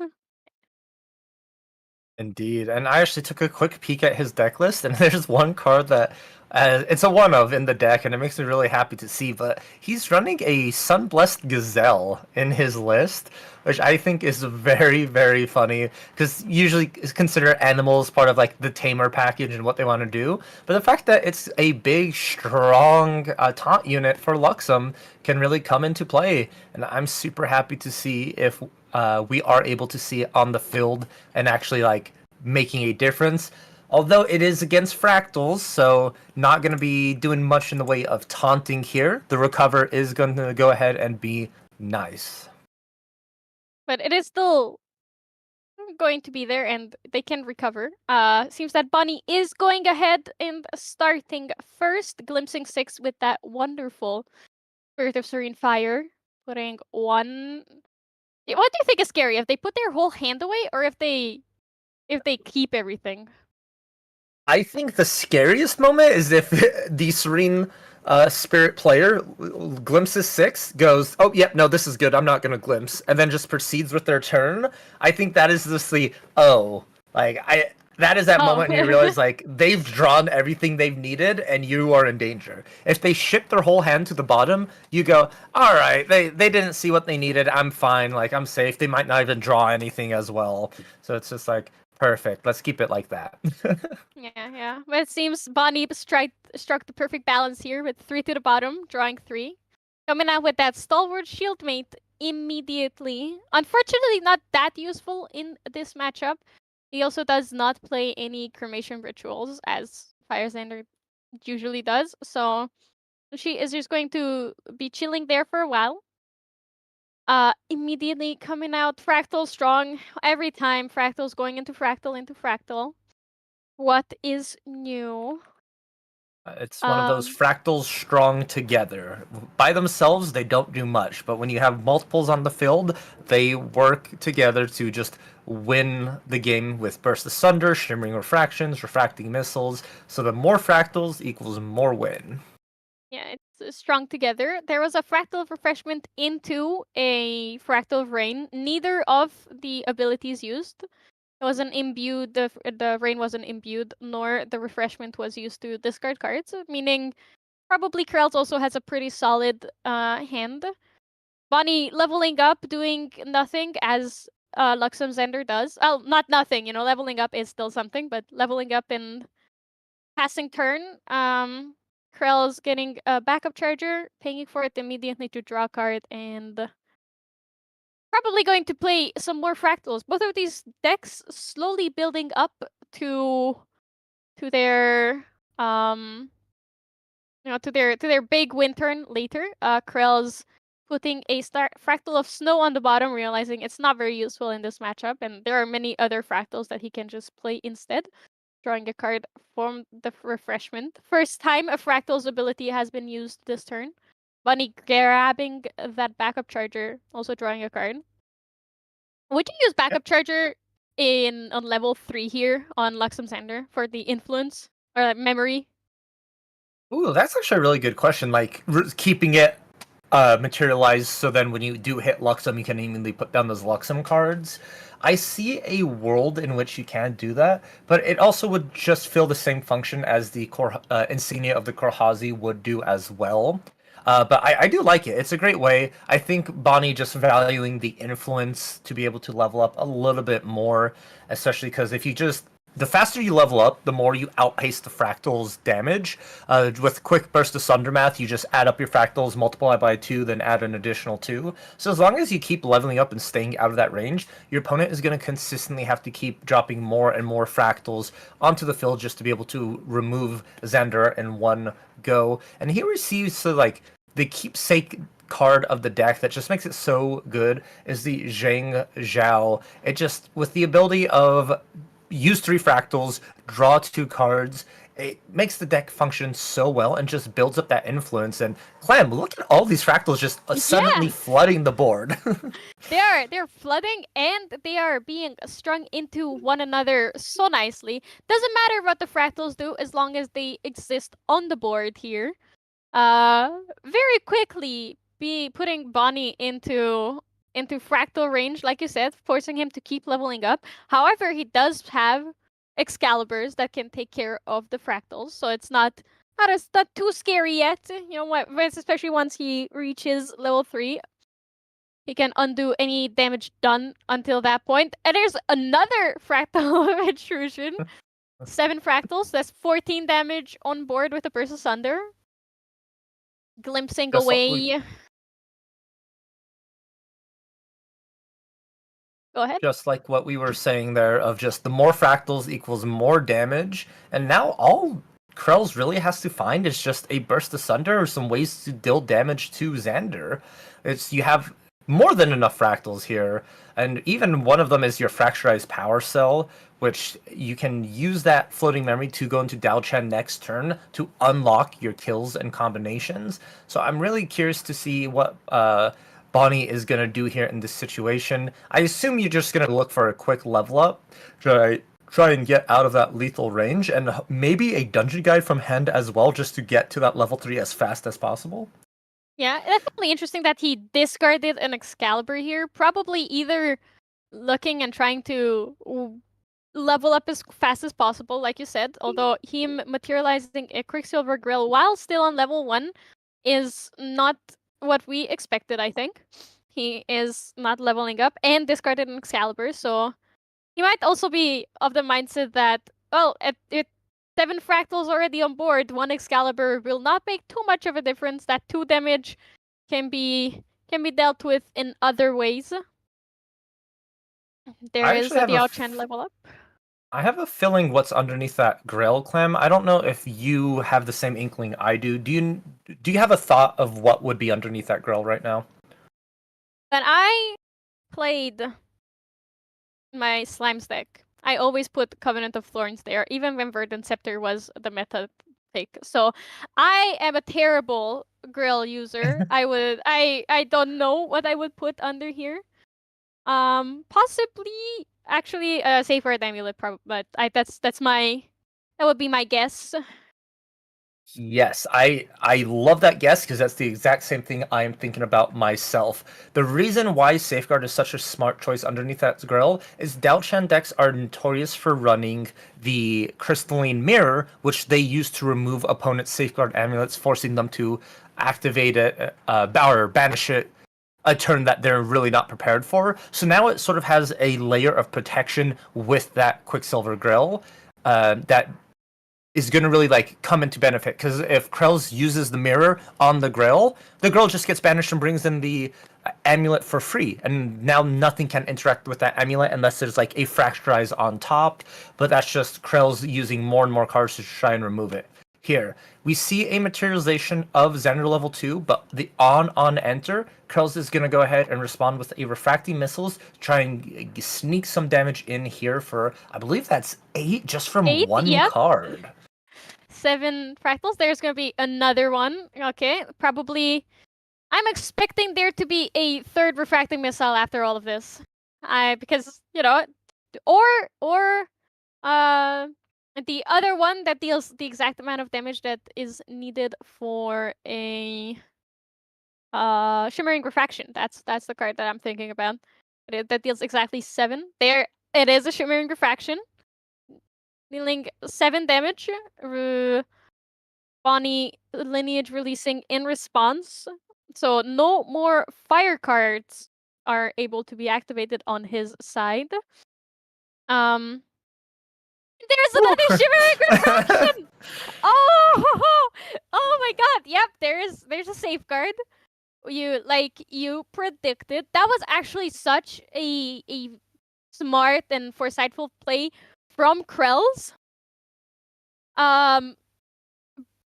Putting that Shimmering Refraction into his memory is actually what won him the game there. The Sacred Amulet was not enough, and it was just, the game was over.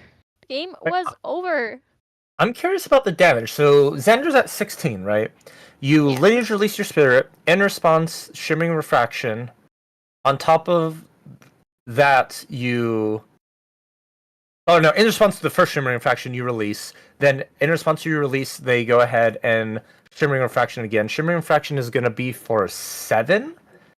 And then you Amulet, so that means Amulet would prevent 4, you take 3, go to 19, which is exact lethal because you're not Xander level 2 quite yet, because this was all in response to the materialization and paying the cost of leveling up. So crazy. Losing on the stack. Honestly, you did just lose on the stack, and it was a game of chicken. I think we needed to pull the trigger a little bit faster on that Safeguard Amulet to be able to like prevent some of that damage. But the fact that Krells had, was it 2 refracting missiles, 2 Shimmering Refractions in hand, and that amount of fractals was just insane. And this is sort of where like Fire Xander struggles against. Is just if decks, it needs to set up. So if decks also have time to set up and their setup is better, then it can just steamroll Xander before they even get to Luxem. Yeah, and Water Daochan sets up a lot earlier in game, because from their turn 1, or turn 0, they are immediately putting fractals on the board, and every fractal is at least an extra point of damage. Meaning that their setup, by the time you get to start setting up and stabilizing, their setup is probably out of this world. It's for sure going a lot faster than you are, unfortunately. Do you want to take a look at the sideboards here real quick? Because both the Bonnie is already done sideboarding, so... Yeah, just gonna quickly go in there, scan it. We're bringing in Verdant Protective Trinket, 100%. And then I think we just try and bring in Incapacitate and Blanches to go ahead and for that protection. Everything else is more against the aggro matchups or allies, and that's just going to be what you're looking for, trying to stabilize and protect against this spell damage. Now, from the Fractal side, Clem, is there anything just jumping out to you that's going to quickly just windmill slam back into that material deck or main deck? Actually, nothing. I don't think there's anything here. His deck already perfectly tuned for this matchup. He's probably going to bring in a Frostbind just so he has something. It's one more counter for the incapacitates that I'm pretty sure he knows that Bonnie will bring in here. Otherwise, I'm not seeing anything else here. There's a lot of Water Resonance, Bubble Viridian are both useless. Staggering Strike could be argued for, but Luxem Xander is not. Even if they play Slice and Dice, they're not focused on that, so that's not their main game plan. Nullifying Lantern is absolutely useless, and Unstable Fractal could come in, but it's only for zero cost items, so it's probably not enough. Bunny immediately already being done with his scrying and just pass the turn as you do on Firexander. No funky plays this time. There is a fractal ran into an unstable fractal, I believe. Yes, that is correct. The unstable fractal. And Krells really has no issue of finding these fractals. That was one of the things we talked about, is like you need fractals to make the deck work. Citing in unstable fractals may not even be beneficial because you don't need the additional fractals. You don't have to worry about any items or regalias from Luxem Xander. You have Crystalline Mirror to take care of the Safeguard Amulet, so you're more than happy to just probably shuffle up and go directly to game 2 with that. We see Krells once again materializing that backup charger under no pressure whatsoever, so you're more than happy to take your time, build up that influence, and just see if you can find more fractals. Which, it's not a problem for him at all, bringing in that... All of these fractals look so similar. Which fractal is that? Could you help remind me? That is the Dissidence Fractal. That is the 1 cost on enter, Glimpse 4, and if you have 2 other fractals, it gains Reservable. And so it is probably like, without this fractal, the deck wouldn't be as consistent as it is now. I think the ability to just Glimpse 4 for 1 sets up your turn so well, and it's a better better Idle Thoughts. It not only lets you look at the top 4, but you can rearrange them in any order, and even put the ones you don't need anymore on the bottom.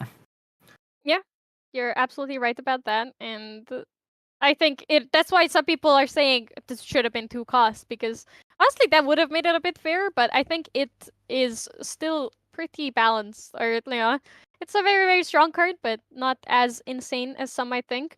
Bonnie going fast cure at the end of Krell's turn, banishing it to level up, then before Recollection playing a Juggle Knives to draw a card. Standard Luxem Xander things. We all know it, we all love it or hate it. Going for Ace Cry Disguise, glimpsing 1, putting the card into memory for that level 2 banishment. Krell's bringing out, I believe that is a Censor. Paying. Yes, that is a Censor. Shutting off any potential future floating memory in Bonnie's graveyard. However, Xander Deft Executor will still be able to bring back an assassin card from the graveyard, an assassin action card from the graveyard, because that is a type and not an ability. Krell's also immediately brought out the Jiao, the Zhao Yun, Zhang Jiao. So many names. I am terribly sorry. The Zhang Jiao. Drawing 2 cards off of it, going into a Fractal of Snow. Bonnie brought back the Juggle Knives and played it immediately as well before Recollection, as predicted with the Xander Deft Executor. Paying 3 for Dungeon Guide. Alright, finally he is able to level up to level 3 without dying on the stack. This is kind of what you want to see out of Xander, right? Not taking these additional 1 or 2 turns for materialization, just straight up drawing cards, filtering through the decks directly into Dungeon Guide. But that Dungeon Guide is going to meet immediately by a Glimmering Refusal. I believe this is going to be negate this Dungeon Guide unless you pay 4. Now, if you have 4 cards in hand, you might as well go for it, right? You need to level up to level 3, plus you get to put down some of those Luxums, which I think Bonnie is opting into doing. You may lose 1 or 2 Luxum cards here, but, you know, it's worth being able to get to level 3 at least. Yeah, and now he needs to have there's a bigger price to pay, a bigger gamble because the Glimmering Refusal did come in. Bunny had exactly 4 cards in hand, so he could pay the 4 for it. So Dungeon Guide happens, resolves, and 2 being banished. A Gleaming Cut and a Planted Explosive is gone. I don't think Bonnie is too hurt about the Planted Explosives. Even though it is a lot of damage that can be pushed, it is not as terrible to see gone as the Gleaming Cut. Indeed, just losing the ability to draw 2 additional cards. But your influence isn't that low to begin with. I think you're sitting at 5. You'll go to 6 on your turn, and depending if you what you opt into materializing, you could be at 7 here. So I personally think it's not too big. You don't want to see it, but at the same time, it doesn't hurt as much unless like you are dungeon guiding when you only have 2 cards in hand or total influence, right? That Yes. Gleaming Cut would hurt so much more. But Krell's doesn't really seem phased by any of this as well. Dao-chan's sort of just going to be on her style. We don't see a materialization of Dao-chan level 1. Instead, we go Nullify Mirror, which speaks to me that Krell's isn't looking for a lethal line this turn. Probably just going to be a little bit more setup. You're not really in threat against this Xander anyways, as they need at least 11 or 10, I believe, to do the Lightweaver Assault double combination to really finish off the game. Yep, you are absolutely right about that. He did bring out the Nullify Mirror, so he can have he can keep cards in hand to activate anything fast speed that he wants. Attacking with the Zhangjiao to play another Zhangjiao and draw another 2 cards. And they're then going into another Dissonant Fractal. The deck is producing the value as expected, going very crazy with it, as the professionals say. Glimpsing 2 to bottom, keeping 2 on top. That is still a pretty scary thing to see if you're Bonnie. Keeping any cards on top as a Fractals deck, especially more than 1, is not something that you want to see, because that means that they are definitely setting up for their turns coming here.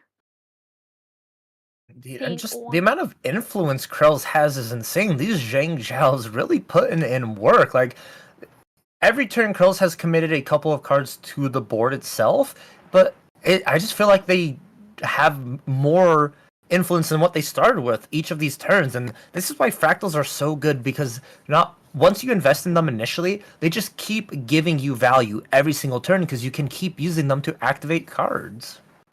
And you don't need go down on you don't need to reserve anything really to play anything after you have at least 3 Fractals.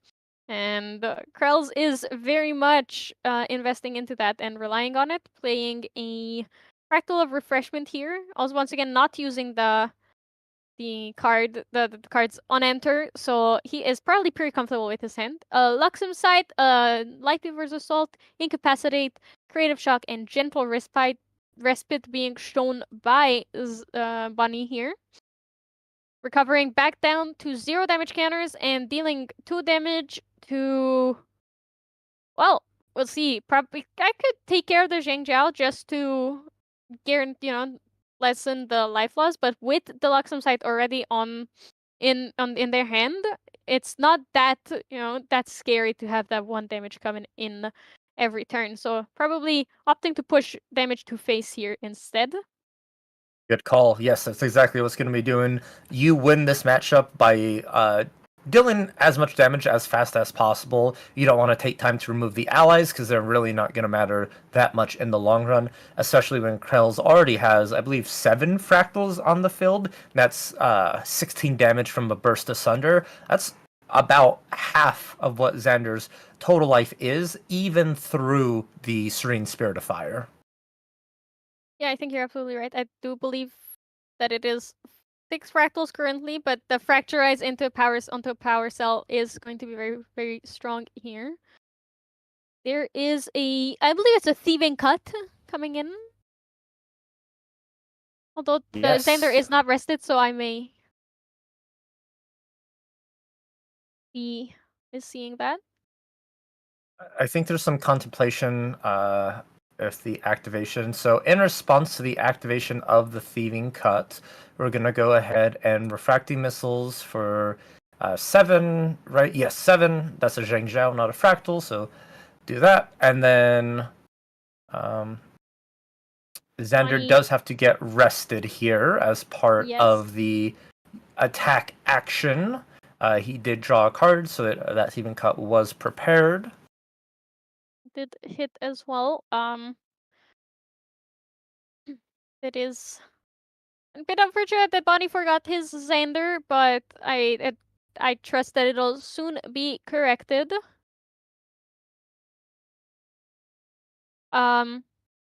Ooh, the Safeguard Amulet coming out to null any Lightweaver's Assault damage coming in, or just, in general, later when Bonnie does try to go for the double Lightweaver's Assault turn when he has 10 influence, it is definitely going to hurt it a lot because instead of 16 damage, it'll only be 8. Mm-hmm. Indeed, and I really like the respect of the materialization of the Safeguard Amulet because Krell's is still saying like it's very feasible that you can just win the game with Lightweaver's Assault. So I'm not going to take any chances. We're going to go directly into a Refracting Missiles though, and this is where things are starting to get really scary for Bonnie because this is just like how Game 1 went. We started with Refracting Missiles, and then all it takes is for another Refracting Missiles to be followed up, and then a Shimmering Refraction being put down in memory, and just either passing turn or activating directly from hand. I mean, at this point, one Shimmering Refraction into a Burst Asunder would also be enough, or a Refracting Missile into a Burst Asunder. Any of these damage dealing cards that deal half the damage of a Burst Asunder into a Burst Asunder would be enough. Bonnie being very thoughtful and materializing the Viridian Protective Trinket there. Krell's passing on. Krell's responding to the Xander reveal trigger with the Nullifying Mirror, once again guaranteeing that he does not have to put down any cards for the Luxem cards being revealed for Xander's ability. Yes, keeping all those in hand, but at the same time, or you're not actually Dao Chen. Never mind, you're still a Spirit of Water. I'm like, at the same time, if you were Dao Chen though, you'd like, I'd happily put some reactions into my memory here. Why not? It's a free. You wouldn't mind. Yeah, you wouldn't mind as much. Bonnie playing the Creative Shock because his Serene Spirit is still in his lineage, unlike last game. So my calculations may have been incorrect, and a damage spell into a Burst Asunder would probably not be enough because there is the 6 recover 6 from the Serene Spirit still. Krell's playing double fast cure because Bonnie is all hands down. His influence is 5, and is his influence 5 only? And Krell's is 4. I thought if Krell's was also 5, I miscalculated. Yeah, Krell's is only at 4. Holy moly, that double fast gear, just being able to recover 8, since Bonnie decided to get a little bit overzealous with the Creative Shock as well. So it's sort of undoing the last 2 to 3 turns worth of damage Bonnie has provided, which is going to make it very difficult for that Lightweaver's Assault to look for a lethal line. Yeah, absolutely. Unfortunately, the chip damage from the Lightweaver's Assault is completely undone. However, Bunny is also not forgetting to attack with his Dungeon Guide, which is something that people do. But he is not, and he is just continuing to push damage, passing turn with all cards in hand, very possibly keeping up an incapacitate there. Yeah, which we actually know is in hand due from the initial first reveal from the Dungeon Guide turn. So actually, that's something Krells has to really be thinking about and playing around, is just how do I get this incapacitate out of Bonnie's hand so that I can go ahead and look to close out the game. A lot of the times you see these players, they just find a second burst asunder and they activate the first one and just go negate it or not, up to you. It usually does get negated, and then they just follow up with a second burst asunder right away. So foolproof plan a lot of the time, since burst asunder, part of the cost is not to sacrifice any of the fractals. You choose if the card resolves, then you get to choose if how many you actually do get rid of, so you can deal the damage. So it's a neat little trick to just get all your opponent's interaction out of their hand as fast as possible. Yeah, absolutely, and that's why you don't mind the Safeguard Amulet being banished in response too much either. Obviously, you're down one burst asunder, but you haven't committed anything other than that one card to the kill line. Ooh, Bonnie bringing it out, the Luxera's map, the one and only card in the game that searches your whole deck for anything. Love to see it every single time. Before Xander's trigger gets the resolve, he plays the second or third creative shock of the game. I don't quite remember how many were played this game. Yes, and on brand, we're gonna go ahead and nullifying mirror just at that recollection, so you get to keep all those 4 to 5 cards in hand, not have to worry about going completely shields down. And we see a reveal of Excalibur, Lightweavers, and Luxem Sight. Excalibur, I feel like might be too little, too late. You really don't want to remove a fractal. You could, but I think some of the higher value targets may just be the likes of a Safeguard Amulet, a Sensor, or even the Crystalline Mirror or Nullifying Mirror. Yeah, I do agree with you, because you will also, just like how they can force your hand with the banishment of, Uncover the Plot is wonderful here. Drawing a card, getting prep counters, and revealing Bonnie's memory here, recovering an additional 3 and probably dealing another 2 damage to Krell's. Getting close to that spirit threshold of 15 damage counters.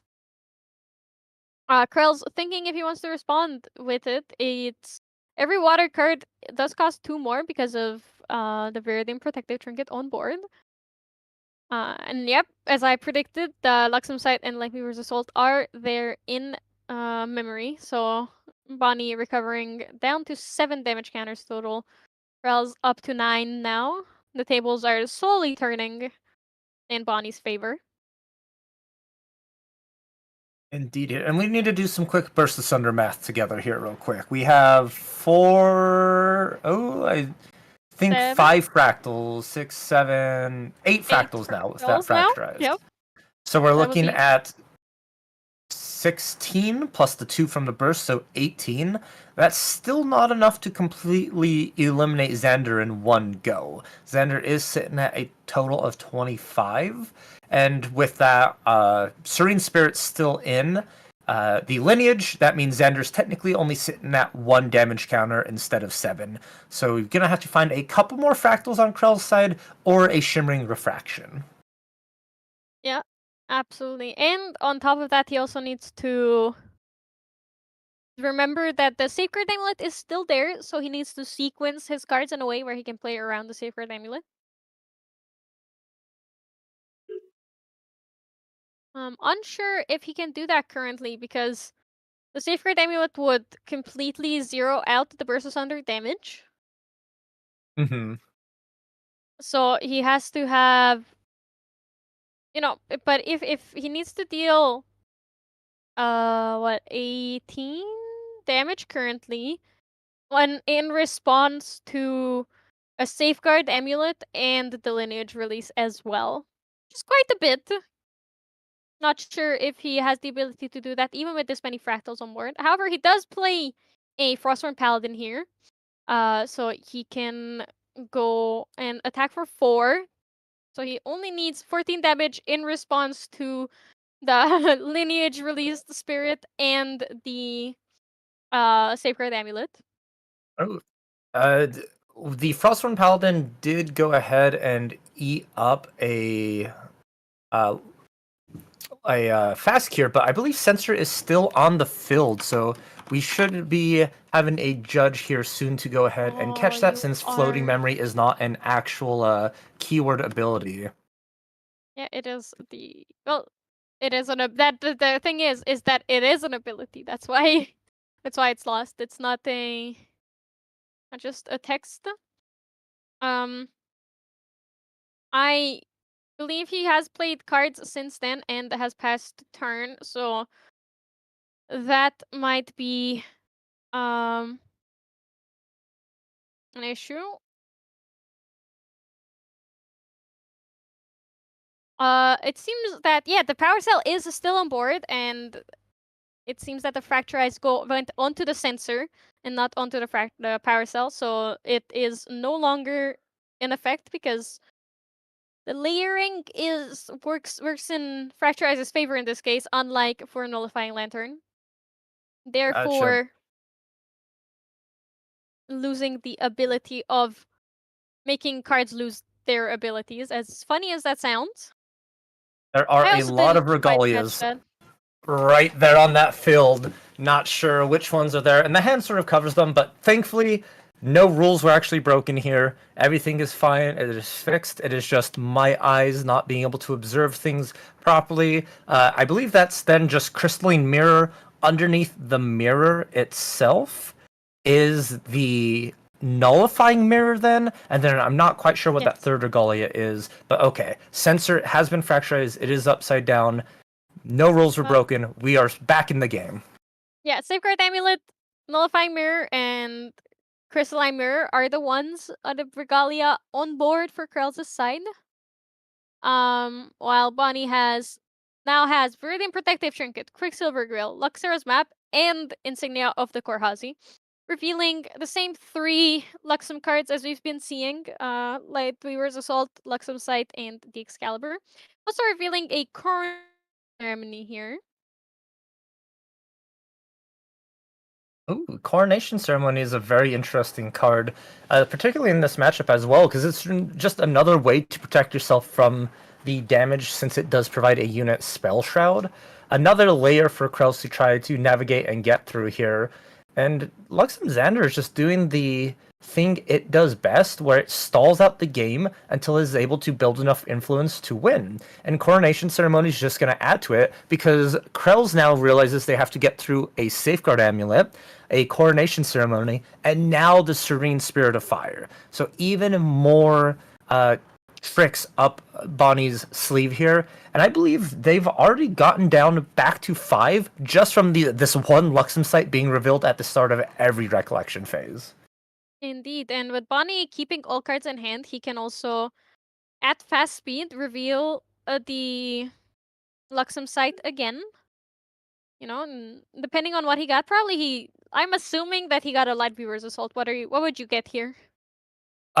Probably a Lightweaver's Assault or a Gleaming Cut, just to build up that influence more, because 2 more cards to draw into a Lightweaver's. I really am waiting and curious to see when he is going to go ahead and get rid of that Safeguard Amulet with an Excalibur that was revealed earlier, because that is sort of what's sitting between Bonnie and being able to combo off with Lightweaver's Assault. Yeah. I think he has the influence as well to play too. Mm-hmm.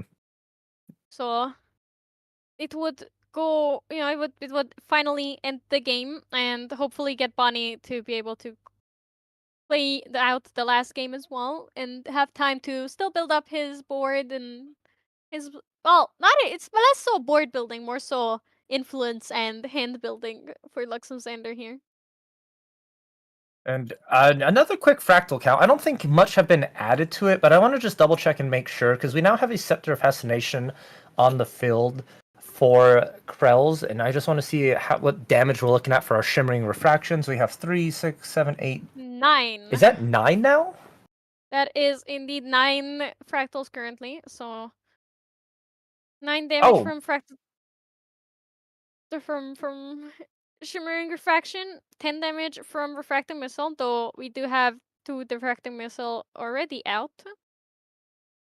I was just caught extremely off guard. That grill has been taken care of by the crystalline mirror, and underneath that grill was none other than a chalice of blood instead of the safeguard amulet. Yeah. And I was not expecting that. I was pleasantly surprised because I felt like that was the obvious choice, and I didn't think chalice was even going to be considered an option. But Krell's, with this information now, is going for a burst asunder. And we are waiting for a response here. I believe this is going to be met by an in cap. No, actually a Blanche.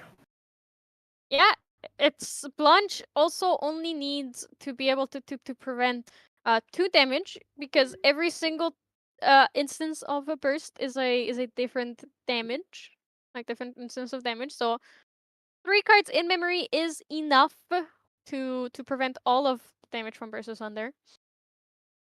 They're playing a Refracting Missile. I wonder what that is targeting. Probably, I would be guessing that it is targeting the Blanche there, because the Refracting Missile on its own, even 2 of them, is not enough to kill through the Lineage Release. Yes, I think you are correct. It is trying to just remove this Blanche, but Blanche is a unique ally, which means Coronation Ceremony's cost is reduced by 2, and it looks like Bonnie is going to go ahead and make Blanche the queen for turn and provide her Spell Shroud. Alright, seems that if Krells has a the stack once again looking kind of insane. You're playing a Shimmering Refraction in response, probably once again targeting the Blanche. And I'm very curious to see if Bonnie kept that Incapacitate in hand. That is a very feasible thing. Which are we going to add on to our sandwich? Are we going to get an even larger burger of cards here? Are we contemplating here? So right now we have our sandwich sort of goes. We have Burst Asunder. In response, Blanche. In response to that, Refracting Missiles. Blanche has resolved because the Refracting was still targeting Blanche, and then Shimmering was also targeting Blanche. So Blanche resolved. So Burst Asunder, which, because the card's effect cannot be interrupted, Bonnie is also forced to Lineage Release right now.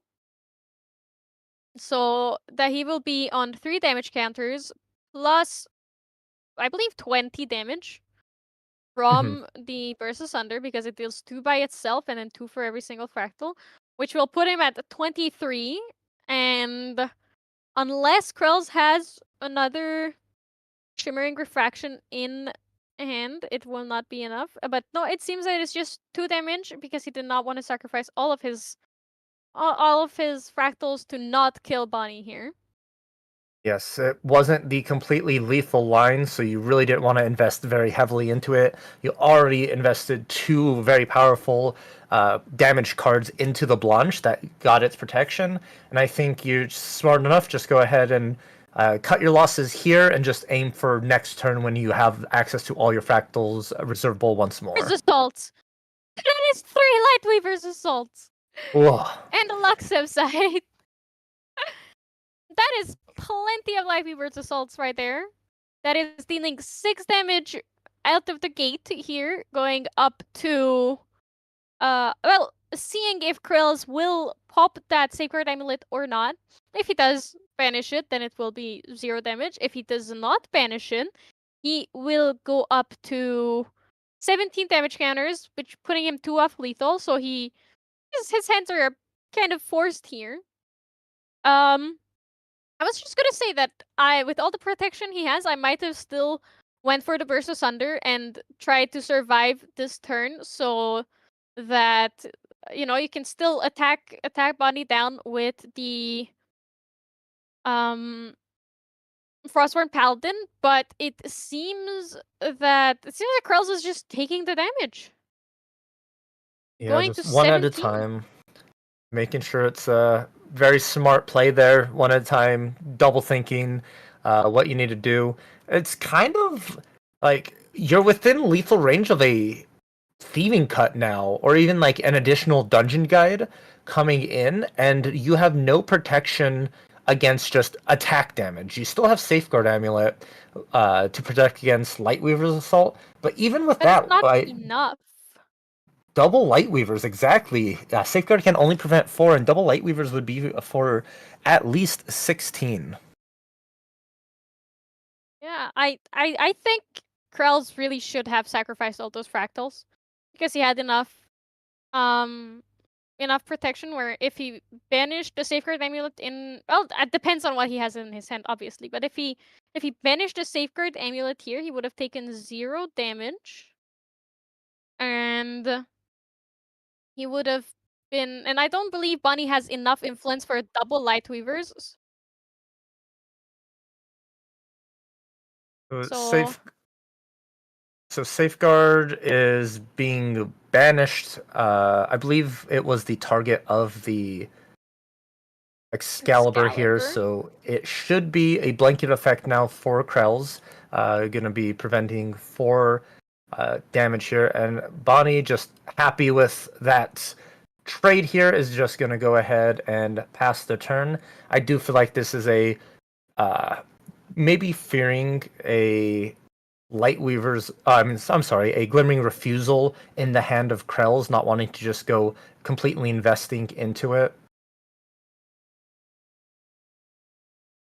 getting out that Green Crusader's ring. Banishing it to draw a card. I wonder if he has another Burst Asunder in hand. If that's what he was waiting for. Oh, Terraforming banished recollection here, so Frostborn and Jing Zhao not going to be able to attack in unless 2 additional are paid. We still do have that Chalice of Blood here for Bonnie as well, so Krells really needs to make sure they deal a lethal damage all in one go, because if you stop, let Bonnie draw 2 cards, and then try and deal more damage, they may find a Incapacitate or another like Lightweaver's Assault or something of that nature, just help stay alive.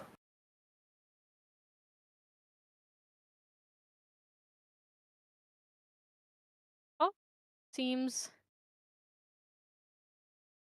the game. I believe Krells has conceded that one, just not having the information, or not information, my apologies there, cards and influence to be able to do something. We'll get the confirmation here shortly of who takes it out. And we can go ahead and look back, Clem, at that last turn that Bonnie had. It 2 cards in the hand of Krells, 2 fractals up. Bonnie did have Viridian Trinket out, so that means any additional card would have cost 2 more to activate. It would have mean that it would have been safe to run through the Lightweaver's Assault, correct? Yeah.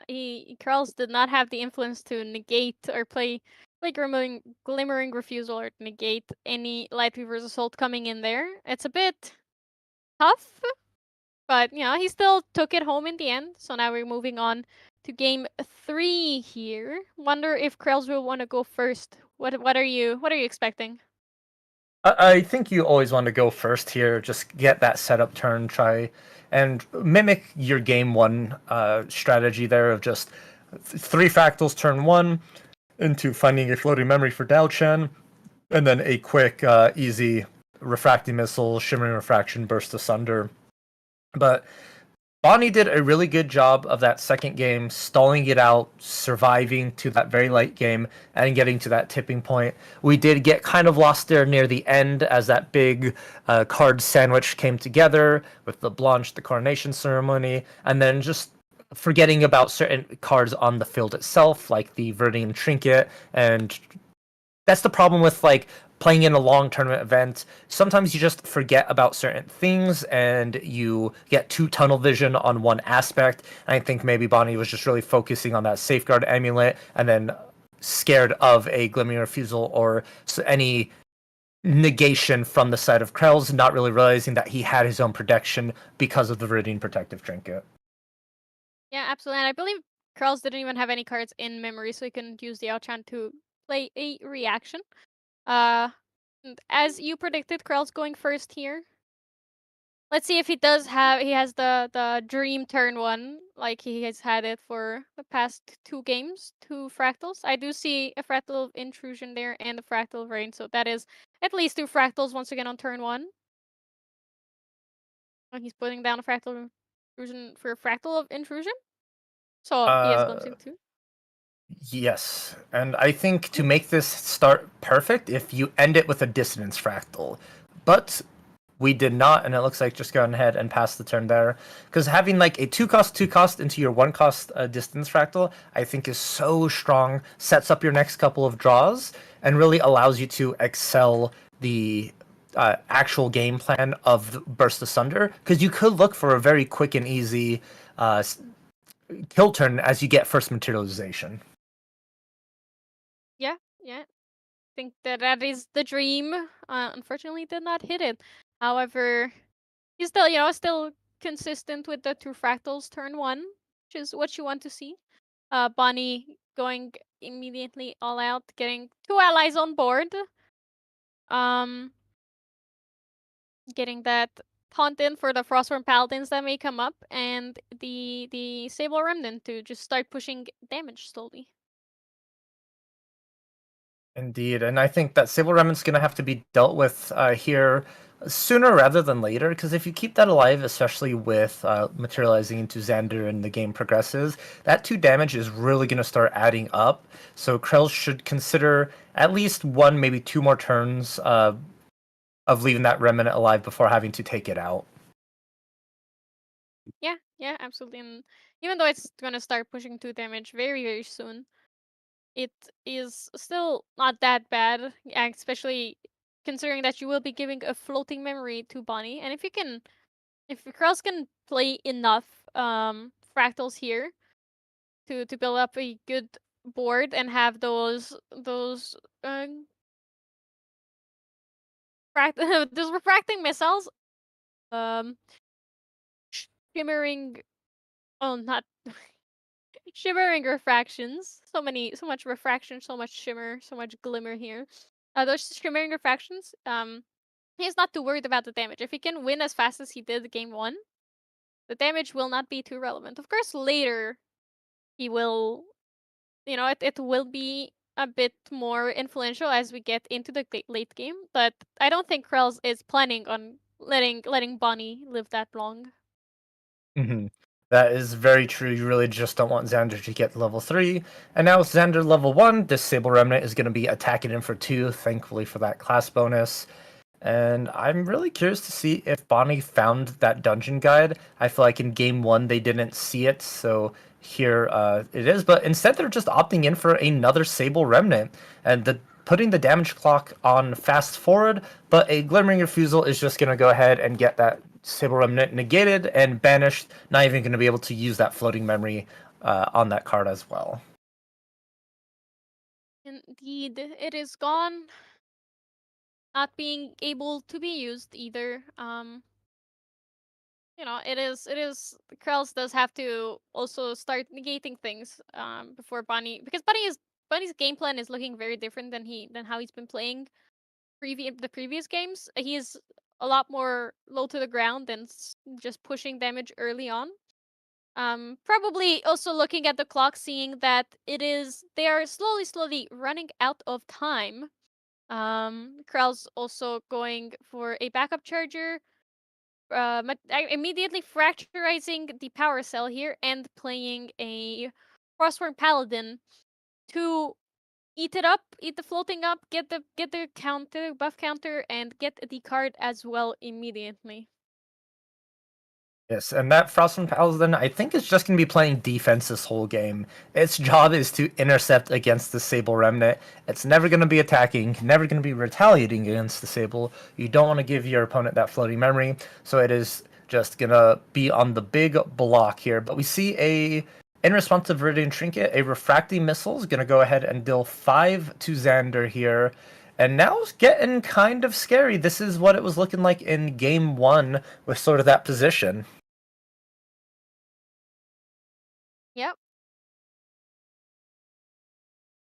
It is Guardians out there getting to playing a lot more safe this time, or not falling for the refracting missile kill here. Going for a thieving cut, prepared, I assume, into the Frosthorn Paladin, probably into face and then intercepted by the Frosthorn Paladin, retaliating immediately for 3. And gonna go ahead and, I believe, draw a card off that prepared thieving cut. Frost from Paladin is now removed, and you get to keep that Sable Remnant on the field to go to keep pressure. But you're already at 8 damage counters at that level 1, and this is not what you want to see. Krell's opting into Dao Chen level 1 here. I have a feeling there might be a Shimmering Refraction or a Refracting Missiles. And Bonnie, just not wanting to have to deal with it, is going to instantly fast cure, try and recover 4, just to try and stay out of lethal range. Also, gaining the benefit of the floating memory, not knowing that there is no sensor, he can use it next turn to level up to level 2, and then possibly, if he has the dungeon guide, go up and level up into level 3 there. Krell's just passing turn here.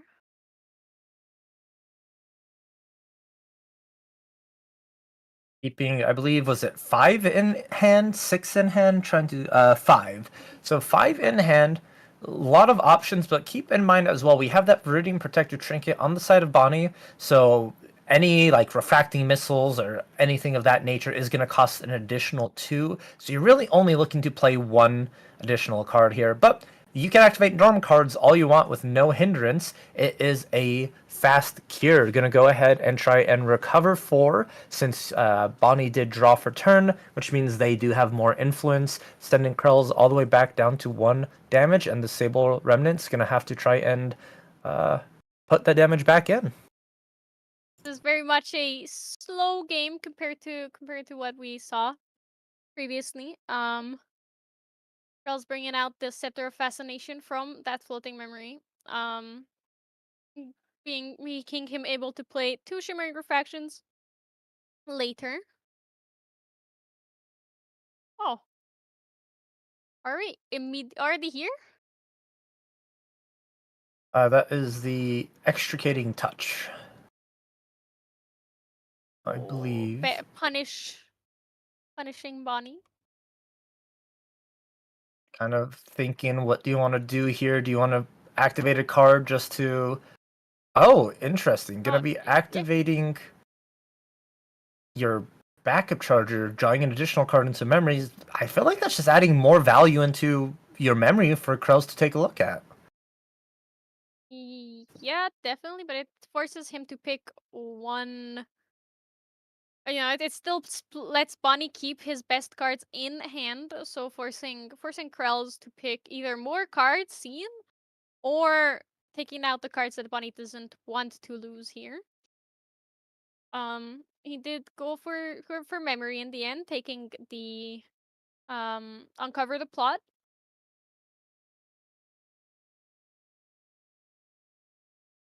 Passing turn right back to Bonnie here, I believe. Bonnie has woken everything up. The Fraskier's still having floating memory, so he is going to level up using that and a card from his memory. Indeed here, and we have Xander to level 2 finally being materialized using some float here, and I believe we grab back a Thieving Cut. So we're going to be able to take advantage of that again once more. And that damage is really going to add up though, because that's 3 from the Thieving Cut, 2 more from this Sable Remnant, putting you a total at 6. And then if there is a dungeon guide, I feel like that would feel a little bit better as well. But this is not, if you're not seeing dungeon guide be slammed down right now, you may not have it. A little bit of consideration. Looks like 2 possibly being put down for that Thieving Cut. And really, it's gonna have to be. Oh no, actually, we do have the Oh. dungeon guide. Yep, he always has it, except for game 1. Krell's going. Yep, there it is. The glimmering refusal. The dungeon guide is not happening. Wonder if Bonnie has another one in hand, and that's why he was so willing to play it without being able to pay for it. Or if he just wanted to level up as soon as possible. You know, it's also a very, very real possibility here. I do feel like you just try and level up there, whether they had it or not, because you're happy that you got rid of a glimmering refusal. And if you are able to survive this one additional turn that Krell's has, it's fine. You'll be able to get that level up nonetheless with the cards in memory and go from there, assuming just that you kept your 2 Luxem cards that you're wanting in hand, rather than put them down for the random Dungeon Guide Banish. But Krell's providing more fractals to the field here. Going to go ahead and rest that on enter, glimpse 2, try and filter in, probably looking for your Burst Asunders at this point. You do have 6 fractals, so that's looking at a total of 14 damage, very close to being able to take out Xander here. Yeah, it's right on the cusp. If he had a refracting missile or a shimmering refraction, it would be enough. However, seems that he did not find it, glimpsing both cards to the bottom here. Bonnie just banishing 3, raw leveling up to Xander level 2 with 2 cards in hand. Unfortunately, he is not able to play anything before the Xander's recollection trigger.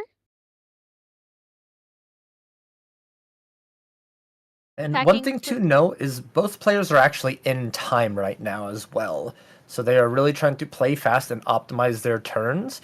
And I think this might be Krell's last chance to go ahead and take the win here, as this may be turn 2 or turn 3 for them. And Bonnie's just trying to play that survival game. Yeah, it's definitely that definitely looks like it with how he forced the level up here. Unfortunately, he already has a draw, so they are not in overtime yet. They are still we're still ticking down regulation time, but we are very, very close to getting into overtime. So both players have to get as much value as they can. Bonnie still most likely doesn't have the opportunity to go and go ahead and win here, because his influence currently is only at 3. So he really needs to push more. You know, he needs to play for survival more than anything. It's so little time left. Krell's is played 2 Zhang Jiaos this turn, drawing 4 cards from all the fractals he had, and into another Fractal of Intrusion and glimpsing 2 to the bottom. Passing the turn back to Bonnie. And influence is looking kind of lopsided and obscured for both these players. The 2 Zhang Zhao really refilled Krell's hand, able for them to have so many options in plays. I believe it's a total of 4, 5, 6 influence for Krell's, looking at Bonnie only at 3 total influence. And you're not going to be even revealing anything from memory this turn, just due to the fact of that hard level up. But we do have the Juggle Knives. Put in some cards at least, start to filter a little bit more, get that additional card, draw, and deal that damage. I do wonder, I believe the first reveal is going to be the most important. You kind of really just want to see a Lightweaver's Assault and a Luxem Sight. Yeah, let's see what he has. Krell successfully frostbinded it, so Bonnie is not drawing any cards off of that. And Bonnie revealing a Lightweaver's Assault and a Thieving Cut. The Thieving Cut being able to draw a card for him here. Once he gets to recollect his cards. Seems that he is possibly going to. Okay, no, he is. He's taking out this Zhang Jiao. Taking away that 1 damage from Krell's here. Going attacking for 2 with the Sable Remnant. And we are now in overtime. It was Bonnie's turn, so this is turn 0, and Krell's will get 2 more turns after this to win. Bunny only gets 1, so he is most likely going to just play to survive here. With because his influence is almost it's almost impossible for him to get enough influence to take out Krell's. Although Krell's is on 10 damage counters, so he only needs 9 more to die here. So we Yes. will see. And that Sable Remnant has really been putting in the work, been with us since turn 1, and being able to attack for 2 multiple turns in a row. I'm really curious though, what is underneath that Grell? Are we going Safeguard Amulet this time, or are we going that Chalice of Blood? Bonnie does only have 1 card in hand, which means there's really no interaction that Krells has to worry about on this turn. You are more than free and happy to go ahead and just do what you want to do. We do see a Dissonance Fractal glimpsing for adding to the fractal count, which I believe we're at 9 total now, which is just slightly short of where you want to be damage-wise with a Burst Asunder. You are going to have to pair that with another damaging spell in hopes there's not a refracting, or not a refracting missiles underneath the Safeguard underneath that Grail.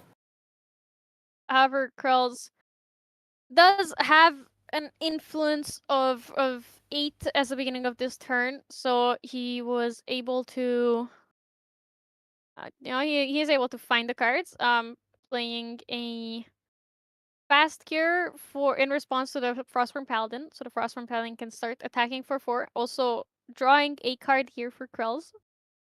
Attacks for Frostborn attacks for 3 here, taking out the Sable Remnant finally.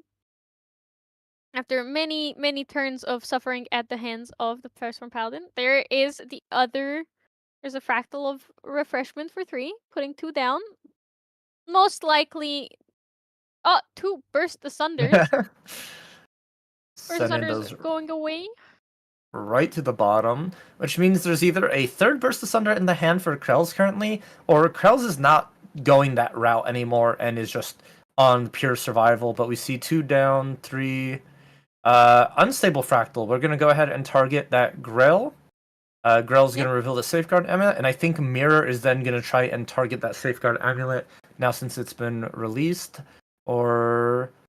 No, Mirror is not being used quite yet. We're passing turn, and Bonnie is going to materialize that Chalice of Blood in preparation. I feel like on Krell's next turn, which is going to be the last one they have, they are looking to go all in. Yeah, it seems because Krells knows that he has 1 more turn unless they run out of time here with being a minute and a half left in this this round.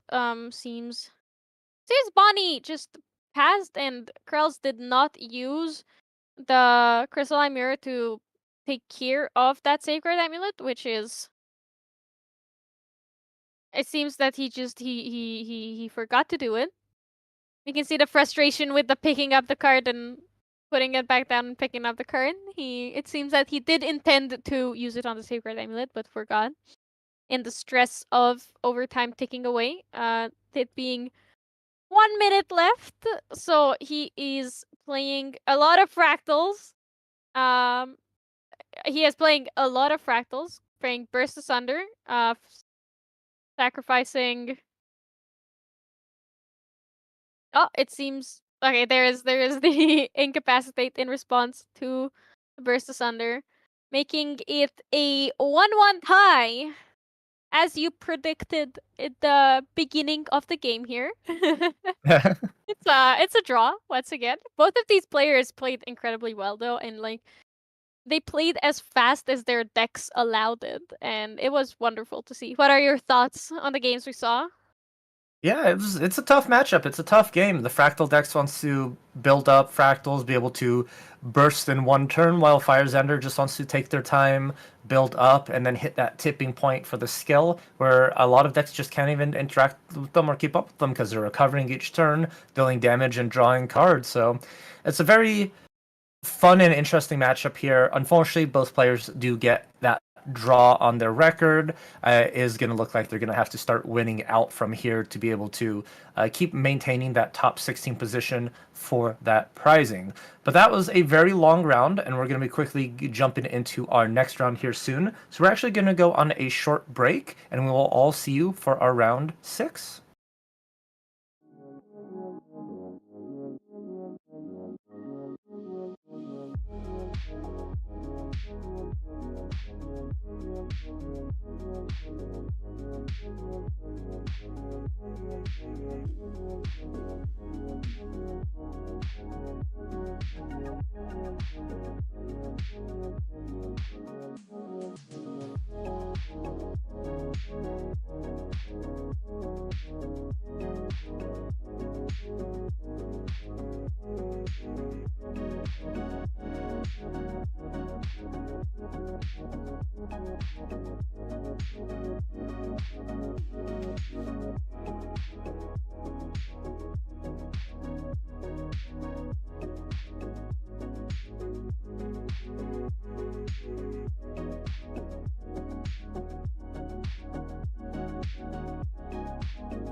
everybody, and welcome back to round, what is it, 6?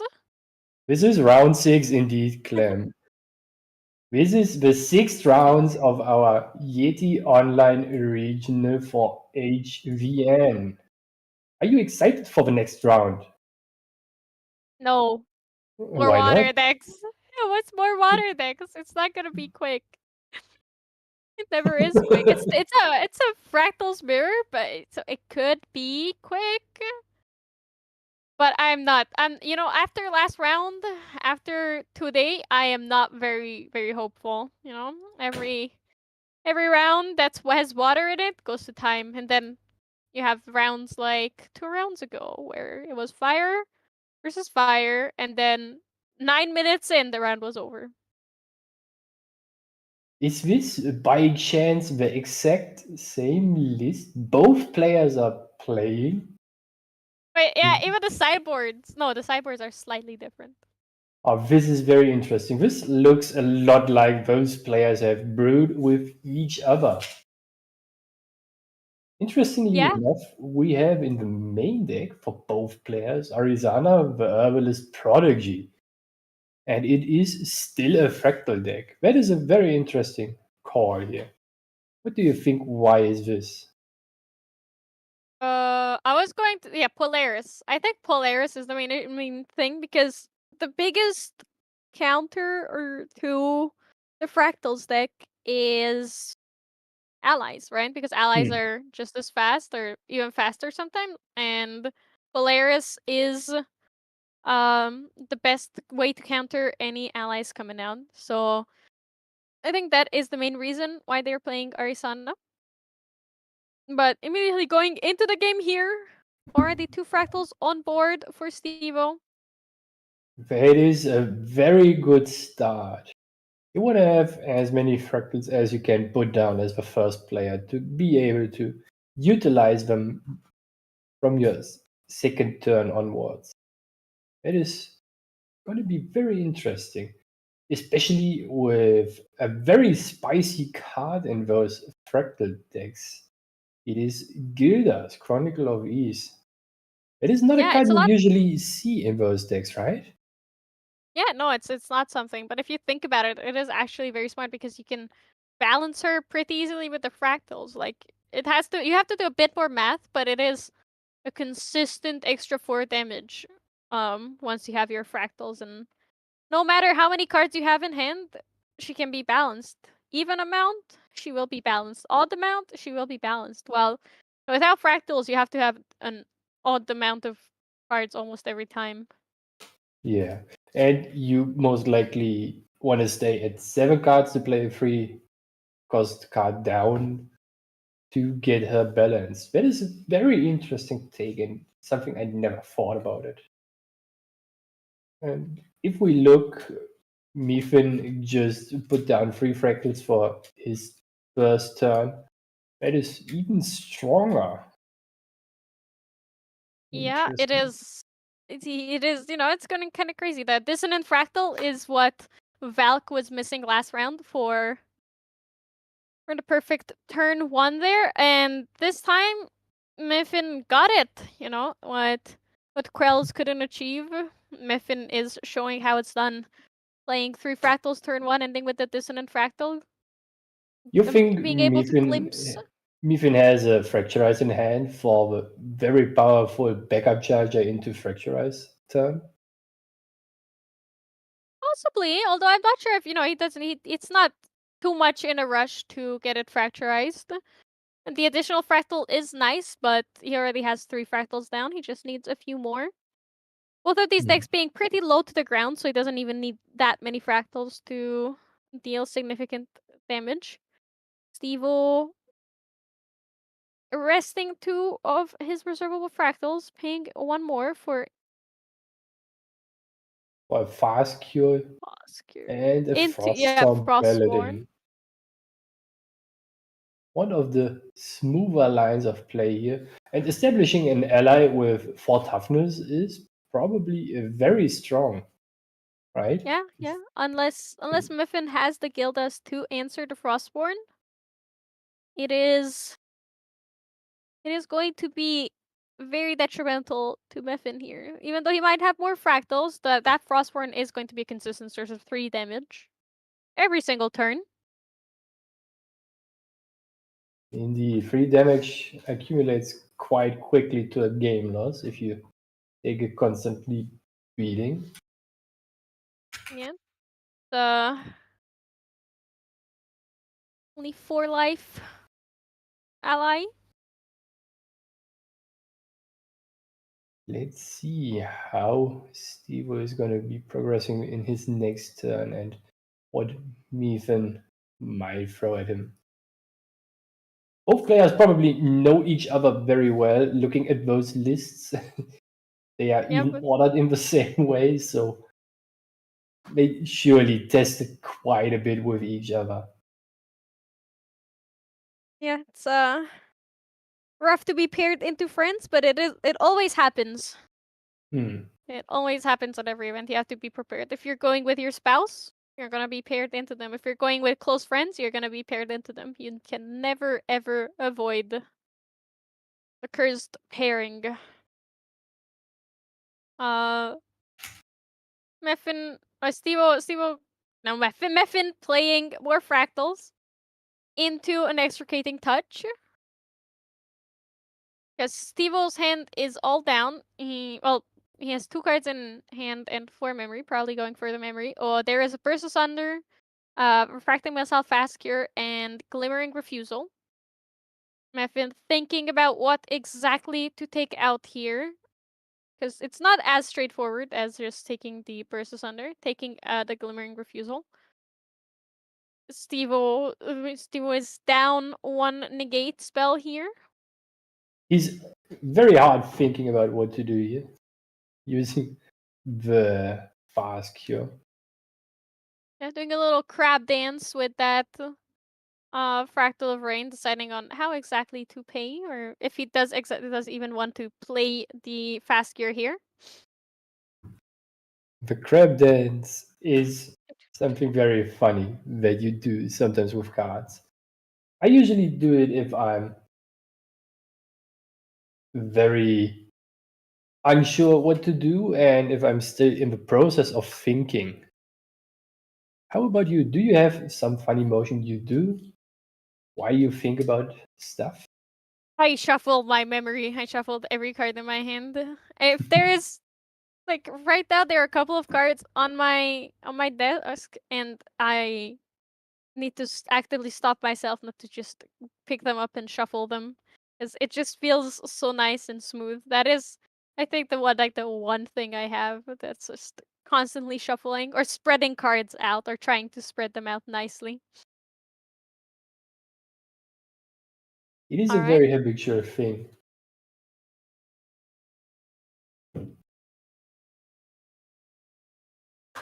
It looks like Steve here is in the driving seat with the Frostsound Paladin on board.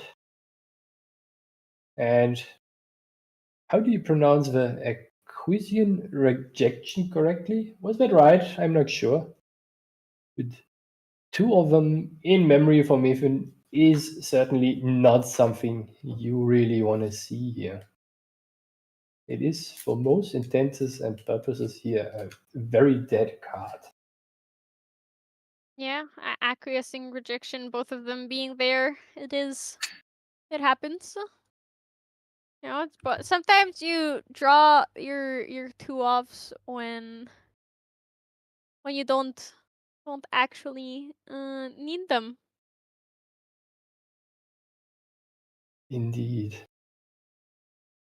I think that if Maven doesn't get the Polaris running very soon, he might just get a very strong being from Paladin who might run away with the game. Especially since we now know what is in the memory. Yeah, it's. So we know that Miffin now has 2 semi-useless cards there. You know, his hand is looking a lot less scary. Unfortunate about the refracting missile. gathering. Luckily, herbs. he plays also Arizona the Master Alchemist, so there is somewhat of a use for the floating memory and the rejections he most likely not going to be using. Yeah, it is going to be used as level up fodder here, most likely. Leveling up will at least be enabling you to use all your herbs to get rid of the paladin. If your current doesn't get fracturized just in time. Yeah, yeah. However, that will still give you an additional fractal, so I don't think Mefin would mind it too much. Oh, there's a Tongu. Immediately paying for it to banish a draw card into memory. The backup charger at home, as some people like to call it. The recollection starter deck backup charger. I'm curious if Stevo wants to establish even more board here, or if he's just comfortable with this one paladin hitting Mefin here. This building up a board will force Mefin to banish the players, but it also means a lot of resources invested into something that you know is 100% going to be gone very soon.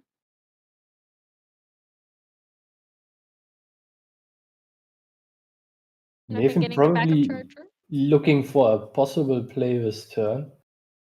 One thing you could also have done is that you just get out the backup charger and save it for the end step of Stevo, so you have enough cards in your memory to level up. Possible? I don't know. I'm not sure if either of them are too pressed to level up. Mefin was kind of pressed to level up to level 1 because he is getting hit for 3 damage every turn. But it's a lot less. You know, he's a lot more comfortable now. Playing a Zhang Jiao for all the fractals here, drawing 2 cards of her immediately, getting that influence high up. High influence is certainly the name of the game here. That makes all those rejections even less desirable in your hand. And Zhang Zhao being on the board, just giving you 2 more cards and an actual body is pretty good, but is it enough to turn the tide of the game? We shall see. Dissonant Fractal coming in here, Gumsing 4, into an unstable fractal. Which... The unstable fractal just came in, correct? It should be rested in that case. It is hindered. Wasn't that on the board for quite some time already? It could be. It's most likely. I doubt that these players would commit such a silly mistake. Mistakes happen sometimes at every table, so as long as you catch them, there is no issue at all. We see a fracturize on most likely Stevo's power cell, right? Or did he by chance target the cauldron here? I believe it is going to be... should be the Paracel. There is no real reason to give Mefin an additional fractal here while he only has 2 herbs, and he will have to level up here to get additional herbs. So yep, it is on the Paracel. Stevo letting Mefin draw 2 cards off of that acquiescing rejection. Is that good enough to get him running for this game now? What do you think? It might be. No, it depends on what he has. We know he has a burst asunder. So getting more fractals is definitely definitely good for him. But he's building his board in many ways. While Meffin is also he has a large board of fractals, but he is definitely not doing enough with it, losing the refracting missile earlier, as well as not showing any damage yet. I mean, 1 damage from the Zhang Jiao, but that is not Besides significant here. Yeah, correct. Besides the 2 rejections, we didn't see anything major in his memory, and he is slowly getting back with more influence. So, without having much knowledge here, there is a very bright area, a very bright area of cards he can present in the follow-up turns. Another refracting missile, or maybe even a burst asunder for 1 fractal sacrificed to kill off the paladin might be something. Yeah, it's a small price to pay to stop the consistent 3 damage you're receiving every single turn.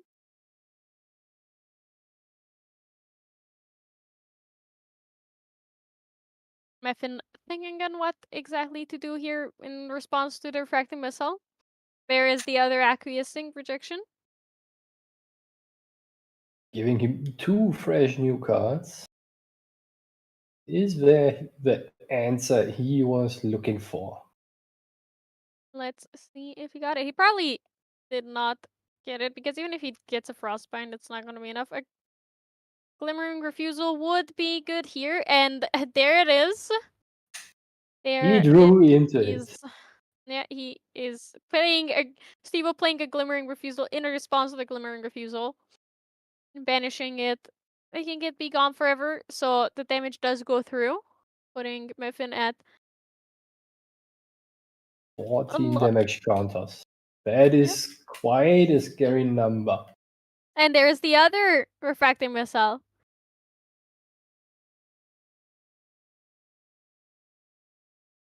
It But looks it like is that enough. went Yep. very quickly. Seems like Trying. Steve-O's Glimmering Refusal was more shiny than Miffin's here, for that matter. Played in the correct sequence, enabling his win for game 1. What do you think will be the sideboarding choices be for both players? I think Diao-chan is a very solid pick to put in, even with the Gildases and the Frostworm Paladins. It is just better to be able to put down your cards and play those Shimmering Refractions from your memory. So that and Scepter Fascination is going to come in. Most likely Extricating Touch as well. There is 1 card here that I don't think we've really seen before. It is not going to be relevant in this matchup, but Chill to the Bone is here. It would be 1 of 4 removal. It is wonderful removal for allies, but not relevant in this matchup at all. I think the same thing. I think it's very interesting because if both know there's a Gildas in both decks and a Frost on Paladins, it is actually a card you want to have, right? Otherwise, you have to use your few sources of damage you have to remove those allies from the board. True, you're right about that. However, I don't think that it is impactful enough where you would want to use it. But I'm not sure. You might just be right, and Steve-O might bring those in. At the side of Meffin, he's definitely bringing in the coronation ceremonies, no question.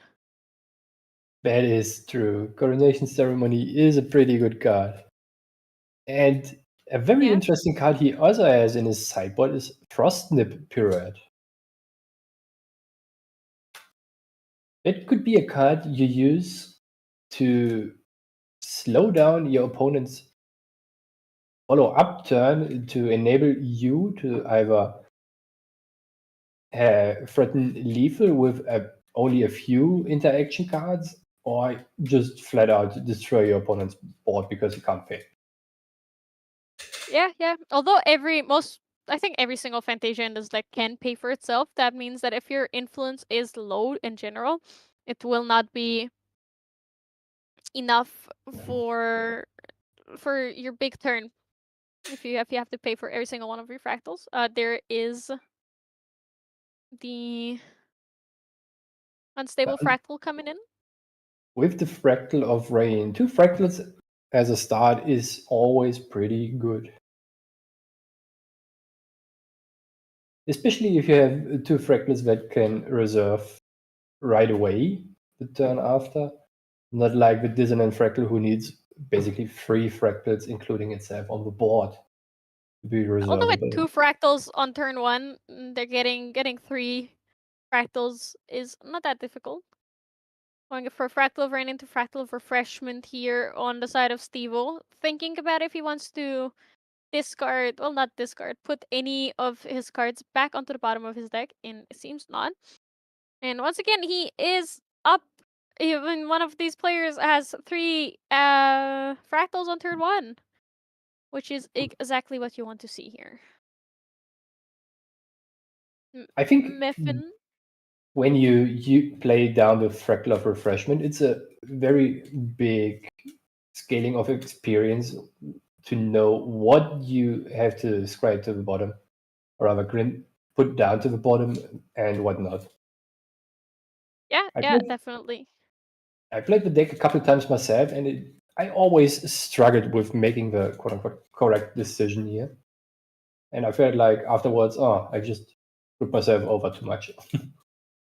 Yeah, it's rough because there's sometimes where there are cards that you don't want in the moment, and they're pretty useless to you. But then at other times, like when you think about it, later they're gonna become very relevant. But last game and this game as well, anyone who used the Fractal of Refreshment put at least 1 Burst Asunder on the bottom of their deck, like we just saw Meffin do it.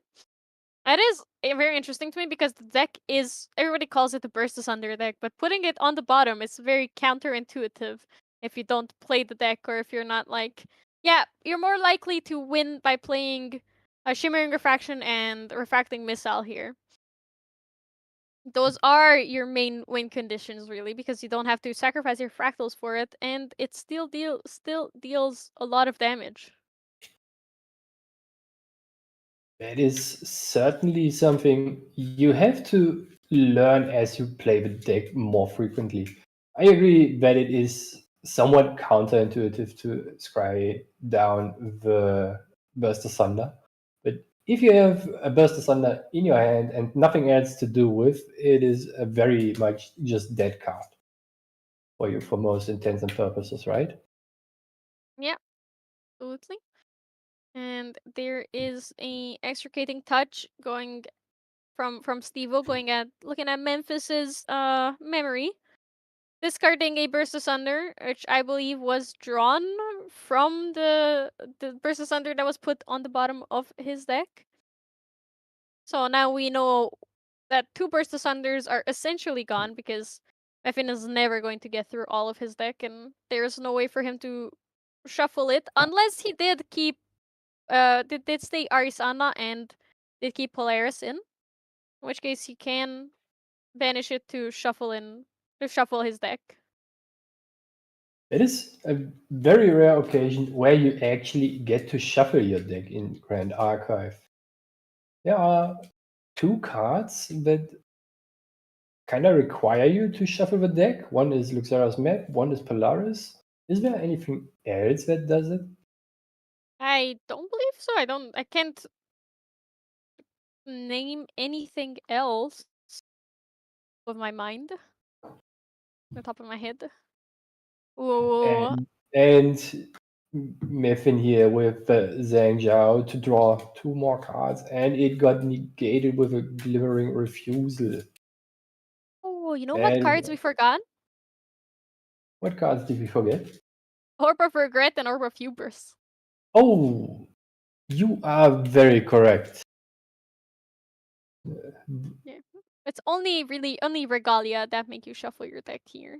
So it's not consistent, and I don't believe either players are playing any of those, or either Regret or Hubris. No, we So don't have any of those in the deck lists available. But Stevo negating the Zhang Zhao for Mefin here was pretty huge. Mefin now is kind of stranded with only 3 influence here. That very much limits the possible plays he can do during the next couple turns. yeah, he Quite definitely tremendously. needed that Zheng Zhao to come back from such a low influence here. But he did manage to fracture ice, so at least he does have floating memory available for him later.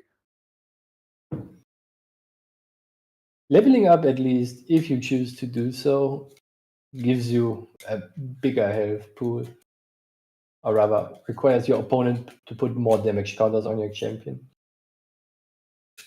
Do you think that instead of leveling up, he just gets out the Scepter of Fascination that he might have put into the main deck now? Just to get one more card? Possibly because, it still allows him to cycle floating memory, like you said, get that one more card at a very low cost. He also has GCR for it though, so he's not too pressed. Don't believe he used it at this point. Ooh, that is not something that you see very often. That is Fractal of Intrusion. It's for some reason I keep calling Fractal of Insight Fractal of Intrusion. Which is absolutely my bad. Fractal of Intrusion allows you to banish a card with floating memory from your graveyard. When you do, you can look at your opponent's memory and discard a card from it. That is So very scary if you lose now another card for your influence. Only 3 influence for Mefin here, and he chooses to level up. it seems he wants to keep his health at a healthy level and also be able to utilize any cards he puts down into his memory later with the Outchance ability. Stevo looking very, very comfortable here on the other side with slightly less fractals. However, his influence is a lot higher, and he did manage to resolve his own Zhang Zhao. Getting another Zhang Zhao is pretty huge. Increasing your influence is accelerating your turns by a lot.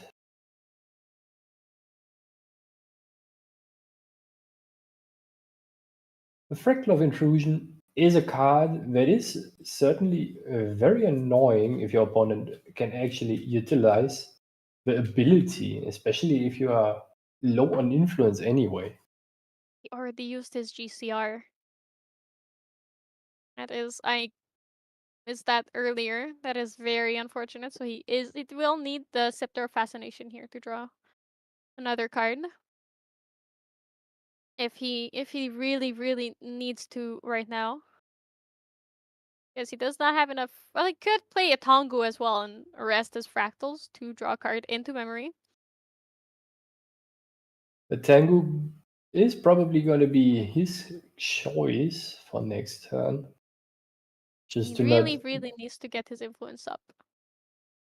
Yeah. It is very tough to get your influence back up if you already used all your draw material deck cards and you are not getting your Zhang Zhao's resolve. And Stevo with another one to draw 2 more cards. That A is. casual million influence. All of the cards being in hand, even though he already played a 3-cost ally this turn. It's almost like he's playing a deck from the past, the Sylvie Nico deck, with a bazillion cards in hand. Absolutely. As water decks just do what water decks do. Resting an additional 2 for play a Fractal of Insight. Not resting it? Okay. Resting it for the on-enter to glimpse 2. Putting both So- cards on the bottom, seems that he does not want them at all. You think Stevo might just be looking for some source of damage to put on Mephin?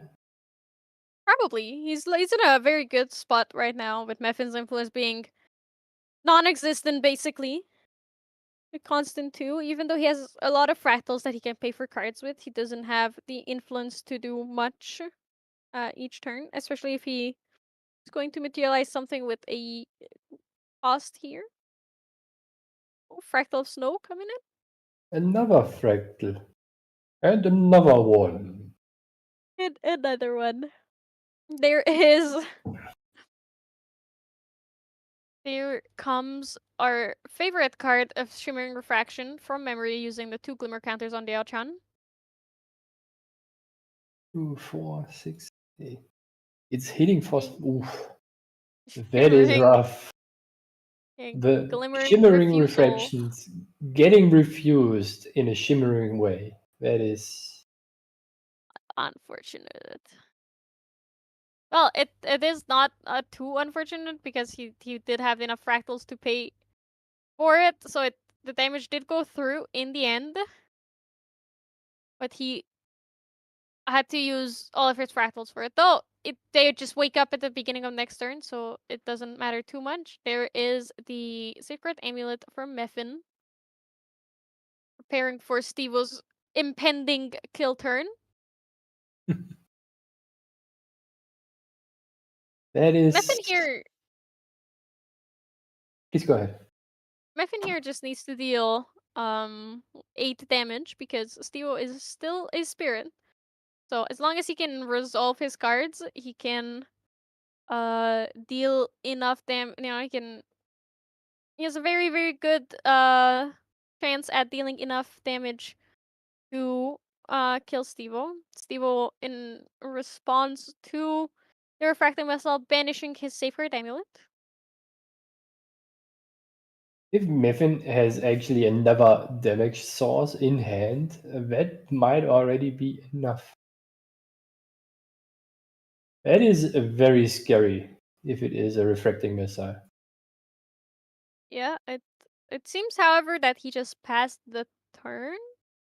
Yeah, Stevo, forgetting that you have to wake up at the beginning of your turn, not after materializing. Leveling up to the Diao-chan himself as well. Finishing one of the fractals. Just looking at it, I believe that is a fractal of refreshment there. It is indeed a fractal of refreshment here. This now gives him a reasonable breathing room for another damage source he can take to his face for Mephin.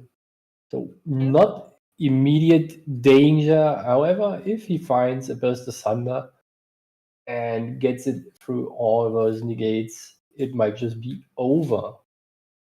However, we should not forget that Mephin does still have the Sacred Amulet there, so he could negate all damage from the Versus Under. But Stevo still can reasonably force Mephin's hand by playing the Versus Under and forcing him to banish the Sacred Amulet at a moment he might not want to yet. If he's not forcing it this turn, I can see a line where you get out the Crystalline Mirror as Stevo next turn to basically force a pop. And it is gone as it seems. Using the Unstable fractal to Unstable just get rid of fractal. it. Yeah. I always want to say dissonant fractal or crazy fractal or some weird thing like that, but it doesn't work. That is quite literally not what the card says. And in response to the activation of the Safeguard Amulet, Steve uses a refracting missile, and if I'm not too mistaken, in response to that, Mefin uses Fast Cure. That is already being a very interesting stack here. Yeah, it's probably using that to bring out the Scepter of Fascination. There it is, drawing a card off of it. Getting a lot of value off of that floating memory, both being able to recover and then draw a card as well. Playing 2 for a Fractal of Insight. And resting it on enter and glimpsing 2. Putting 1 on top of his deck, putting another on bottom. Seems that he did enjoy the card he glimpsed. Oh Or no, maybe not. never mind. Yeah, he changed his mind real quick there. Seems like both cards just led to nowhere. That's why he put them on the bottom. I'm curious what he saw and didn't like to see. Yeah, it is always funny to try and guess. Steve also bringing out the Scepter Fascination from his Refracting Missile. His influence being slightly bigger than Miffin's. Well, slightly. There's a couple times. More than like 3 times as much. Yeah, 6 cards in hand. Extricating Touch. This card seems to be a menace in the mirror match. Yep. It is really keeping Miffin's influence as low as possible, you know? Keeping him discarding and playing. Sure, he plays cards, but not that many. Miffin in response, he splitting his hand up by paying for the Unstable Fractal to banish or He probably was trying to get rid of the Scepter of Fascination, but then realized it's 1 cost, and you can't only destroy items with memory cost 0 or reserve cost of 5 or less. So that doesn't work. it is unfortunate so he was unable to use it. You're right. There is no items. There is the glimmering refusal. I wonder if Steve was going to pay for it to force. Like Meffin has 8 fractals currently, so Steve would have to pay 8 here. He has 5 fractals awake still, so he would have to pay 3 from his hand. But it seems that he is happy with that, taking a negate out of Meffin's hand and forcing his influence back down to 1. My guess Playing would be that Miffin has a Cleric reaction spell in hand that he then just puts down to use with the Archan's ability from the Scepter of Fascination, so that Stevo played the touch for nothing in the end. Yeah. It seems that he is in a comfortable spot. There's the Tongu finally coming out. Oh, Stevo in response to the Tongu, just playing the Shimmering Refraction as the Archan from his memory, being like, alright, it is time to finish out the game now that you're hands down, you're not materializing anything that would hurt me too bad. So he just went for it, and he got it. That was 9 very quick damage with all those Phantasias and Fractals on board. That was certainly a display of what the deck is capable of, even though that you only have a couple of sources of damage. Absolutely. It is. Yeah, the sources of damage are very relevant and very big. They're better fireballs, I would argue, than anything, because you can't pay with level counters for a fireball, but you can pay with fractals for a refracting missile, right? So they are better. It is true. It is certainly a very interesting dynamic that the deck has in itself. With you put down a lot of cards from your hand to the board with some abilities like a Refreshing or the Glimmering Refractor. And those enable you to cycle through your deck to find the cards you are actually looking for without losing cards in that sense, but you lose influence. Yeah. So I get what you're saying. it also enables you to funny plays, like you have a bazillion fragments on the board that you can reserve to play cards with memory cost, and then basically always have fast cure available to recover for and use the floating memory. Yeah. It is for the and very, very interesting and well put together deck. I do like the that the archetype was created by Weebs, and that it's so viable and we're able to play it. And as annoying as it is to play against it, or as as much as you're like, oh, but it is just some deck that plays a lot of fractals, and then it just kills me. It is a very smart deck. Like, there's a lot of thought that is put into it, and like finding the optimal list, and Yeah, you still need to play it very well. Go ahead, Garen. yeah. I just wanted to say there's a very high skill ceiling for this deck. If you are not used to playing it, you will undoubtedly goof up at some point and basically just destroy your whole game plan with playing the wrong card at the wrong time and not enabling you to finish off the game. There's certainly some very steep learning curve for what you want to see at what point in the game, especially with this very interesting idea of having Arizona as your champion in the main deck to combat with the Cauldron, the ally decks that you get preyed on, and then just swapping out to the Aokshan if you don't need Arizona and the Cauldron here. That is a very interesting take, and I certainly will take note of it for the next time I will be facing this deck. Yeah, it's not, and especially when they do well at a big tournament like this, you will see it pop up at your locals, and I think that is why it is very important to watch the live streams and VODs of every single event.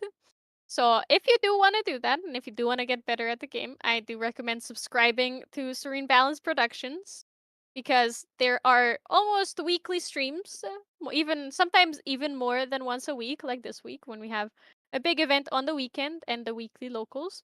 If there is no stream, there are actually weekly events on the Yeti online server. The link for that is down below. You should check it out. The entry is free. You just have to, if you win something, you have to pay for the shipping if you want it. But you can still, you can say, I don't care that I won. I kind of want to step back and just play the game. However, the prizes are very good. Even for the weekly events, if you go undefeated, it is fixed 4 rounds. If you win 4 rounds, you go 4-0. You get a whole box of the most recent set of Grand Archive. So I think the pricing is pretty worth it to join. Speaking of pricing, though, Garen, could you remind us what the pricing for this event is? What are the players playing here for? Of course, the players are playing for an invitational card for the Nationals of the year 2026. And it gives you 3 national qualifier points for the national you take part in the regional right now. For this case, it is the North America one. And this lowers the threshold of 3 points you need to acquire to take part in the event. You need for this year, I believe, 12 points in total. And those can be acquired through just playing in regular events like this regional, or just playing at your local game store for achieving a specific rank. I believe for gold at the end of the season, you get 1 national qualifier point, and store championship qualifier cards give you 2 points. The regional qualifier cards as we are playing, or rather the players are right now playing for, gives you 3. And that should be it. I'm missing something? Ascent All Day right. 2 cards give you 4 NQP points. All with right. with the new setup for Ascents, it's a lot easier to day 2. In general, you will need 16 points to qualify, to make it to day 2, while before it was top 32. So there's a lot more players making it to day 2. However, the Ascents are also getting a lot bigger. Like, we are consistently reaching 200 player Ascents, 200 and up, regardless of the region. Even the first European Ascent neared that number. So it is still not easy. Like, don't think just because it's only 16 points, it's going to be a breeze. Ascents are still very competitive, but it's extremely fun. So if you have the ability to attend an Ascent near you, I do recommend making it out there. It's absolutely worth it. Even just the vibes, or go volunteer. The compensation, being able to talk to everyone, is wonderful. If you're a judge and you're interested in judging, do take the judge test on the Omnidex and then apply to judge an Ascent. They are a lot of work, but you do get a lot of experience, and you do get to meet a lot of the wonderful judges that keep this game going. Even right now, we have a lot of judges making sure that this event runs as smooth as possible. They are there to watch that everything goes correctly. There are no errors. Nobody's making mistakes that they don't intend to. It's very chill. The judges are needed. So thank you guys very much for your work. Gerrit, you yourself being a judge as well, thank you for what you do. Thank you And yeah. also to you for doing all the great community work. Thank you. Yeah, the also community is also wonderful. So like, even at regionals this big, we have 172 players currently in this event. Even despite it being so big and the stakes being 3 qualifier points and a very beautiful card, the community is very nice, very chill. You still get to make friends, so I do recommend joining the event. However, I think we will go for a quick break here. And we'll be back with round 7 of the HVN Yeti Online Regionals.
Are you excited to see this? Hello, everyone, and welcome back to our regional online Yeti Abyssal Heaven. We are just about to get into round 7 here, and it has been a long, grueling day for a lot of these players. We are now reaching our end, just 2 more rounds left, and it has been wild. I'm Valkyrie, and I am here with the caster deck for the next 2 rounds with Gerrit.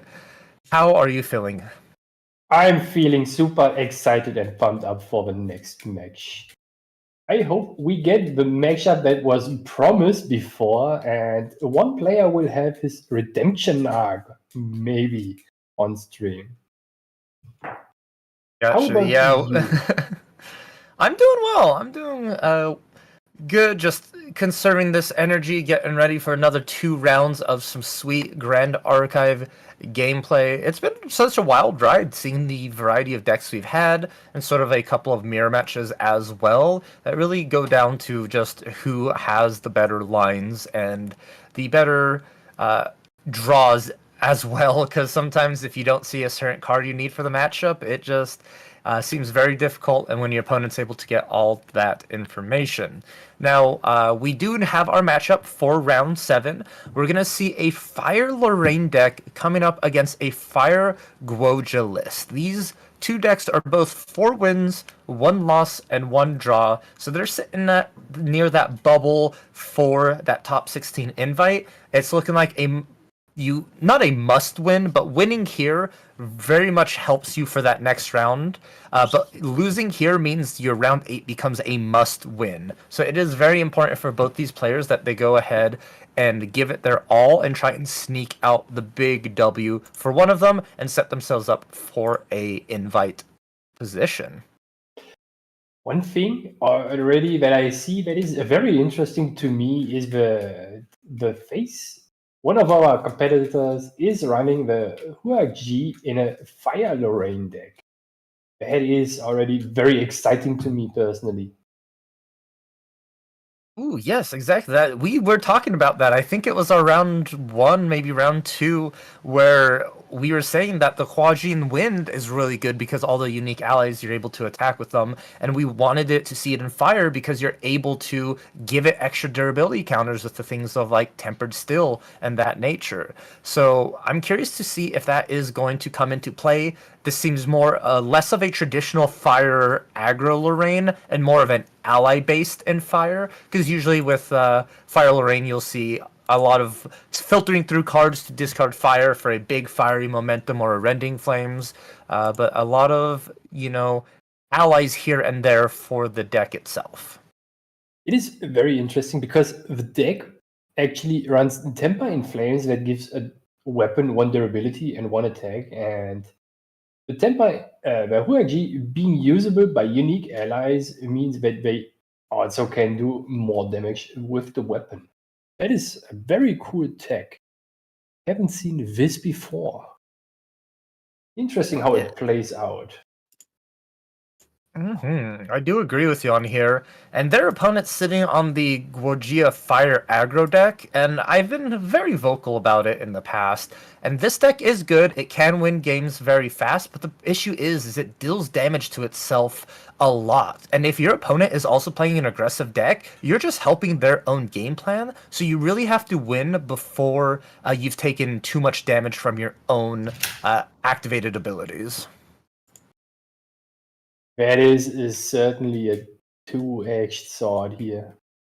Especially in this matchup, that it seems very aggro focused on both sides of the table. Yes, And indeed. it looks like that Faces Man won the dice roll with a 7. I do believe you are correct. They are going first per Grand Archive rules. If you win the dice roll, you have to go first. It is not a choice. So they are going to go ahead and open us up here with the Guojia deck. Initial lines of plays for going first with your aggro deck is you just want to set up allies. This particular list does run Arthur, which seems very good at just allowing a immortality setting up for your next turn, and that is what's going to allow you to really push in damage against Lorraine. I think this Lorraine deck, though, wants to aggressively level up just to start to activate a bunch of those class bonuses, but we will see when it gets to that point, just because I don't believe, personally myself, I have not seen this deck in action, so I'm really curious to see the play patterns of it. The Goagia aggro version is quite tough, and it can sweep out the game out of nowhere, somewhat similar to the Arizona deck. It just does it in a little bit different fashion. It aims to hit you for a lot of damage with allies instead of just pure battle damage, for that matter. And after on turn 1 enables quite a few funny play lines later on. With Rococo being a thing, Red Hara also presenting a lot of damage, as we see from Duck Load here, actually. That is very funny to me. A very strong turn 1 play for both these players. Guojia did the turn 1 Arthur Immortality, what we were mentioning, which is a great start. But Ducklord just instantly answering with a Arthur of their own into red hair. This is probably the strongest start you can have in a fire deck that is running Arthur and an additional ally, because it is 6, as you see, with just 2 of those cards. And now you really have to try and remove the Arthur and the Red Hare off the field, because Red Hare is activated by a bunch of other allies in the deck. You don't want to keep it around and give it an additional attack, especially one when it's going to be able to draw and discard and filter out the deck a little bit more. Filling up your graveyard with a lot of fire cards enables you in fire to possible multiple funny plays. I require, if I have the card right in my mind, it is the one that summons 2 Dire Alpha Wolf tokens that are 2/1, right? Mm-hmm. And with Alpha, this presents already 8 damage with only those 2 cards. That is very strong early on and puts a lot of pressure on you as a player. Yes, it really does indeed. And I actually was incorrect on who was dealing what. It's actually Gojia with the red hair and the Arthur start attacking into the lane. Faceless Menace having to take a little bit more of defensive option, going Terror Freeing, and then a Gildas as well. A perfectly balanced Gildas. And notice how both these players are choosing not to swing into allies. It is pure damage directly to the champions, one after another. We do see Ducklord opting into Guojia level 1, revealing that fabled Ruby Stone, and having to reveal your entire material deck. And this is one of those interesting things with webcams, is you sort of have to go through one by one and like explain to your opponent what it is, if someone may be unfamiliar with the card, since you physically can't hand them your material deck. Indeed. It seems like in good old fashion, face is the place you want to go all the time. I really do like that saying, face is the place, because that's what both of these decks are going to see, or try to do. And I'm actually not going to be surprised if Gojia decides Arthur and Red Hair is going to deal an additional 6 to the Spirit of Fire. It's actually a very scary position. We've seen how powerful not respecting your opponent is with a level up. So this can actually end in a very close to being lethal line. The Terror Freeing is going to help a little bit. I'm not quite sure on the influence of Ducklord, but it can result in at least 13 to 14 damage on that Spirit of Fire if there's no other fast speed interaction.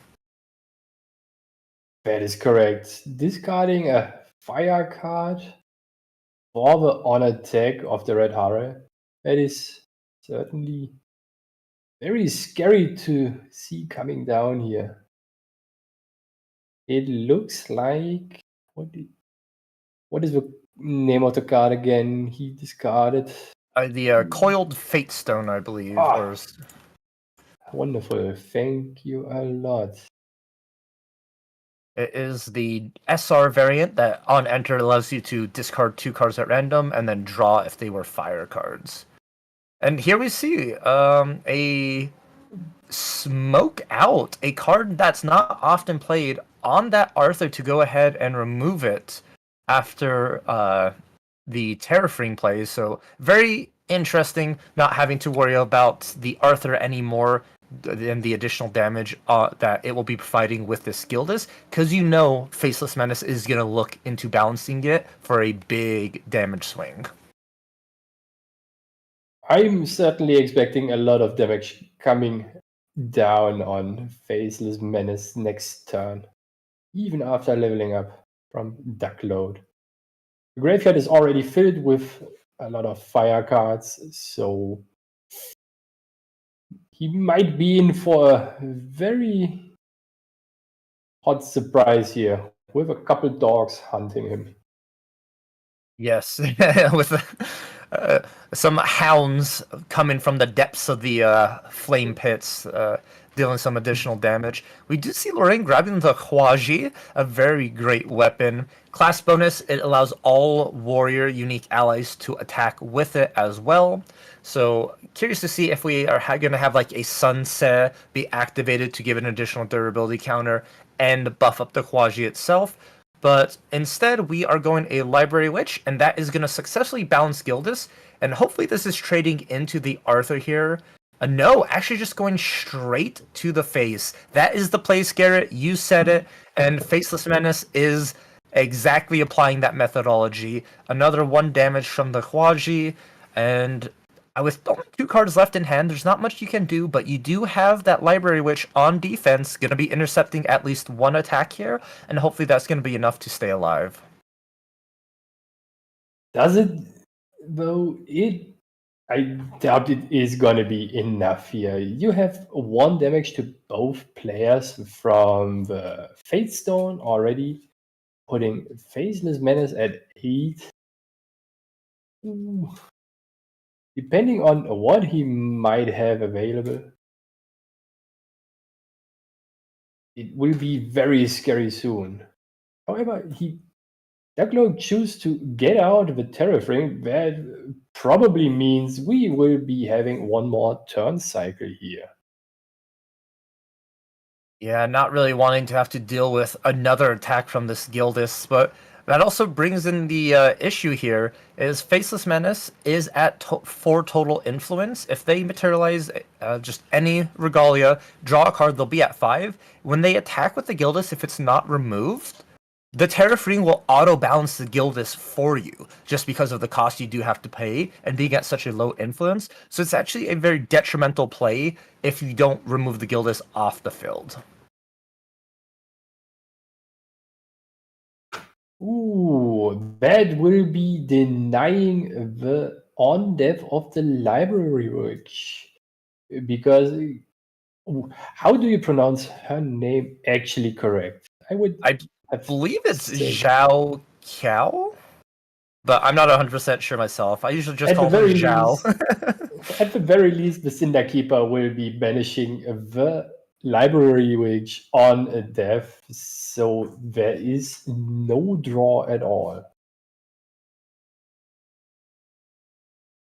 So, some proper pronunciation maybe is Zhao Chao, in order to properly pronounce her, or you can just refer to her as always as the Cinder Keeper in a quick needed expedition. And as we were discussing here, the Gildas is removed directly off the field by the red hair, thanks to the Arthur being rested, attacking into Lorraine. And now we are in a commanding position for Ducklord. 2 human unique allies to keep this red hair active. And Faceless Menace is a very low in influence. You're not going to be able to activate an attack card and pay for that Terrafring in the same turn. So you want to look for the likes of maybe a Blazing Throw or some fast speed damage to the enemy champion. I think reaching the needed amount of number of damage is very tough here for Faceless Menace. Unless he gets enough direct damage sources that he probably doesn't even run. Keep in mind, though, this Fabled Ruby Fatestone that Ducklord does have on their side of the field is going to deal 1 damage to both champions. So if Faceless Menace is able to just sneak in 4 damage counters on this Guojia, that Ruby Fatestone is going to kind of play a traitor to their owner here and deal that last point of damage needed to take the game 1. Lorraine is going to go ahead and attack in for 1 using the Huaji. Putting Guojia up to 15, and then a Blazing Throw. And I believe that's going to be enough. Lethal. That was a very, very quick one. Indeed it was. One thing that you can do with Guojia, if you are at 18 damage and still have the Fate Stone out, if you have the Safeguard Amulet available, you can still get it out and basically prevent your demise here. Ooh, that is very true. You can sort of save yourself 1 turn by the self-damage mitigation. Especially if you are going to win that turn anyways, using that safeguard just to stay alive and in the game 1 turn longer to be able to attack. And we saw there was Arthur, Red Hair, and a Cinder Keeper on the field there. That's already 2, 6, 8 damage, which would be plenty enough to take care of Lorraine. But the Blazing Throw combination with the attack just works out very well for the Faceless Menace.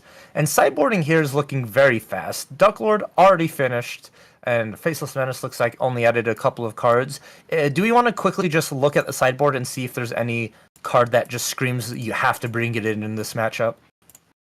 I'm pretty confident that for Faceless Menace, the Safeguard Amulet is certainly a card you want to have available for you to not die to the direct damage sources that the Gojira deck can provide. On the other side, for Gojira, I'm not actually that sure. Reduce to Ash is a card you can certainly bring in to remove some cheap regalias. I also like the fact Under you Fire. Yes, Under Fire. Can you sort of explain the reasoning behind Under Fire and why you'd want to bring that in? Of course. So Under Fire is a skill that makes your champion distant, and if you choose to take 4 damage, you also get stealth until the end of turn. That means if your opponent threatens you with a lot of allies, you can rather choose to take 4 damage instead of taking lethal damage here.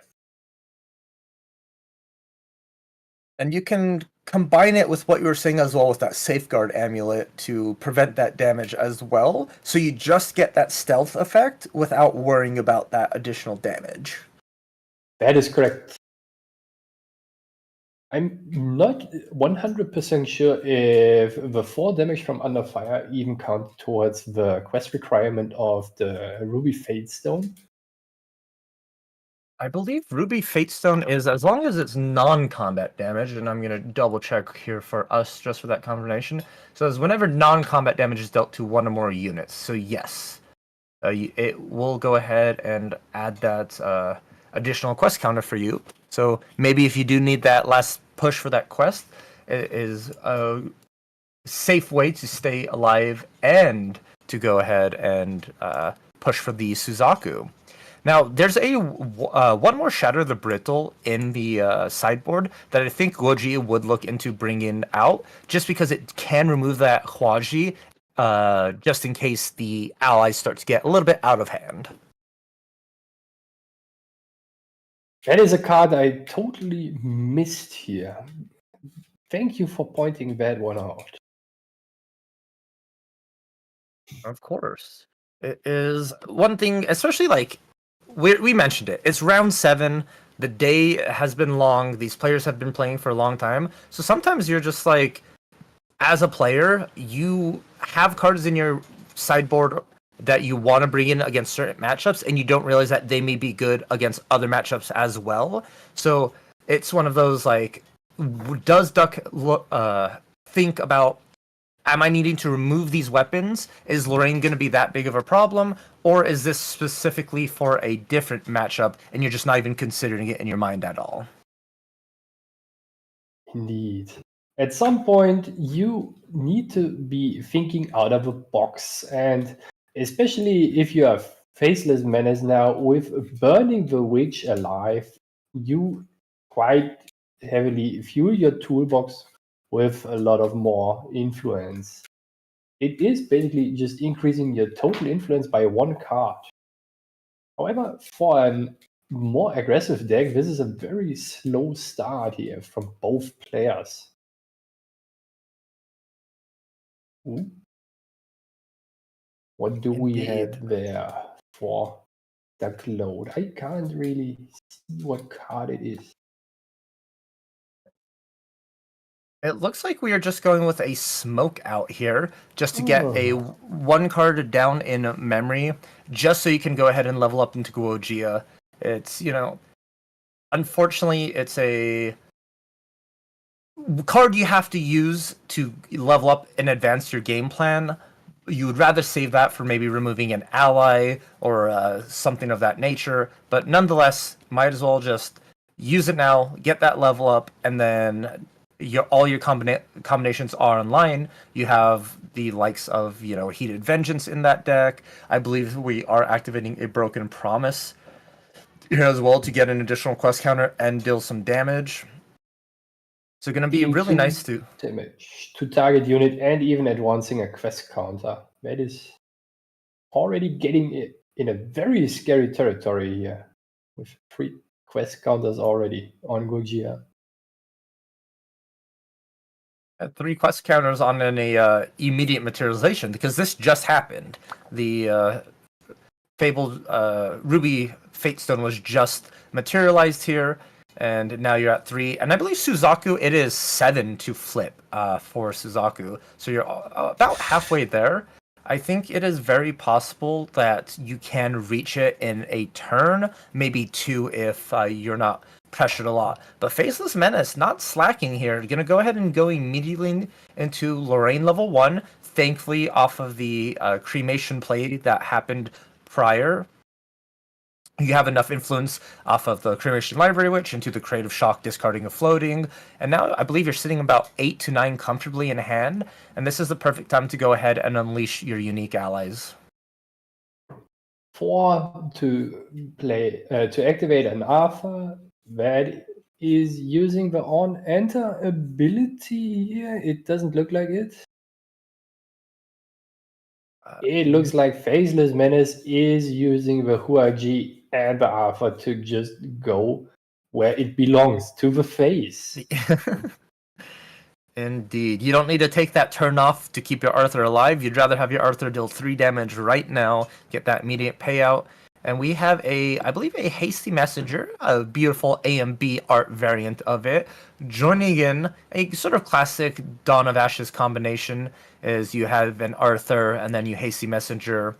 But unfortunately going to be met by another Broken Promises, getting an additional quest counter here on your Guojia, and then met highly with or not met highly, I'm sorry, regarding ending the Hasty Messenger by dealing the 2 damage directly there.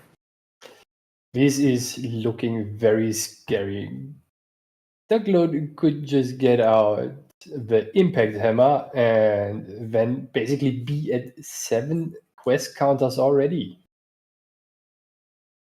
Indeed, and my apologies, there is actually Searing Truth. Broken Promises is the one that you have to have a Fate Stone to sacrifice. Searing Truth deals the damaging it to the quest counters, which both those cards are very good in their own retrospect. Searing Truth, though, here actually just brings you closer to the Suzaku game plan. Oh, interesting. Getting out the Grand Crusaders ring. So not going a full aggro here. I do think Duck Loud was low on influence, maybe sitting about 3 or 4 at the start of that turn. So you are just wanting to build up the influence as fast as possible. You're using too many cards from hand that aren't dealing direct damage to your enemy's champion. So you want to maintain at least being able to activate 1 card a turn. And here we see doing just that. Gonna go ahead and get a Fate Stone on side, and I believe this one deals 1 for each other Fate Stone that is on your side of the field. No, my apologies here. This is just the on enter deal 1. And that is going to get you exactly to 7 quest counters for Suzaku. And the bird is the word because it is here and it is able to attack. And I believe we also have 3 fire cards in that graveyard, which means you are able to save your Suzaku and bring it back if Faceless gets rid of it. You can also cremate it and bring it back, Annelina. That is actually pretty a good tech there. You can remove your Suzaku, bring it back, and still draw your additional 2 cards. I think this is the fastest I've seen a Suzaku flip, and I think this is the first time I've actually seen Suzaku flip on a streamed game with this Fire Gojia aggro. I feel like Duck Cloud sort of had the perfect storm to be able to get this done.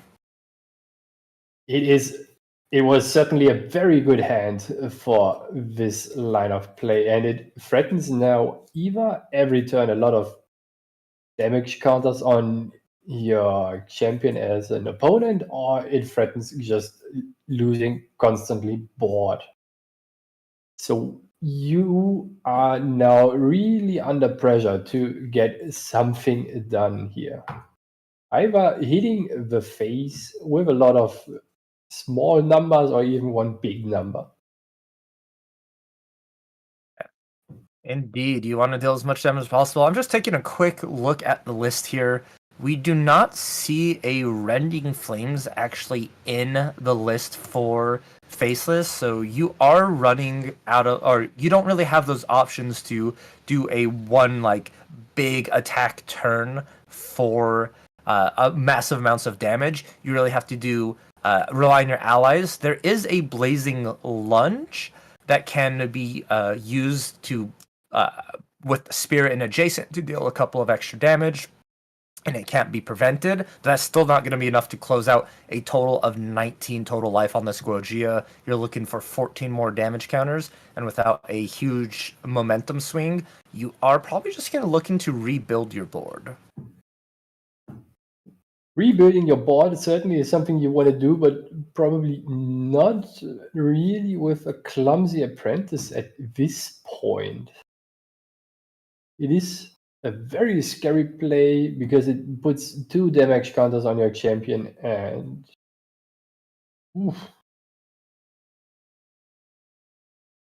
But a Clumsy Apprentice with the Arthur is a great combination here. And then we see that additional Blazing Throw to just keep bringing in and adding that additional damage. I'm surprised we didn't try and remove the Suzaku right away. Just force those 3 fire cards to be banished and future-proof another turn. Maybe just really counting on that damage right now and gonna try and close up the game next turn. This might just be an angle of, if he has enough damage, I just lose the game, and if not, I just win. It looks like that Faceless Menace has already enough damage sources assembled in his hand to close out the game next turn, while just banking on not dying here. Indeed. If you were sitting in the position of Gojia, what would you look for on this turn? Probably maybe a combination of Suzaku's command and maybe Vermilion Decrees. Or any damage sources for that matter.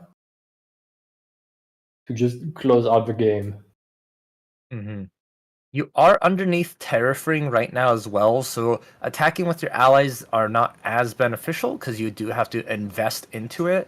But we see valuing that Arthur, need to get it off that field because it does just increase damage from every ally as long as it's rested. And I don't think you can really activate much more. Here we have 3 in hand. Gonna go completely no more cards in, or 1 more card in hand, but a coiled Fate Stone, discarding to be able to draw once more. And I honestly think this might be without real defensive tools except that Terrafring. Duck is looking kind of in a position where if Faceless finds another ally or 2, it might just be game. That is very, very scary. He has 1 floating memory, so Drawn Blade is an option. Ooh. This is one of the new cards from HVN. A very interesting one. The Sword Saint, though. It's also, funnily enough, a card we talked in the first game of the day about. Indeed. Sword Saint's Vow. It's a really interesting card because it's a 0 attack or 0 power, 1 durability Regalia Warrior Sword, and it gets +1 power for each durability counter on it. And then whenever you activate a craft action card, you get 2 durability counters on your weapon. But on hit, the downside is you remove an additional durability counter from Sword Saint's Vow. So you lose 1 because of the on hit, and then lose the 1 because of the actual usage of the sword itself. But we see a Tempered Steel on the Sword Saint's Vow to go ahead, give it 2 additional durability Oh counters. boy, this +1. is certainly happening. Blazing Lunge with the Sword Saint bow. Is this that we are looking at 8 damage here out of nowhere? This is insane. And he even had another Blazing Throw in hand. That was a very quick set here for Faceless Menace. That was indeed. And sort of even showing off the Hone by Fire that was in the memory and option. We mentioned it. The Blazing Lunge was a way to push in that extra damage. I was not expecting that Sword Saint to come out that turn, but it works out so well just because Tempered Steel turns into a 1 cost, add 3 damage to this weapon. And that is very strong. And I'm glad we got to actually see the deck we were theorizing in our heads actually in paper and in action. It kind of blows my mind that we mentioned it, and then from downtown, this deck comes in doing well. Obviously, we'll see how good it is doing. And, you know, I'm ecstatic to have seen that. Also, we got to see a Suzaku flip, which is even cooler. Yeah, and that even on turn 2, where he was on Gojira. That is also very insane. I have seen the flip on turn 3 quite consistently, but never on turn 2 before. Already sitting across from the deck with all those very aggressive allies that deal a lot of damage, in combination with the possibility of Suzaku coming out of nowhere, seemingly, is very threatening. And now it was present on the board. That is a card you really need to learn to handle. Otherwise, it will just eat you alive.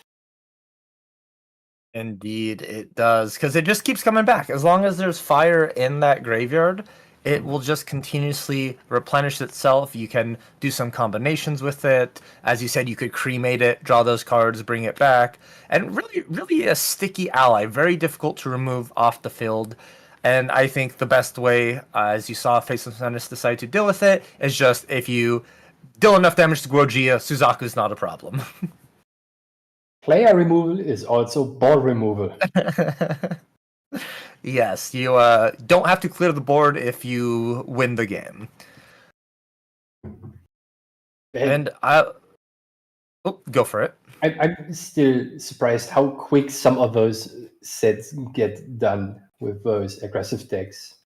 Thinking back to the Fire Arizona one and now the Fire Lorraine Warrior one, with 2 very interesting and very aggressive decks out of the norm of usual Fire Zen. Mm-hmm. Yeah, these fire decks, like, they all have the same concept. The concept is to win as fast as possible, but each way they do it is very unique and fun, and it's really hard to just play around each deck. You see a Spirit of Fire, you go, okay, this is going to be something aggressive, but what flavor of aggression? Am I going to have to worry about Xander? Am I going to have to worry about a Suzaku? Or is Lorraine just going to be hitting me with a big sword? And depending on what you're actually playing against really determines how you want to play through your turns, play through your lines, and things of that nature. And post sideboard, game 2 and game 3, you now know your matchup, but that still doesn't make the deck any less scary, just because the deck can win out of nowhere, and you know it if you're in the mirror match because you also play the fire. So you're like, ooh, at any moment they could just have the cards to kill me, just like I could have the cards to kill them. Especially with very new cards like Sword Saints Vow, that gives the deck a whole new spin. And also the Huajia that can be used by warrior unique allies, where Arthur is, for example, one of them. If you just keep buffing your weapons and your allies can use them, it gets very quickly very far out of hand here.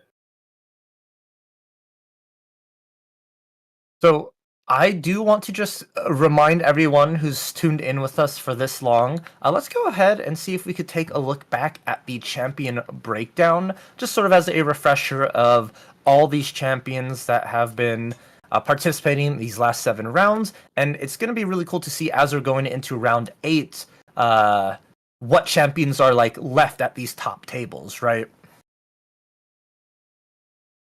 I'm still very curious because I haven't looked at the standings. How many of the players who we saw already playing the deck I bet on, who's making top 4, still being up there to fulfill my dreams, I would say here. Let's see. At the start of round 7, we had a Fractals in top 4, a Wind Tristan in top 4, Fire Arizona in top 4, and I'm not sure what the last deck option is here. So it looks like you're maybe 1 out of 4, 2 out of 4, but it's not over quite yet. There still is one more round, and the race is very close for the top 4. At the start of round 7, we've only had 1 6-0. And then we have 2 5 wins, 1 draw, and then everyone else from 4th to 12th are 5 wins, 1 loss. So it's a very close race to that actual top 4 spot. Anyone can still take it, and it may come down to tiebreakers after this last round. But back to the champions here, Dao Chan. Sort of looking through the top 4 here, we mentioned only one Dao Chan. We just saw a Guojia sitting at that 4-1-1. So still doing quite well for itself in the tournament, but you are in a must-win position for that next round. Xander decks. There have been quite a few. We've seen some on stream, but I'm not really seeing much at the top table in the regards to Xander. It's mostly his assassin counterpart who is doing well in the form of Tristan. That is kind of surprising to me. I was, as I said earlier, expecting quite a lot of assassin being up there, and mostly Xander as opposed as Tristan here. While I'm very happy, I'm kind of disappointed in my own judgment here. And I just want to make a few comparisons. We were fed in some information that I'm super excited to share with everyone here. What we're staring at here is the total 171 players who participated in today's event. That's the champion breakdown. But once we look at people in contention for invite spots, these are all players who are going to be X2, meaning X is any amount of wins and you have 2 losses. You have Arizona being the number 1 most represented champion with 8, about 20%, followed by Tristan with 8, another 20%, so tied right there. Dao Chan right underneath with 7%, and then Lorraine sneaking in that 4th slot with 5 decks being X and 2. Then we go sort of further down, Xander, Guojia, Sylvie, a Jin and a Kong Ming. Those 2 have surprised me that they snuck in. That means they're doing really well for themselves and have really high conversion rate. Because if we compare the 1 Jin who's made it X2 to the 7 Jins who are playing in today's event, I'd take those odds. You are correct. Those are very big odds, actually. It is it 16 or 18%? I'm not sure off the top of my head. Or is it a little bit lower? Math was never my strong suit. It's at the very least above 10%, and that is a very good rate for this many different decks here. Indeed. And we're actually going to move on to our basic elements, because this is another cool statistic that is provided to us that we're going to take a look at. Once again, these are 171 players. This is everyone who decided to play into our event today. Water being the most representative with 37% of the field, followed by wind at 33%, and fire at 30%. Looking at this, Gerrit, you're going to assume, like, okay, when we start to look at these conversions and the top ranking players, water's obviously going to still be number 1, right? Most representation is going to have, like, the most amount of players being X and 2 because of just how strong the deck is. That would be your initial assumption. That would be indeed my initial assumption. But as we know right now, it is actually different. The most represented element right now with 39% is wind, interestingly enough. It is 60 players who are in the contention for an invite card that are playing wind, followed up by fire with 13 players. And then on the bottom, we have water with 12 people. That is very interesting and nothing I would have expected here. Yeah, it is really crazy. I can't really do the math quickly off the top of my head, but the conversion rate for wind and fire is much higher than water, especially because water was sitting at about 62 decks being water, and now it's only about 12 in your top cut. Opposed to like when you look at fire, you had 50 decks, and now you have 13, more than water, but less of a representation. It really is like a cool way to see is just because the element or the deck is strong doesn't mean it's going to be consistently getting those placements. And we even see Dao Chen is not even the most represented champion in these X2 top cuts. That is correct and super interesting. I'm still baffled that Arizona is one of the most represented champions here for that matter. Yeah, indeed. And this is As we have seen before, some of the quote-unquote Diao-chan fractal decks opted to play Arizona as the main lineage champion, just to have access to the Polaris Twinkling Cauldron to deal with one of the worst matchups you can get, an aggro ally matchup. So maybe this is playing partly into that. I'm not sure, but certainly a consideration to be had here. indeed, yes. It's people favoring the Arizona over the Dao Chen in certain things. And then, of course, we know that Fire Arizona list is doing quite well as well. And this is, I think, a number that a lot of people were probably going to be surprised about, knowing that Arizona is one of the top decks in this position for those invites. And once again, it is the top 16 players that are going to be getting these invites. So just because you're X2 doesn't mean you're 100% guaranteed. You are still going to have to keep fighting for the position here. I think you do want to finish 6-2 is the proper record for those invites. But it all also just comes down to tiebreakers as well. And a little bit of a even more interesting information as well.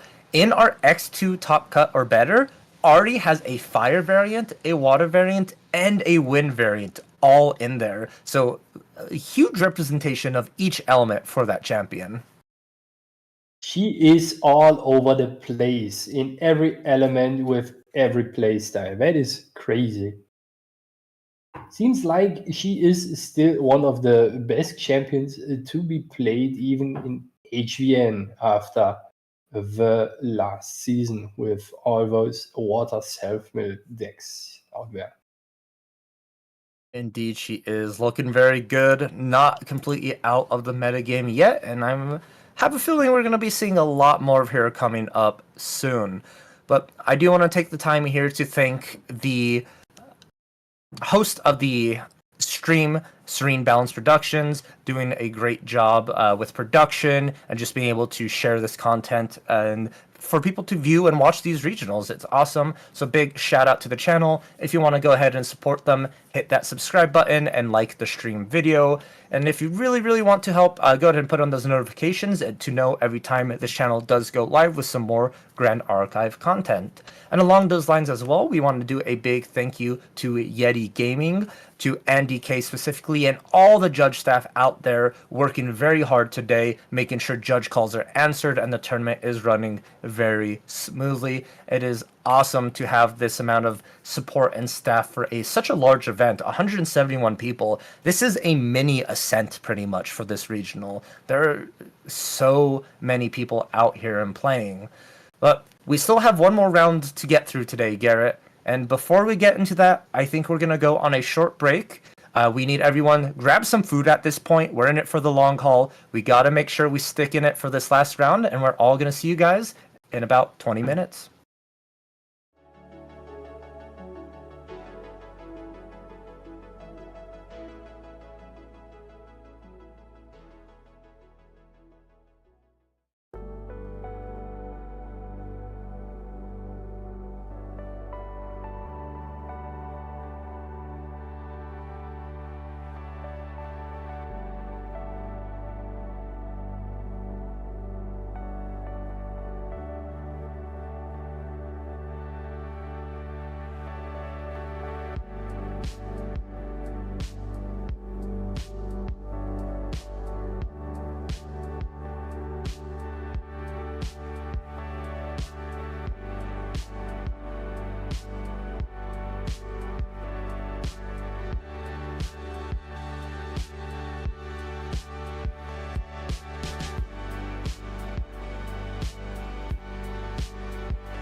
Hello, everyone. Welcome back to our Abyssal Heaven online regionals hosted by Yeti Gaming and Serene Balance Productions. I'm Valkyrie, and closing out today, I am with Gerrit.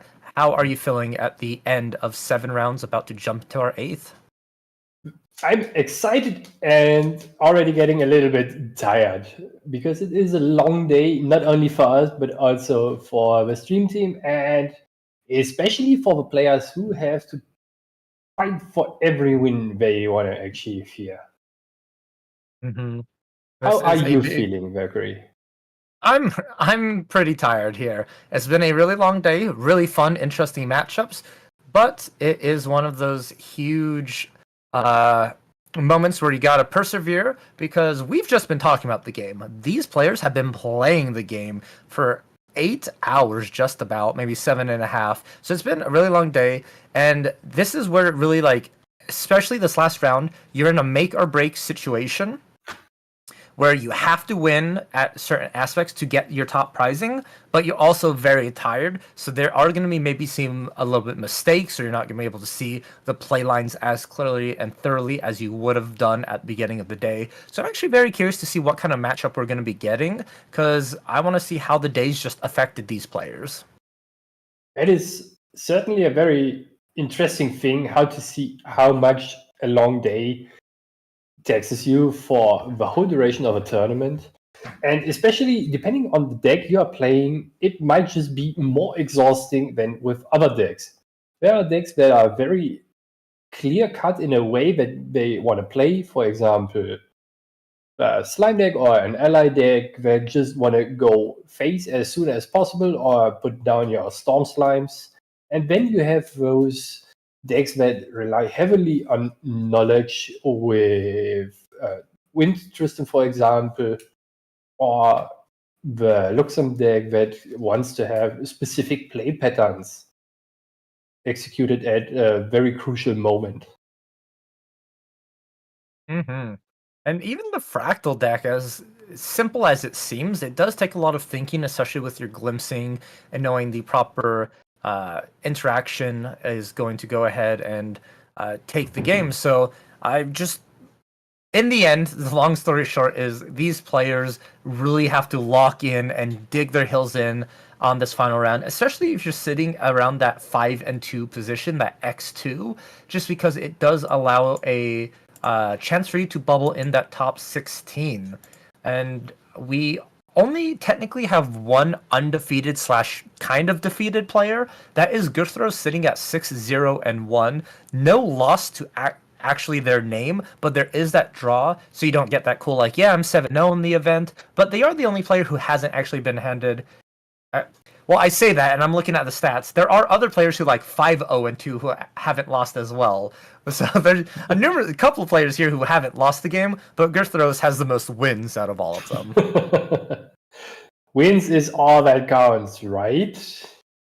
Yes. Okay, at the end of the day, it just matters that you achieve the top 16 reward card to qualify for the Nationals for 2026.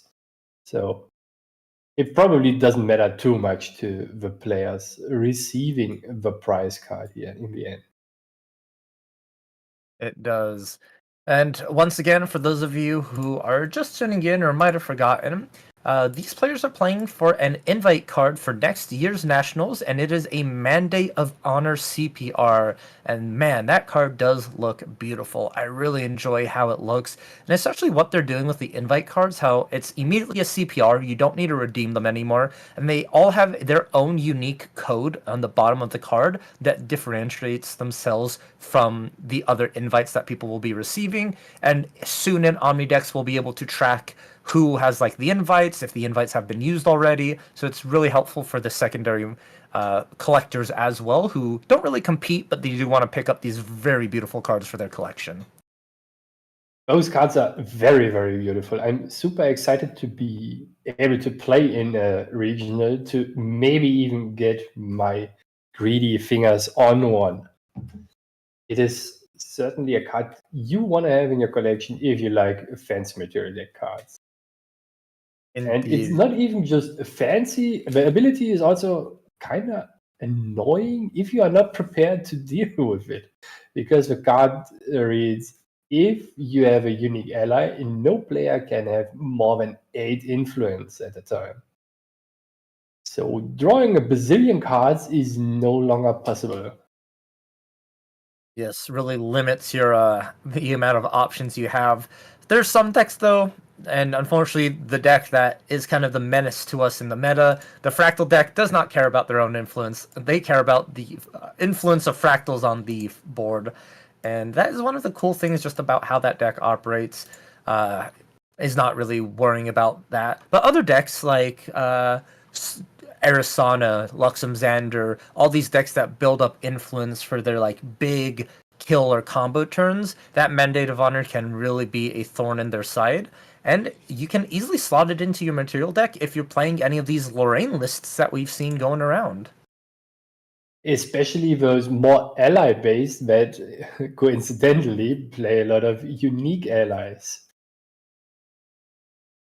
We even saw our very own theory of having a possible fire aggro build with all those unique allies just one round before. That was very exciting to, first of all, theorize in the first game about a specific deck and then actually get to see it in the 7th round. Indeed. There's really cool things here, and I believe we're just getting set up for our next matchup. It will be up here soon and shortly. Are there any two particular decks that you're wanting to see, or have you felt like you've seen a wide variety today and you're pretty happy with anything that would show up? I'm pretty happy with anything that showed up because we covered a lot of different decks already. It felt almost like that we had every round a different deck. And for our current matchup, we have Steve on water, the Aokshan cell list is what I now start to call it, with all those interesting cards for the Cell Assembler, the Overlord, MK3, and those taxing cards. That is certainly a cool deck, and I hope we will see it more. On the other hand, we have Pavoni with a Fire Xander deck, more with an aggro version. It seems like to be the very standard. I burn you very quick. Yes. Fire Xander can be very fast, and then we have Daochan automatons that can sort of just sneak out games if they have enough influence with the power cells and that of the nature. But we have Bob Sherble going to go ahead and open up with the classic FISA play of the Arthur with Immortality to make sure you go ahead and get that for your next turn guaranteed. While Steve is going to open up with an Imbued Shang Zhang, which is going to be quite difficult for FISA to actually remove since most of the direct damage and unit removal is going to be of that fire element. That is a card that will stick on the board until the game is finished in either way, most likely. Unless you can buff a Kingdom Informant very big up or play 3 of them down. I guess that is right. Just run all your norm units into the Shangzhang. But if you have an Arthur on field, it feels so bad because all that damage could easily be going directly to the enemy champion. But you're not really gonna try and race it. So we have the Poison Dagger materialized for Bob Sherble, a very aggressive play against a water deck that may or may not run Fracturize. Not sure how familiar Bob is with this deck in particular, but it looks like the rubber is spinning and he is hitting the ground running. We see a red hair directly into a Shout Chow, and it's already, just like that, Spirit has taken 7 damage, and looking like you might have to level up this turn or completely remove that board, especially with that Poison Dagger. Leveling up looks like something you most likely gonna do here, just to not concede the game in the next turn. Damage stacks up very quickly, especially with a presented Poison Dagger already on the field. Losing a Blanche to the level up is pretty detrimental, even though you can't play it at fast speed. Not sure if there was a play to prevent that from happening, because you most likely want to have it on board so it soaks up some damage as a pseudo taunt here. Yeah, it prevents a lot of the burst damage from the Xander deck. However, with that field of allies, Blanche wasn't really going to be meant to be around much longer. Anyway, so it's sad, but at the same time, if that's what it takes for you to get to Dao Chen level 1, get that additional life pool, and get those class bonuses online, you'll take it here.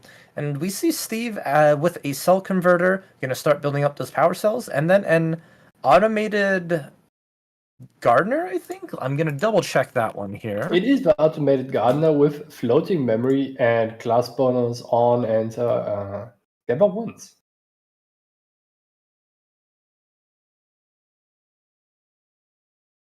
Fittingly, it is also an automaton. So it is Indeed, one of yes. those allies you just play down to be annoying. And such a good stat line on it too, being a 2/3, just really helps the board control, board removal in itself. Arthur is gone. We still do have Red Hair, who is active, just because the Cinder Keeper is a animal human, so it's gonna benefit here. And I just gotta do some quick math. We have 3 cards in hand for Steve. Poison Dagger is gonna put Steve to 9, which is gonna Red Hair is gonna swing for 4. Cinder Keeper is gonna swing for 2, putting you 11, then 15. And then all Bob has to find is a Blazing Throw, which would be more than enough, or a Planted Explosives. A Rococo is also a very great option here. That was a very quick game. Just a small correction for us both. It's the Foraging Servant with a 1/2 stat line, and on enter gather and class bonus is floating memory here. It is the Automated Gardener's little sister, one would say, right? It does exactly what the Automated Gardener does, but slightly smaller. Cost is reduced by 1, and its stats are reduced by 1 each, and it has floating memory. But yeah, so not exactly that stat line we were talking that's so oppressive, the 2/3, but a 1/2 still not bad. And if your opponent does trade into it, it does give you that floating memory. We saw how quick that the Pfizer deck moved with just, was it turn 2 or turn 3 actually? It went ahead and got the kill because of just the low influence play with the Rococo. And it's something that Steve, they needed a Frostbind or something to actually deal with the Rococo, and or even maybe a Frostborn Paladin to intercept. Both players in sideboards just trying to deal with it. Are there any cards in particular that are sticking out to you that they should be bringing up in this matchup? I think Steve might just be swapping the champion here to Arizona, because he is already playing Polaris in his main deck, so getting out Arizona quite quickly, and the Polaris might save the day here to disable the Red Hare at crucial moments. Also, the Novice Healers might be a very good call just to prolong the game in his favor for a little bit longer. And the Novice Healers, I believe, they're the on entry you get to recover. Is that correct?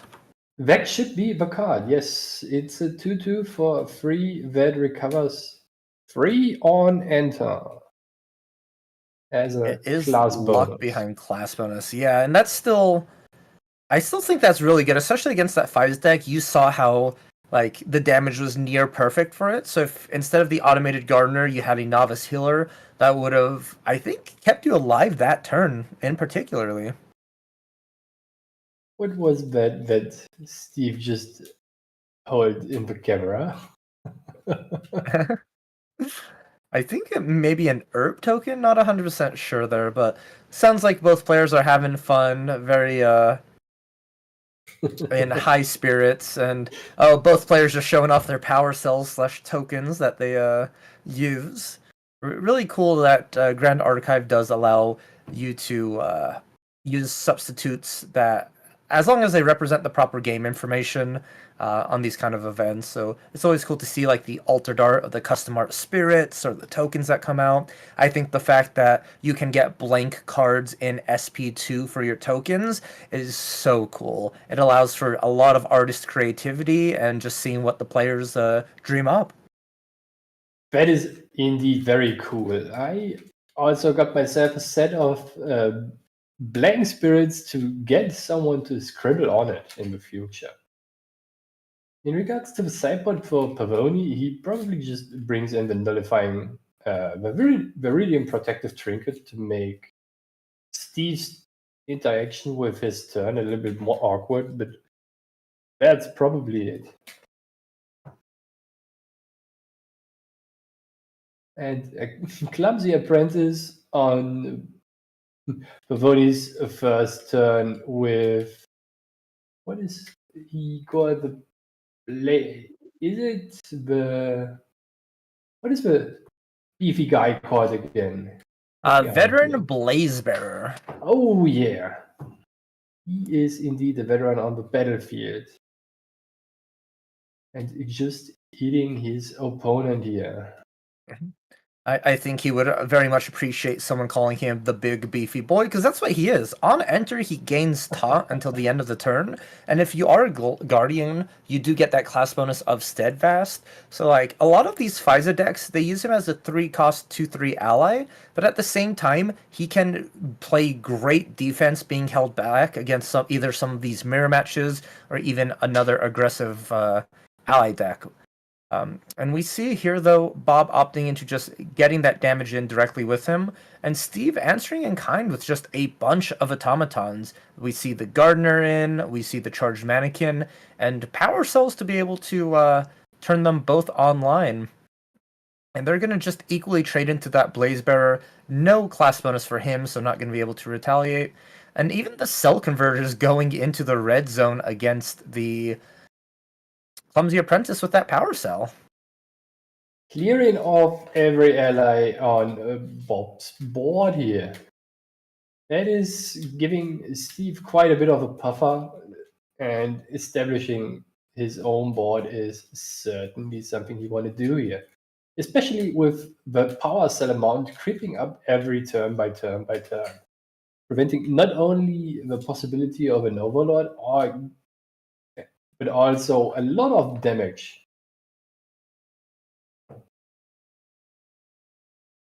Indeed, it will be a lot of damage with those power cells, because for those of you who are just unfamiliar with power cells, might have not played with them during your time or joined in late into the game playing Mortal Ambition.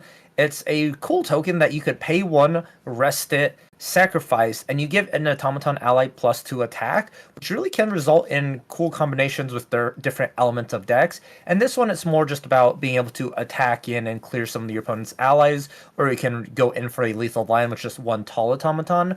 Other decks do take advantage of it in different ways. This deck particularly as well runs Turbocharge. You sacrifice a power cell to draw an additional 2 cards. So it's a great way to generate more value from just a token that is generated.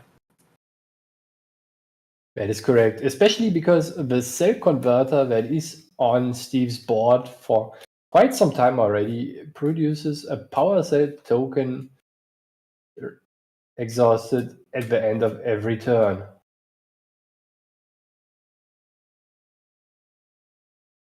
But here we see, actually, it's no longer Dao Chen in the material deck. It is a Arisana. So that sideboard did come in, and I believe you called that as well. Looking for a Polaris line just to try and deal with these pesky 1 life, 2 life allies that Firezander is running.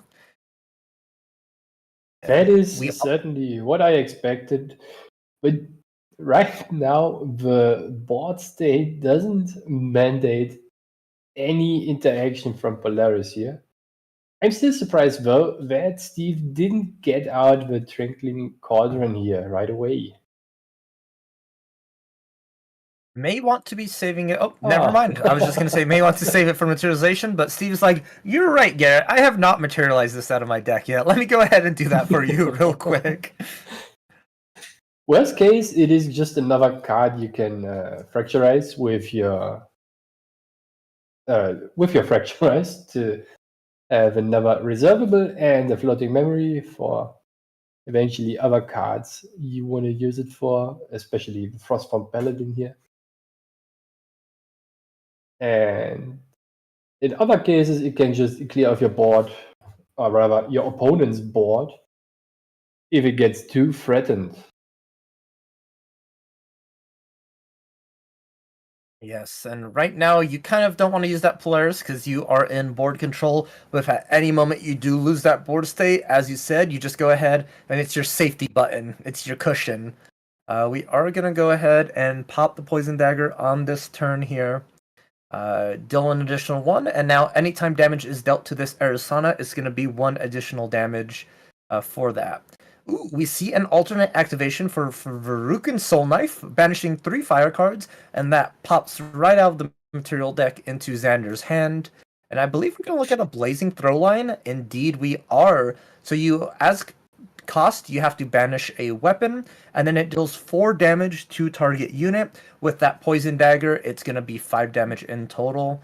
And I think we're getting double Blazing Throw because Xander now removing the prep counter to get the second dagger up the sleeve, the Mercenary's Blade, and once again going to get thrown into Arisana for another 5. Steve, noticing that he might be in danger, is going to start eating some herbs here, try and recover just a little bit, surmounting that damage.